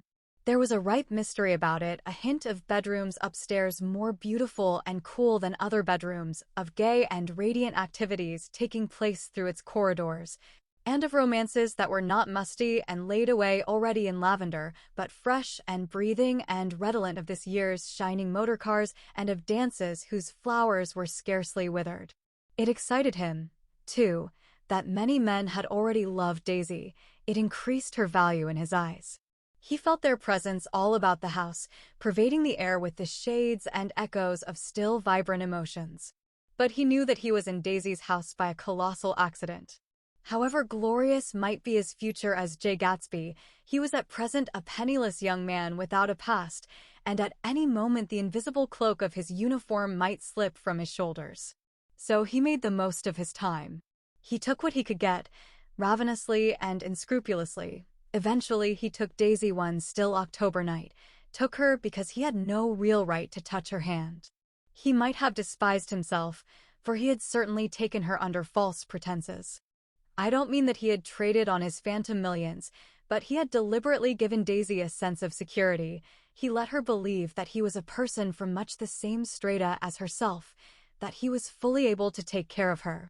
As a matter of fact, he had no such facilities, he had no comfortable family standing behind him, and he was liable at the whim of an impersonal government to be blown anywhere about the world. But he didn't despise himself, and it didn't turn out as he had imagined. He had intended, probably, to take what he could and go, but now he found that he had committed himself to the following of a grail. He knew that Daisy was extraordinary, but he didn't realize just how extraordinary a nice girl could be. She vanished into her rich house, into her rich, full life, leaving Gatsby nothing. He felt married to her, that was all. When they met again, 2 days later, it was Gatsby who was breathless, who was, somehow, betrayed. Her porch was bright with the bought luxury of starshine. The wicker of the settee squeaked fashionably as she turned toward him, and he kissed her curious and lovely mouth. She had caught a cold, and it made her voice huskier and more charming than ever, and Gatsby was overwhelmingly aware of the youth and mystery that wealth imprisons and preserves, of the freshness of many clothes, and of Daisy, gleaming like silver, safe and proud above the hot struggles of the poor. I can't describe to you how surprised I was to find out I loved her old sport. I even hoped for a while that she'd throw me over, but she didn't, because she was in love with me too. She thought I knew a lot because I knew different things from her. Well, there I was, way off my ambitions, getting deeper in love every minute, and all of a sudden I didn't care. What was the use of doing great things if I could have a better time telling her what I was going to do? On the last afternoon before he went abroad, he sat with Daisy in his arms for a long, silent time. It was a cold fall day, with fire in the room and her cheeks flushed. Now and then she moved and he changed his arm a little, and once he kissed her dark, shining hair. The afternoon had made them tranquil for a while, as if to give them a deep memory for the long parting the next day promised. They had never been closer in their month of love, nor communicated more profoundly one with another, than when she brushed silent lips against his coat's shoulder, or when he touched the end of her fingers, gently, as though she were asleep. He did extraordinarily well in the war. He was a captain before he went to the front, and following the Argonne battles he got his majority and the command of the divisional machine guns. After the armistice, he tried frantically to get home, but some complication or misunderstanding sent him to Oxford instead. He was worried now. There was a quality of nervous despair in Daisy's letters. She didn't see why he couldn't come. She was feeling the pressure of the world outside, and she wanted to see him and feel his presence beside her and be reassured that she was doing the right thing after all. For Daisy was young and her artificial world was redolent of orchids and pleasant, cheerful snobbery and orchestras which set the rhythm of the year, summing up the sadness and suggestiveness of life in new tunes. All night the saxophones wailed the hopeless comment of the Beale Street Blues, while 100 pairs of golden and silver slippers shuffled the shining dust. At the grey tea hour there were always rooms that throbbed incessantly with this low, sweet fever, while fresh faces drifted here and there like rose petals blown by the sad horns around the floor. Through this twilight universe Daisy began to move again with the season. Suddenly she was again keeping half a dozen dates a day with half a dozen men, and drowsing asleep at dawn with the beads and chiffon of an evening dress tangled among dying orchids on the floor beside her bed. And all the time something within her was crying for a decision. She wanted her life shaped now, immediately, and the decision must be made by some force of love, of money, of unquestionable practicality that was close at hand. That force took shape in the middle of spring with the arrival of Tom Buchanan. There was a wholesome bulkiness about his person and his position, and Daisy was flattered. Doubtless there was a certain struggle and a certain relief. The letter reached Gatsby while he was still at Oxford. It was dawn now on Long Island, and we went about opening the rest of the windows downstairs, filling the house with gray turning, gold turning light. The shadow of a tree fell abruptly across the dew, and ghostly birds began to sing among the blue leaves. There was a slow, pleasant movement in the air, scarcely a wind, promising a cool, lovely day. I don't think she ever loved him. Gatsby turned around from a window and looked at me challengingly. You must remember, old sport, she was very excited this afternoon. He told her those things in a way that frightened her, that made it look as if I was some kind of cheap sharper. And the result was she hardly knew what she was saying. He sat down gloomily. Of course, she might have loved him just for a minute when they were first married, and loved me more even then. Do you see? Suddenly, he came out with a curious remark. In any case, he said, it was just personal. What could you make of that, except to suspect some intensity in his conception of the affair that couldn't be measured? He came back from France when Tom and Daisy were still on their wedding trip and made a miserable but irresistible journey to Louisville on the last of his army pay. He stayed there a week, walking the streets where their footsteps had clicked together through the November night and revisiting the out-of-the-way places to which they had driven in her white car. Just as Daisy's house had always seemed to him more mysterious and gay than other houses, so his idea of the city itself, even though she was gone from it, was pervaded with a melancholy beauty. He left feeling that if he had searched harder, he might have found her, that he was leaving her behind. The day coach, he was penniless now, was hot. He went out to the open vestibule and sat down on a folding chair, and the station slid away and the backs of unfamiliar buildings moved by. Then out into the Springfields, where a yellow trolley raced them for a minute with people in it who might once have seen the pale magic of her face along the casual street. The track curved, and now it was going away from the sun, which, as it sank lower, seemed to spread itself in benediction over the vanishing city where she had drawn her breath. He stretched out his hand desperately as if to snatch only a wisp of air, to save a fragment of the spot that she had made lovely for him. But it was all going by too fast now for his blurred eyes, and he knew that he had lost that part of it, the freshest and the best, forever. It was 9 o'clock when we finished breakfast and went out on the porch. The night had made a sharp difference in the weather, and there was an autumn flavor in the air. The gardener, the last one of Gatsby's former servants, came to the foot of the steps. I'm going to drain the pool today, Mr. Gatsby. Leaves will start falling pretty soon, and then there's always trouble with the pipes. Don't do it today, Gatsby answered. He turned to me apologetically. You know, old sport, I've never used that pool all summer. I looked at my watch and stood up. 12 minutes to my train. I didn't want to go to the city. I wasn't worth a decent stroke of work, but it was more than that. I didn't want to leave Gatsby. I missed that train, and then another, before I could get myself away. I'll call you up, I said finally. Do, old sport. I'll call you about noon. We walked slowly down the steps. I suppose Daisy'll call too. He looked at me anxiously, as if he hoped I'd corroborate this. I suppose so. Well, goodbye. We shook hands and I started away. Just before I reached the hedge, I remembered something and turned around. They're a rotten crowd, I shouted across the lawn. You're worth the whole damn bunch put together. I've always been glad I said that. It was the only compliment I ever gave him, because I disapproved of him from beginning to end. First he nodded politely, and then his face broke into that radiant and understanding smile, as if we'd been in ecstatic cahoots on that fact all the time. His gorgeous pink rag of a suit made a bright spot of color against the white steps, and I thought of the night when I first came to his ancestral home, 3 months before. The lawn and drive had been crowded with the faces of those who guessed at his corruption, and he had stood on those steps, concealing his incorruptible dream, as he waved them goodbye. I thanked him for his hospitality. We were always thanking him for that, I and the others. Goodbye, I called. I enjoyed breakfast, Gatsby. Up in the city, I tried for a while to list the quotations on an interminable amount of stock. Then I fell asleep in my swivel chair. Just before noon the phone woke me, and I started up with sweat breaking out on my forehead. It was Jordan Baker. She often called me up at this hour because the uncertainty of her own movements between hotels and clubs and private houses made her hard to find in any other way.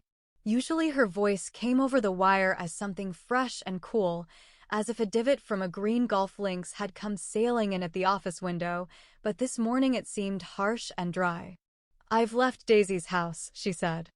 I'm at Hempstead, and I'm going down to Southampton this afternoon.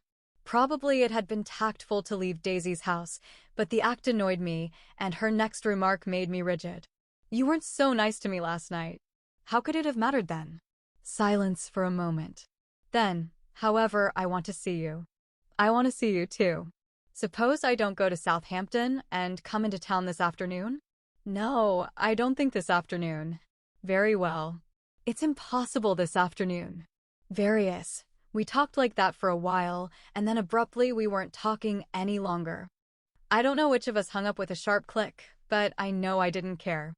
I couldn't have talked to her across a tea table that day if I never talked to her again in this world.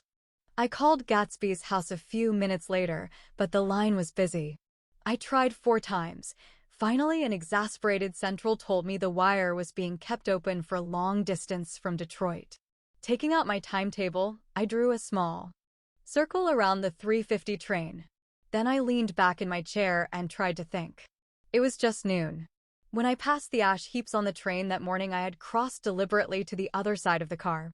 I supposed there'd be a curious crowd around there all day with little boys searching for dark spots in the dust, and some garrulous man telling over and over what had happened, until it became less and less real even to him, and he could tell it no longer.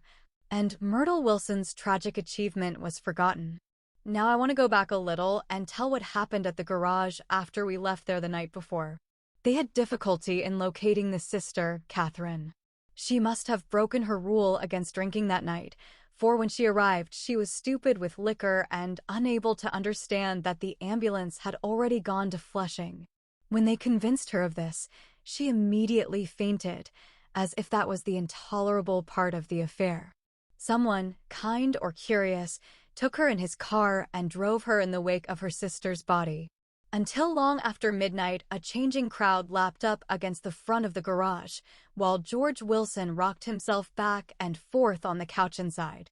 For a while the door of the office was open, and everyone who came into the garage glanced irresistibly through it. Finally someone said it was a shame and closed the door. Michaelis and several other men were with him. First, 4 or 5 men, later 2 or 3 men. Still later, Michaelis had to ask the last stranger to wait there 15 minutes longer while he went back to his own place and made a pot of coffee. After that, he stayed there alone with Wilson until dawn. About 3 o'clock, the quality of Wilson's incoherent muttering changed. He grew quieter and began to talk about the yellow car.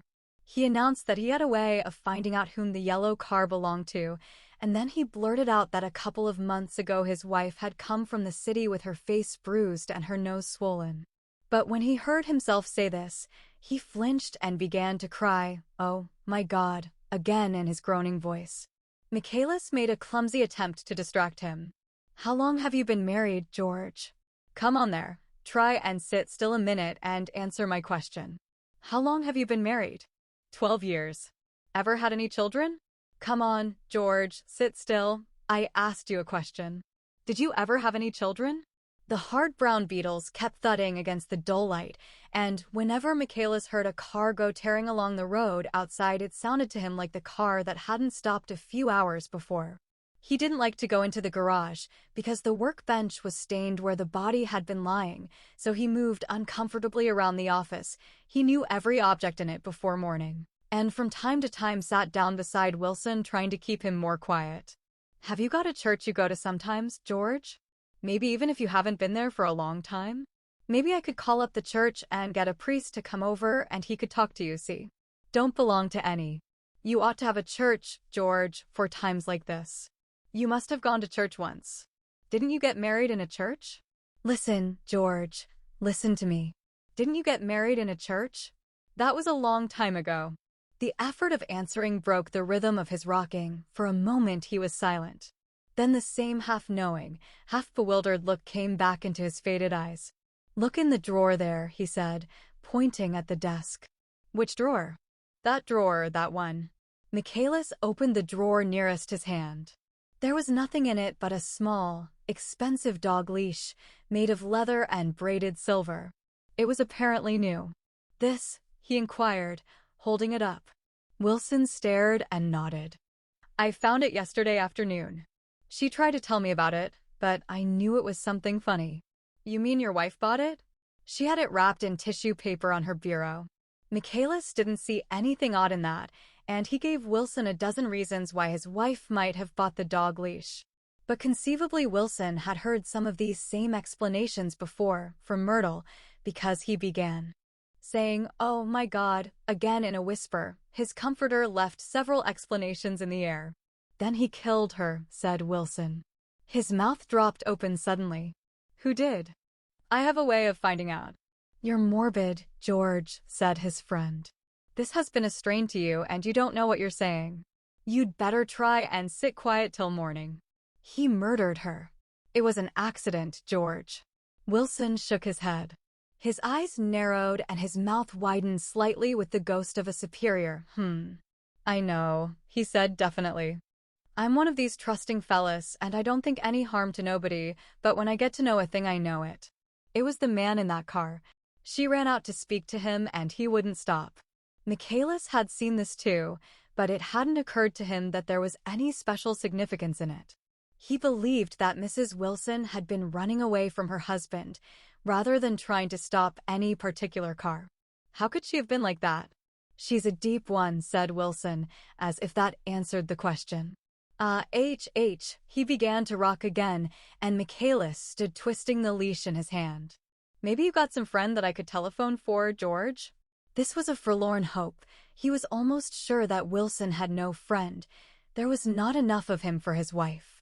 He was glad a little later when he noticed a change in the room, a blue quickening by the window, and realized that dawn wasn't far off. About 5 o'clock it was blue enough outside to snap off the light. Wilson's glazed eyes turned out to the ash heaps, where small gray clouds took on fantastic shapes and scurried here and there in the faint dawn wind. "I spoke to her," he muttered, after a long silence. "I told her she might fool me, but she couldn't fool God. I took her to the window." With an effort he got up and walked to the rear window and leaned with his face pressed against it, and I said, "God knows what you've been doing, everything you've been doing. You may fool me, but you can't fool God." Standing behind him, Michaelis saw with a shock that he was looking at the eyes of Dr. T.J. Eckelberg, which had just emerged, pale and enormous, from the dissolving night. "God sees everything," repeated Wilson. "That's an advertisement," Michaelis assured him. Something made him turn away from the window and look back into the room. But Wilson stood there a long time, his face close to the window pane, nodding into the twilight. By 6 o'clock Michaelis was worn out and grateful for the sound of a car stopping outside. It was one of the watchers of the night before who had promised to come back, so he cooked breakfast for 3, which he and the other man ate together. Wilson was quieter now, and Michaelis went home to sleep. When he awoke 4 hours later and hurried back to the garage, Wilson was gone. His movements, he was on foot all the time, were afterward traced to Port Roosevelt and then to Gad's Hill, where he bought a sandwich that he didn't eat and a cup of coffee. He must have been tired and walking slowly, for he didn't reach Gad's Hill until noon. Thus far there was no difficulty in accounting for his time. There were boys who had seen a man, acting sort of crazy, and motorists at whom he stared oddly from the side of the road. Then for 3 hours he disappeared from view. The police, on the strength of what he said to Michaelis, that he had a way of finding out, supposed that he spent that time going from garage to garage thereabout, inquiring for a yellow car. On the other hand, no garage man who had seen him ever came forward, and perhaps he had an easier, surer way of finding out what he wanted to know. By 2:30 he was in West Egg, where he asked someone the way to Gatsby's house. So by that time he knew Gatsby's name. At 2 o'clock Gatsby put on his bathing suit and left word with the butler that if anyone phoned word was to be brought to him at the pool. He stopped at the garage for a pneumatic mattress that had amused his guests during the summer, and the chauffeur helped him to pump it up. Then he gave instructions that the open car wasn't to be taken out under any circumstances, and this was strange, because the front right fender needed repair. Gatsby shouldered the mattress and started for the pool. Once he stopped and shifted it a little, and the chauffeur asked him if he needed help, but he shook his head and in a moment disappeared among the yellowing trees. No telephone message arrived, But the butler went without his sleep and waited for it until 4 o'clock, until long after there was anyone to give it to if it came. I have an idea that Gatsby himself didn't believe it would come, and perhaps he no longer cared. If that was true, he must have felt that he had lost the old warm world, paid a high price for living too long with a single dream. He must have looked up at an unfamiliar sky through frightening leaves and shivered as he found what a grotesque thing a rose is and how raw the sunlight was upon the scarcely created grass. A new world, material without being real, where poor ghosts, breathing dreams like air, drifted fortuitously about. Like that ashen, fantastic figure gliding toward him through the amorphous trees. The chauffeur, he was one of Wolfschium's protégés, heard the shots. Afterwards, he could only say that he hadn't thought anything much about them. I drove from the station directly to Gatsby's house, and my rushing anxiously up the front steps was the first thing that alarmed anyone. But they knew then, I firmly believe.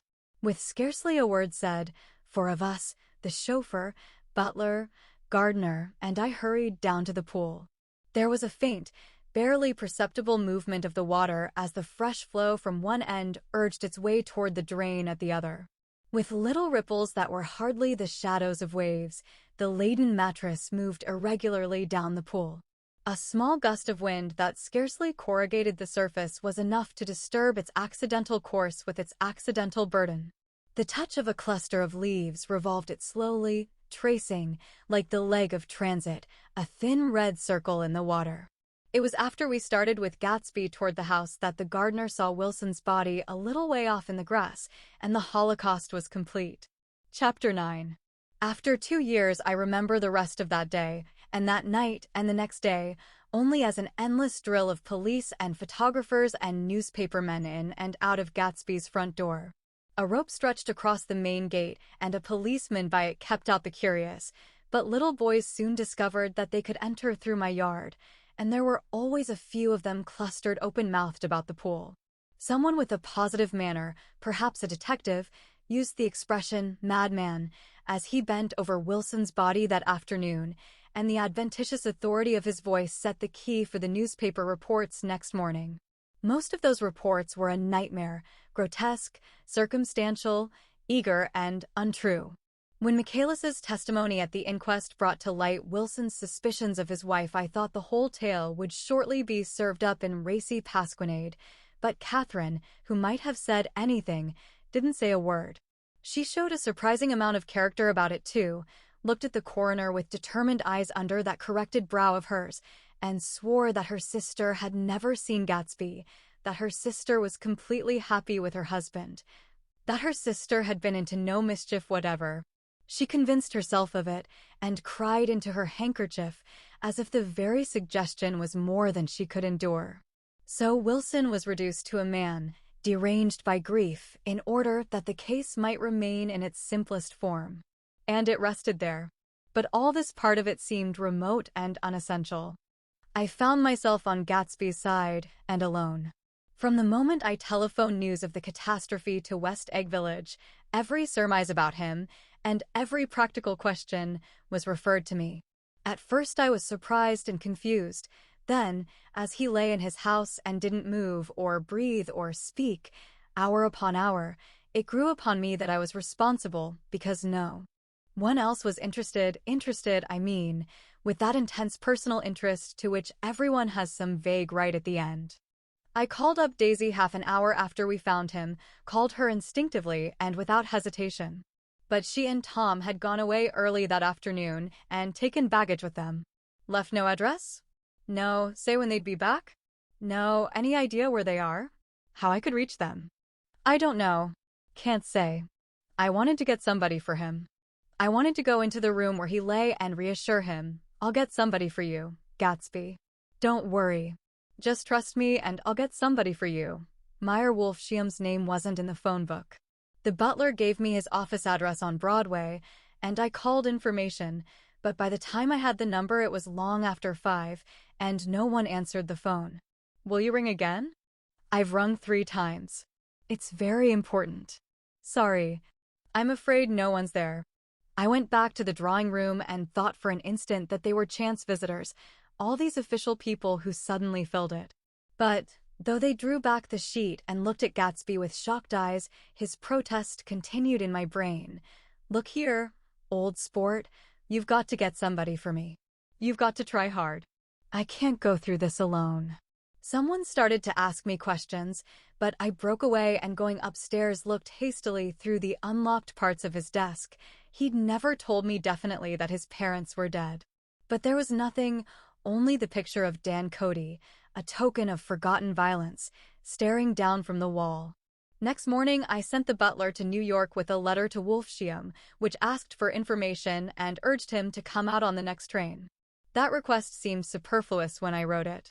I was sure he'd start when he saw the newspapers, just as I was sure there'd be a wire from Daisy before noon, but neither a wire nor Mr. Wolfsheim arrived. No one arrived except more police and photographers and newspaper men. When the butler brought back Wolfsheim's answer, I began to have a feeling of defiance, of scornful solidarity between Gatsby and me against them all. Dear Mr. Carraway, this has been one of the most terrible shocks of my life to me. I hardly can believe it that it is true at all. Such a mad act as that man did should make us all think. I cannot come down now as I am tied up in some very important business and cannot get mixed up in this thing now. If there is anything I can do a little later, let me know in a letter by Edgar. I hardly know where I am when I hear about a thing like this and am completely knocked down and out. Yours truly, Meyer Wolfsheim, and then hasty addenda beneath. Let me know about the funeral, etc. Do not know his family at all. When the phone rang that afternoon and long distance said Chicago was calling, I thought this would be Daisy at last. But the connection came through as a man's voice, very thin and far away. This is Slagle speaking. Yes, the name was unfamiliar. Hell of a note, isn't it? Get my wire. There haven't been any wires. Young Park's in trouble, he said rapidly. They picked him up when he handed the bonds over the counter. They got a circular from New York giving M the numbers just 5 minutes before. What you know about that, hey? You never can tell in these hick towns. Hello. I interrupted breathlessly. Look here, this isn't Mr. Gatsby. Mr. Gatsby's dead. There was a long silence on the other end of the wire, followed by an exclamation. Then a quick squawk as the connection was broken. I think it was on the third day that a telegram signed Henry C. Gats arrived from a town in Minnesota. It said only that the sender was leaving immediately and to postpone the funeral until he came. It was Gatsby's father, a solemn old man, very helpless and dismayed, bundled up in a long cheap ulster against the warm September day. His eyes leaked continuously with excitement, and when I took the bag and umbrella from his hands, he began to pull so incessantly at his sparse gray beard that I had difficulty in getting off his coat. He was on the point of collapse, so I took him into the music room and made him sit down while I sent for something to eat. But he wouldn't eat, and the glass of milk spilled from his trembling hand. I saw it in the Chicago newspaper, he said. It was all in the Chicago newspaper. I started right away. I didn't know how to reach you.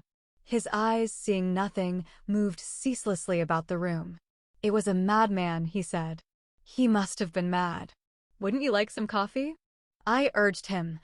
I don't want anything. I'm all right now, Mr. Carraway. Well, I'm all right now. Where have they got Jimmy? I took him into the drawing room, where his son lay, and left him there. Some little boys had come up on the steps and were looking into the hall. When I told them who had arrived, they went reluctantly away. After a little while, Mr. Gats opened the door and came out, his mouth ajar, his face flushed slightly, his eyes leaking isolated and unpunctual tears. He had reached an age where death no longer has the quality of ghastly surprise, and when he looked around him now for the first time and saw the height and splendor of the hall and the great rooms opening out from it into other rooms, his grief began to be mixed with an odd pride. I helped him to a bedroom upstairs. While he took off his coat and vest, I told him that all arrangements had been deferred until he came. I didn't know what you'd want, Mr. Gatsby. Gats is my name. Mr. Gats. I thought you might want to take the body west. He shook his head. Jimmy always liked it better down east. He rose up to his position in the east. Were you a friend of my boys, mister? We were close friends. He had a big future before him, you know. He was only a young man, but he had a lot of brain power here. He touched his head impressively, and I nodded. If he'd have lived, he'd have been a great man. A man like James J. Hill. He'd have helped build up the country. That's true, I said, uncomfortably. He fumbled at the embroidered coverlet, trying to take it from the bed, and lay down stiffly, was instantly asleep. That night, an obviously frightened person called up and demanded to know who I was before he would give his name. "This is Mr. Carraway," I said. "Oh!" He sounded relieved. "This is Klipspringer." I was relieved too, for that seemed to promise another friend at Gatsby's grave. I didn't want it to be in the papers and draw a sightseeing crowd, so I'd been calling up a few people myself. They were hard to find. "The funeral's tomorrow," I said. 3 o'clock, here at the house. I wish you'd tell anybody who'd be interested." "Oh, I will," he broke out hastily. "Of course I'm not likely to see anybody, but if I do." His tone made me suspicious. "Of course you'll be there yourself." "Well, I'll certainly try." "What I called up about is—" "Wait a minute," I interrupted. "How about saying you'll come?" "Well, the fact is, the truth of the matter is that I'm staying with some people up here in Greenwich, and they rather expect me to be with them tomorrow. In fact, there's a sort of picnic or something. Of course I'll do my best to get away." I ejaculated an unrestrained, "Huh," and he must have heard me, for he went on nervously. "What I called up about was a pair of shoes I left there. I wonder if it'd be too much trouble to have the butler send them on. You see, they're tennis shoes, and I'm sort of helpless without them. My address is care of B. F. I didn't hear the rest of the name, because I hung up the receiver. After that I felt a certain shame for Gatsby. One gentleman to whom I telephoned implied that he had got what he deserved. However, that was my fault, for he was one of those who used to sneer most bitterly at Gatsby on the courage of Gatsby's liquor, and I should have known better than to call him. The morning of the funeral I went up to New York to see Meyer Wolfsheim. I couldn't seem to reach him any other way. The door that I pushed open, on the advice of an elevator boy, was marked "The Swastika Holding Company," and at first there didn't seem to be anyone inside. But when I'd shouted, "Hello," several times in vain, an argument broke out behind a partition, and presently a lovely Jewess appeared at an interior door and scrutinized me with black, hostile eyes. "Nobody's in," she said. "Mr. Wolfsheim's gone to Chicago." The first part of this was obviously untrue, for someone had begun to whistle "The Rosary" tunelessly inside. "Please say that Mr. Carraway wants to see him." "I can't get him back from Chicago, can I?" At this moment a voice, unmistakably Wolfsheim's, called, "Stella," from the other side of the door. "Leave your name on the desk," she said quickly. "I'll give it to him when he gets back. But I know he's there." She took a step toward me and began to slide her hands indignantly up and down her hips. "You young men think you can force your way in here any time," she scolded. "We're getting sick and tired of it. When I say he's in Chicago, he's in Chicago." I mentioned Gatsby. "Oh, She looked at me over again. "Will you what was your name?" She vanished. In a moment Meyer Wolfsheim stood solemnly in the doorway, holding out both hands. He drew me into his office, remarking in a reverent voice that it was a sad time for all of us, and offered me a cigar. "My memory goes back to when first I met him," he said. "A young major just out of the army and covered over with medals he got in the war. He was so hard up he had to keep on wearing his uniform because he couldn't buy some regular clothes. First time I saw him was when he came into Weinbrenner's pool room at 43rd Street and asked for a job. He hadn't eaten anything for a couple of days. 'Come on, have some lunch with me,' I said. He ate more than $4 worth of food in half an hour. 'Did you start him in business?' I inquired. 'Start him? I made him.' 'Oh!' I raised him up out of nothing, right out of the gutter. I saw right away he was a fine-appearing, gentlemanly young man, and when he told me he was at Oxford I knew I could use him good. I got him to join the American Legion, and he used to stand high there. Right off he did some work for a client of mine up to Albany. We were so thick like that in everything, he held up 2 bulbous fingers, always together. I wondered if this partnership had included the World Series transaction in 1919. 'Now he's dead,' I said after a moment. 'You were his closest friend, so I know you'll want to come to his funeral this afternoon.' 'I'd like to come.' 'Well, come then.' The hair in his nostrils quivered slightly, and as he shook his head his eyes filled with tears. "I can't do it. I can't get mixed up in it," he said. "There's nothing to get mixed up in. It's all over now. When a man gets killed, I never like to get mixed up in it in any way. I keep out. When I was a young man, it was different. If a friend of mine died, no matter how, I stuck with them to the end. You may think that's sentimental, but I mean it, to the bitter end. I saw that for some reason of his own, he was determined not to come, so I stood up. Are you a college man? He inquired suddenly. For a moment, I thought he was going to suggest a connection, but he only nodded and shook my hand. Let us learn to show our friendship for a man when he is alive and not after he is dead, he suggested. After that, my own rule is to let everything alone. When I left his office, the sky had turned dark and I got back to West Egg in a drizzle. After changing my clothes, I went next door and found Mr. Gatz walking up and down excitedly in the hall. His pride in his son and in his son's possessions was continually increasing, and now he had something to show me. Jimmy sent me this picture. He took out his wallet with trembling fingers. Look there. It was a photograph of the house, cracked in the corners and dirty with many hands. He pointed out every detail to me eagerly.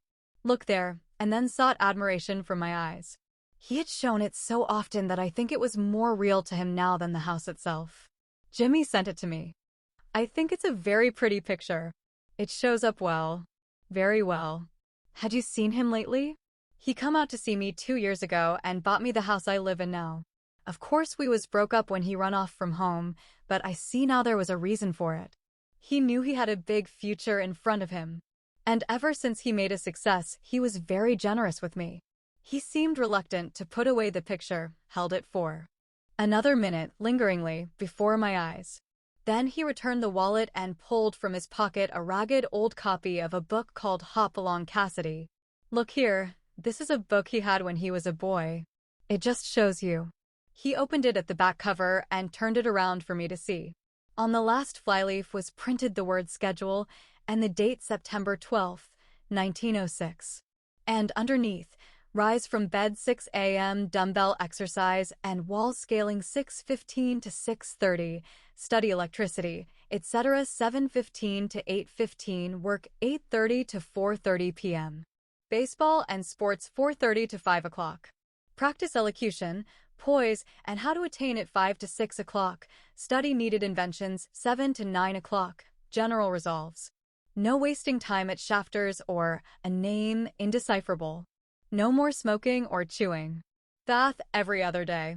Read one improving book or magazine per week. Save $5. Crossed out. $3 per week. Be better to parents. I came across this book by accident, said the old man. It just shows you, don't it? It just shows you. Jimmy was bound to get ahead. He always had some resolves like this or something. Do you notice what he's got about improving his mind? He was always great for that. He told me I eat like a hog once, and I beat him for it. He was reluctant to close the book, reading each item aloud, and then looking eagerly at me. I think he rather expected me to copy down the list for my own use. A little before 3, the Lutheran minister arrived from Flushing, and I began to look involuntarily out the windows for other cars. So did Gatsby's father. And as the time passed and the servants came in and stood waiting in the hall, his eyes began to blink anxiously, and he spoke of the rain in a worried, uncertain way. The minister glanced several times at his watch, so I took him aside and asked him to wait for half an hour. But it wasn't any use. Nobody came. About 5 o'clock, our procession of 3 cars reached the cemetery and stopped in a thick drizzle beside the gate. First a motor hearse, horribly black and wet, then Mr. Gatz and the minister and me in the limousine. And a little later 4 or 5 servants and the postman from West Egg in Gatsby's station wagon, all wet to the skin. As we started through the gate into the cemetery, I heard a car stop and then the sound of someone splashing after us over the soggy ground. I looked around. It was the man with odd glasses whom I had found marveling over Gatsby's books in the library one night 3 months before. I'd never seen him since then. I don't know how he knew about the funeral or even his name. The rain poured down his thick glasses, and he took them off and wiped them to see the protecting canvas unrolled from Gatsby's grave. I tried to think about Gatsby then for a moment, but he was already too far away, and I could only remember, without resentment, that Daisy hadn't sent a message or a flower. Dimly, I heard someone murmur, "Blessed are the dead that the rain falls on," and then the allied man said, "Amen to that," in a brave voice. We straggled down quickly through the rain to the cars. Alice spoke to me by the gate. "I couldn't get to the house," he remarked. "Neither could anybody else." "Go on," he started.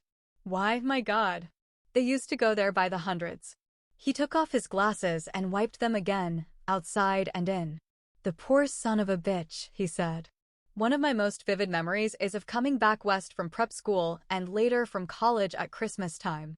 Those who went farther than Chicago would gather in the old dim Union Station at 6 o'clock of a December evening with a few Chicago friends already caught up into their own holiday gaieties to bid them a hasty goodbye.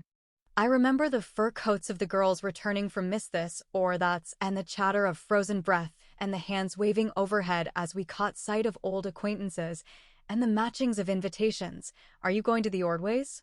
The Herseys? The Schultzes?" and the long green tickets clasped tight in our gloved hands. And last, the murky yellow cars of the Chicago, Milwaukee, and St. Paul Railroad looking cheerful as Christmas itself on the tracks beside the gate.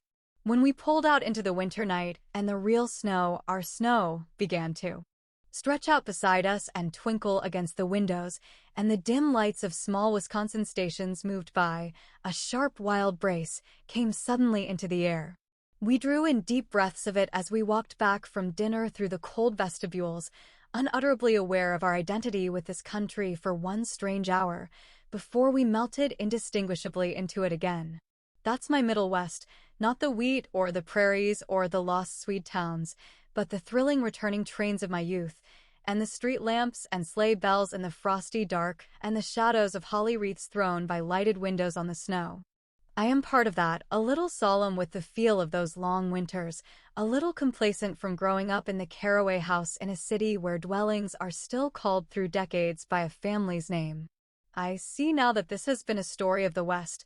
After all, Tom and Gatsby, Daisy and Jordan and I were all Westerners, and perhaps we possessed some deficiency in common which made us subtly unadaptable to Eastern life. Even when the East excited me most, even when I was most keenly aware of its superiority to the bored, sprawling, swollen towns beyond the Ohio, with their interminable inquisitions which spared only the children and the very old, even then it had always for me a quality of distortion. West Egg, especially, still figures in my more fantastic dreams. I see it as a night scene by El Greco, 100 houses, at once conventional and grotesque, crouching under a sullen, overhanging sky and a lusterless moon. In the foreground, 4 solemn men in dress suits are walking along the sidewalk with a stretcher on which lies a drunken woman in a white evening dress. Her hand, which dangles over the side, sparkles cold with jewels. Gravely the men turn in at a house, the wrong house. But no one knows the woman's name and no one cares. After Gatsby's death, the East was haunted for me like that, distorted beyond my eyes' power of correction. So when the blue smoke of brittle leaves was in the air and the wind blew the wet laundry stiff on the line, I decided to come back home.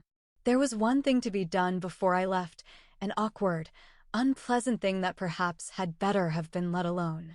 But I wanted to leave things in order and not just trust that obliging and indifferent sea to sweep my refuse away. I saw Jordan Baker and talked over and around what had happened to us together and what had happened afterward to me, and she lay perfectly still, listening in a big chair. She was dressed to play golf, and I remember thinking she looked like a good illustration, her chin raised a little jauntily, her hair the color of an autumn leaf, her face the same brown tint as the fingerless glove on her knee. When I had finished, she told me without comment that she was engaged to another man. I doubted that, though there were several she could have married at a nod of her head, but I pretended to be surprised. For just a minute I wondered if I wasn't making a mistake, then I thought it all over again quickly and got up to say goodbye. "Nevertheless, you did throw me over," said Jordan suddenly. "You threw me over on the telephone. I don't give a damn about you now, but it was a new experience for me, and I felt a little dizzy for a while." We shook hands. "Oh, and do you remember," she added, "a conversation we had once about driving a car?" Why, not exactly. You said a bad driver was only safe until she met another bad driver? Well, I met another bad driver, didn't I? I mean, it was careless of me to make such a wrong guess. I thought you were rather an honest, straightforward person. I thought it was your secret pride. I'm 30, I said. I'm 5 years too old to lie to myself and call it honor. She didn't answer. Angry and half in love with her and tremendously sorry, I turned away. One afternoon late in October, I saw Tom Buchanan. He was walking ahead of me along Fifth Avenue in his alert, aggressive way, his hands out a little from his body as if to fight off interference, his head moving sharply here and there, adapting itself to his restless eyes. Just as I slowed up to avoid overtaking him, he stopped and began frowning into the windows of a jewelry store.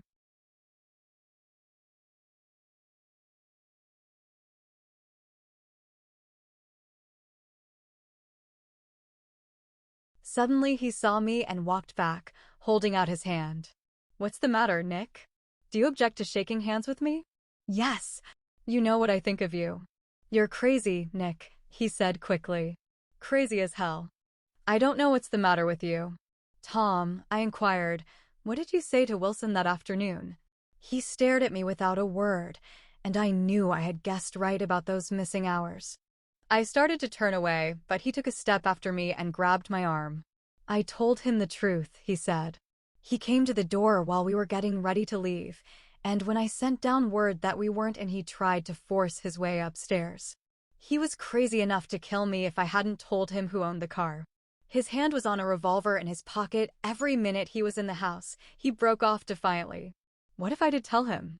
That fellow had it coming to him. He threw dust into your eyes just like he did in Daisy's, but he was a tough one. He ran over Myrtle like you'd run over a dog and never even stopped his car. There was nothing I could say, except the one unutterable fact that it wasn't true. And if you think I didn't have my share of suffering, look here. When I went to give up that flat and saw that damn box of dog biscuits sitting there on the sideboard, I sat down and cried like a baby. By God, it was awful. I couldn't forgive him or like him, but I saw that what he had done was, to him, entirely justified. It was all very careless and confused. They were careless people, Tom and Daisy. They smashed up things and creatures and then retreated back into their money or their vast carelessness, or whatever it was that kept them together, and let other people clean up the mess they had made. I shook hands with him. It seemed silly not to, for I felt suddenly as though I were talking to a child. Then he went into the jewelry store to buy a pearl necklace, or perhaps only a pair of cuff buttons, rid of my provincial squeamishness forever. Gatsby's house was still empty when I left. The grass on his lawn had grown as long as mine. One of the taxi drivers in the village never took a fare past the entrance gate without stopping for a minute and pointing inside. Perhaps it was he who drove Daisy and Gatsby over to East Egg the night of the accident, and perhaps he had made a story about it all his own. I didn't want to hear it, and I avoided him when I got off the train. I spent my Saturday nights in New York because those gleaming, dazzling parties of his were with me so vividly that I could still hear the music and the laughter, faint and incessant, from his garden and the cars going up and down his drive. One night I did hear a material car there and saw its lights stop at his front steps. But I didn't investigate. Probably it was some final guest who had been away at the ends of the earth and didn't know that the party was over. On the last night, with my trunk packed and my car sold to the grocer, I went over and looked at that huge, incoherent failure of a house once more. On the white steps an obscene word, scrawled by some boy with a piece of brick, stood out clearly in the moonlight, and I erased it, drawing my shoe raspingly along the stone. Then I wandered down to the beach and sprawled out on the sand. Most of the big shore places were closed now, and there were hardly any lights except the shadowy, moving glow of a ferryboat across the sound. And as the moon rose higher, the inessential houses began to melt away until gradually I became aware of the old island here that flowered once for Dutch sailors' eyes, a fresh, green breast of the New World. Its vanished trees, the trees that had made way for Gatsby's house, had once pandered in whispers to the last and greatest of all human dreams. For a transitory, enchanted moment man must have held his breath in the presence of this continent. Compelled into an aesthetic contemplation he neither understood nor desired, face to face for the last time in history with something commensurate to his capacity for wonder. And as I sat there brooding on the old, unknown world, I thought of Gatsby's wonder when he first picked out the green light at the end of Daisy's dock. He had come a long way to this blue lawn, and his dream must have seemed so close that he could hardly fail to grasp it. He did not know that it was already behind him, somewhere back in that vast obscurity beyond the city, where the dark fields of the Republic rolled on under the night. Gatsby believed in the green light, the orgastic future that year by year recedes before us. It eluded us then, but that's no matter. Tomorrow we will run faster, stretch out our arms further. And one fine morning, so we beat on, boats against the current, borne back ceaselessly into the past. The end.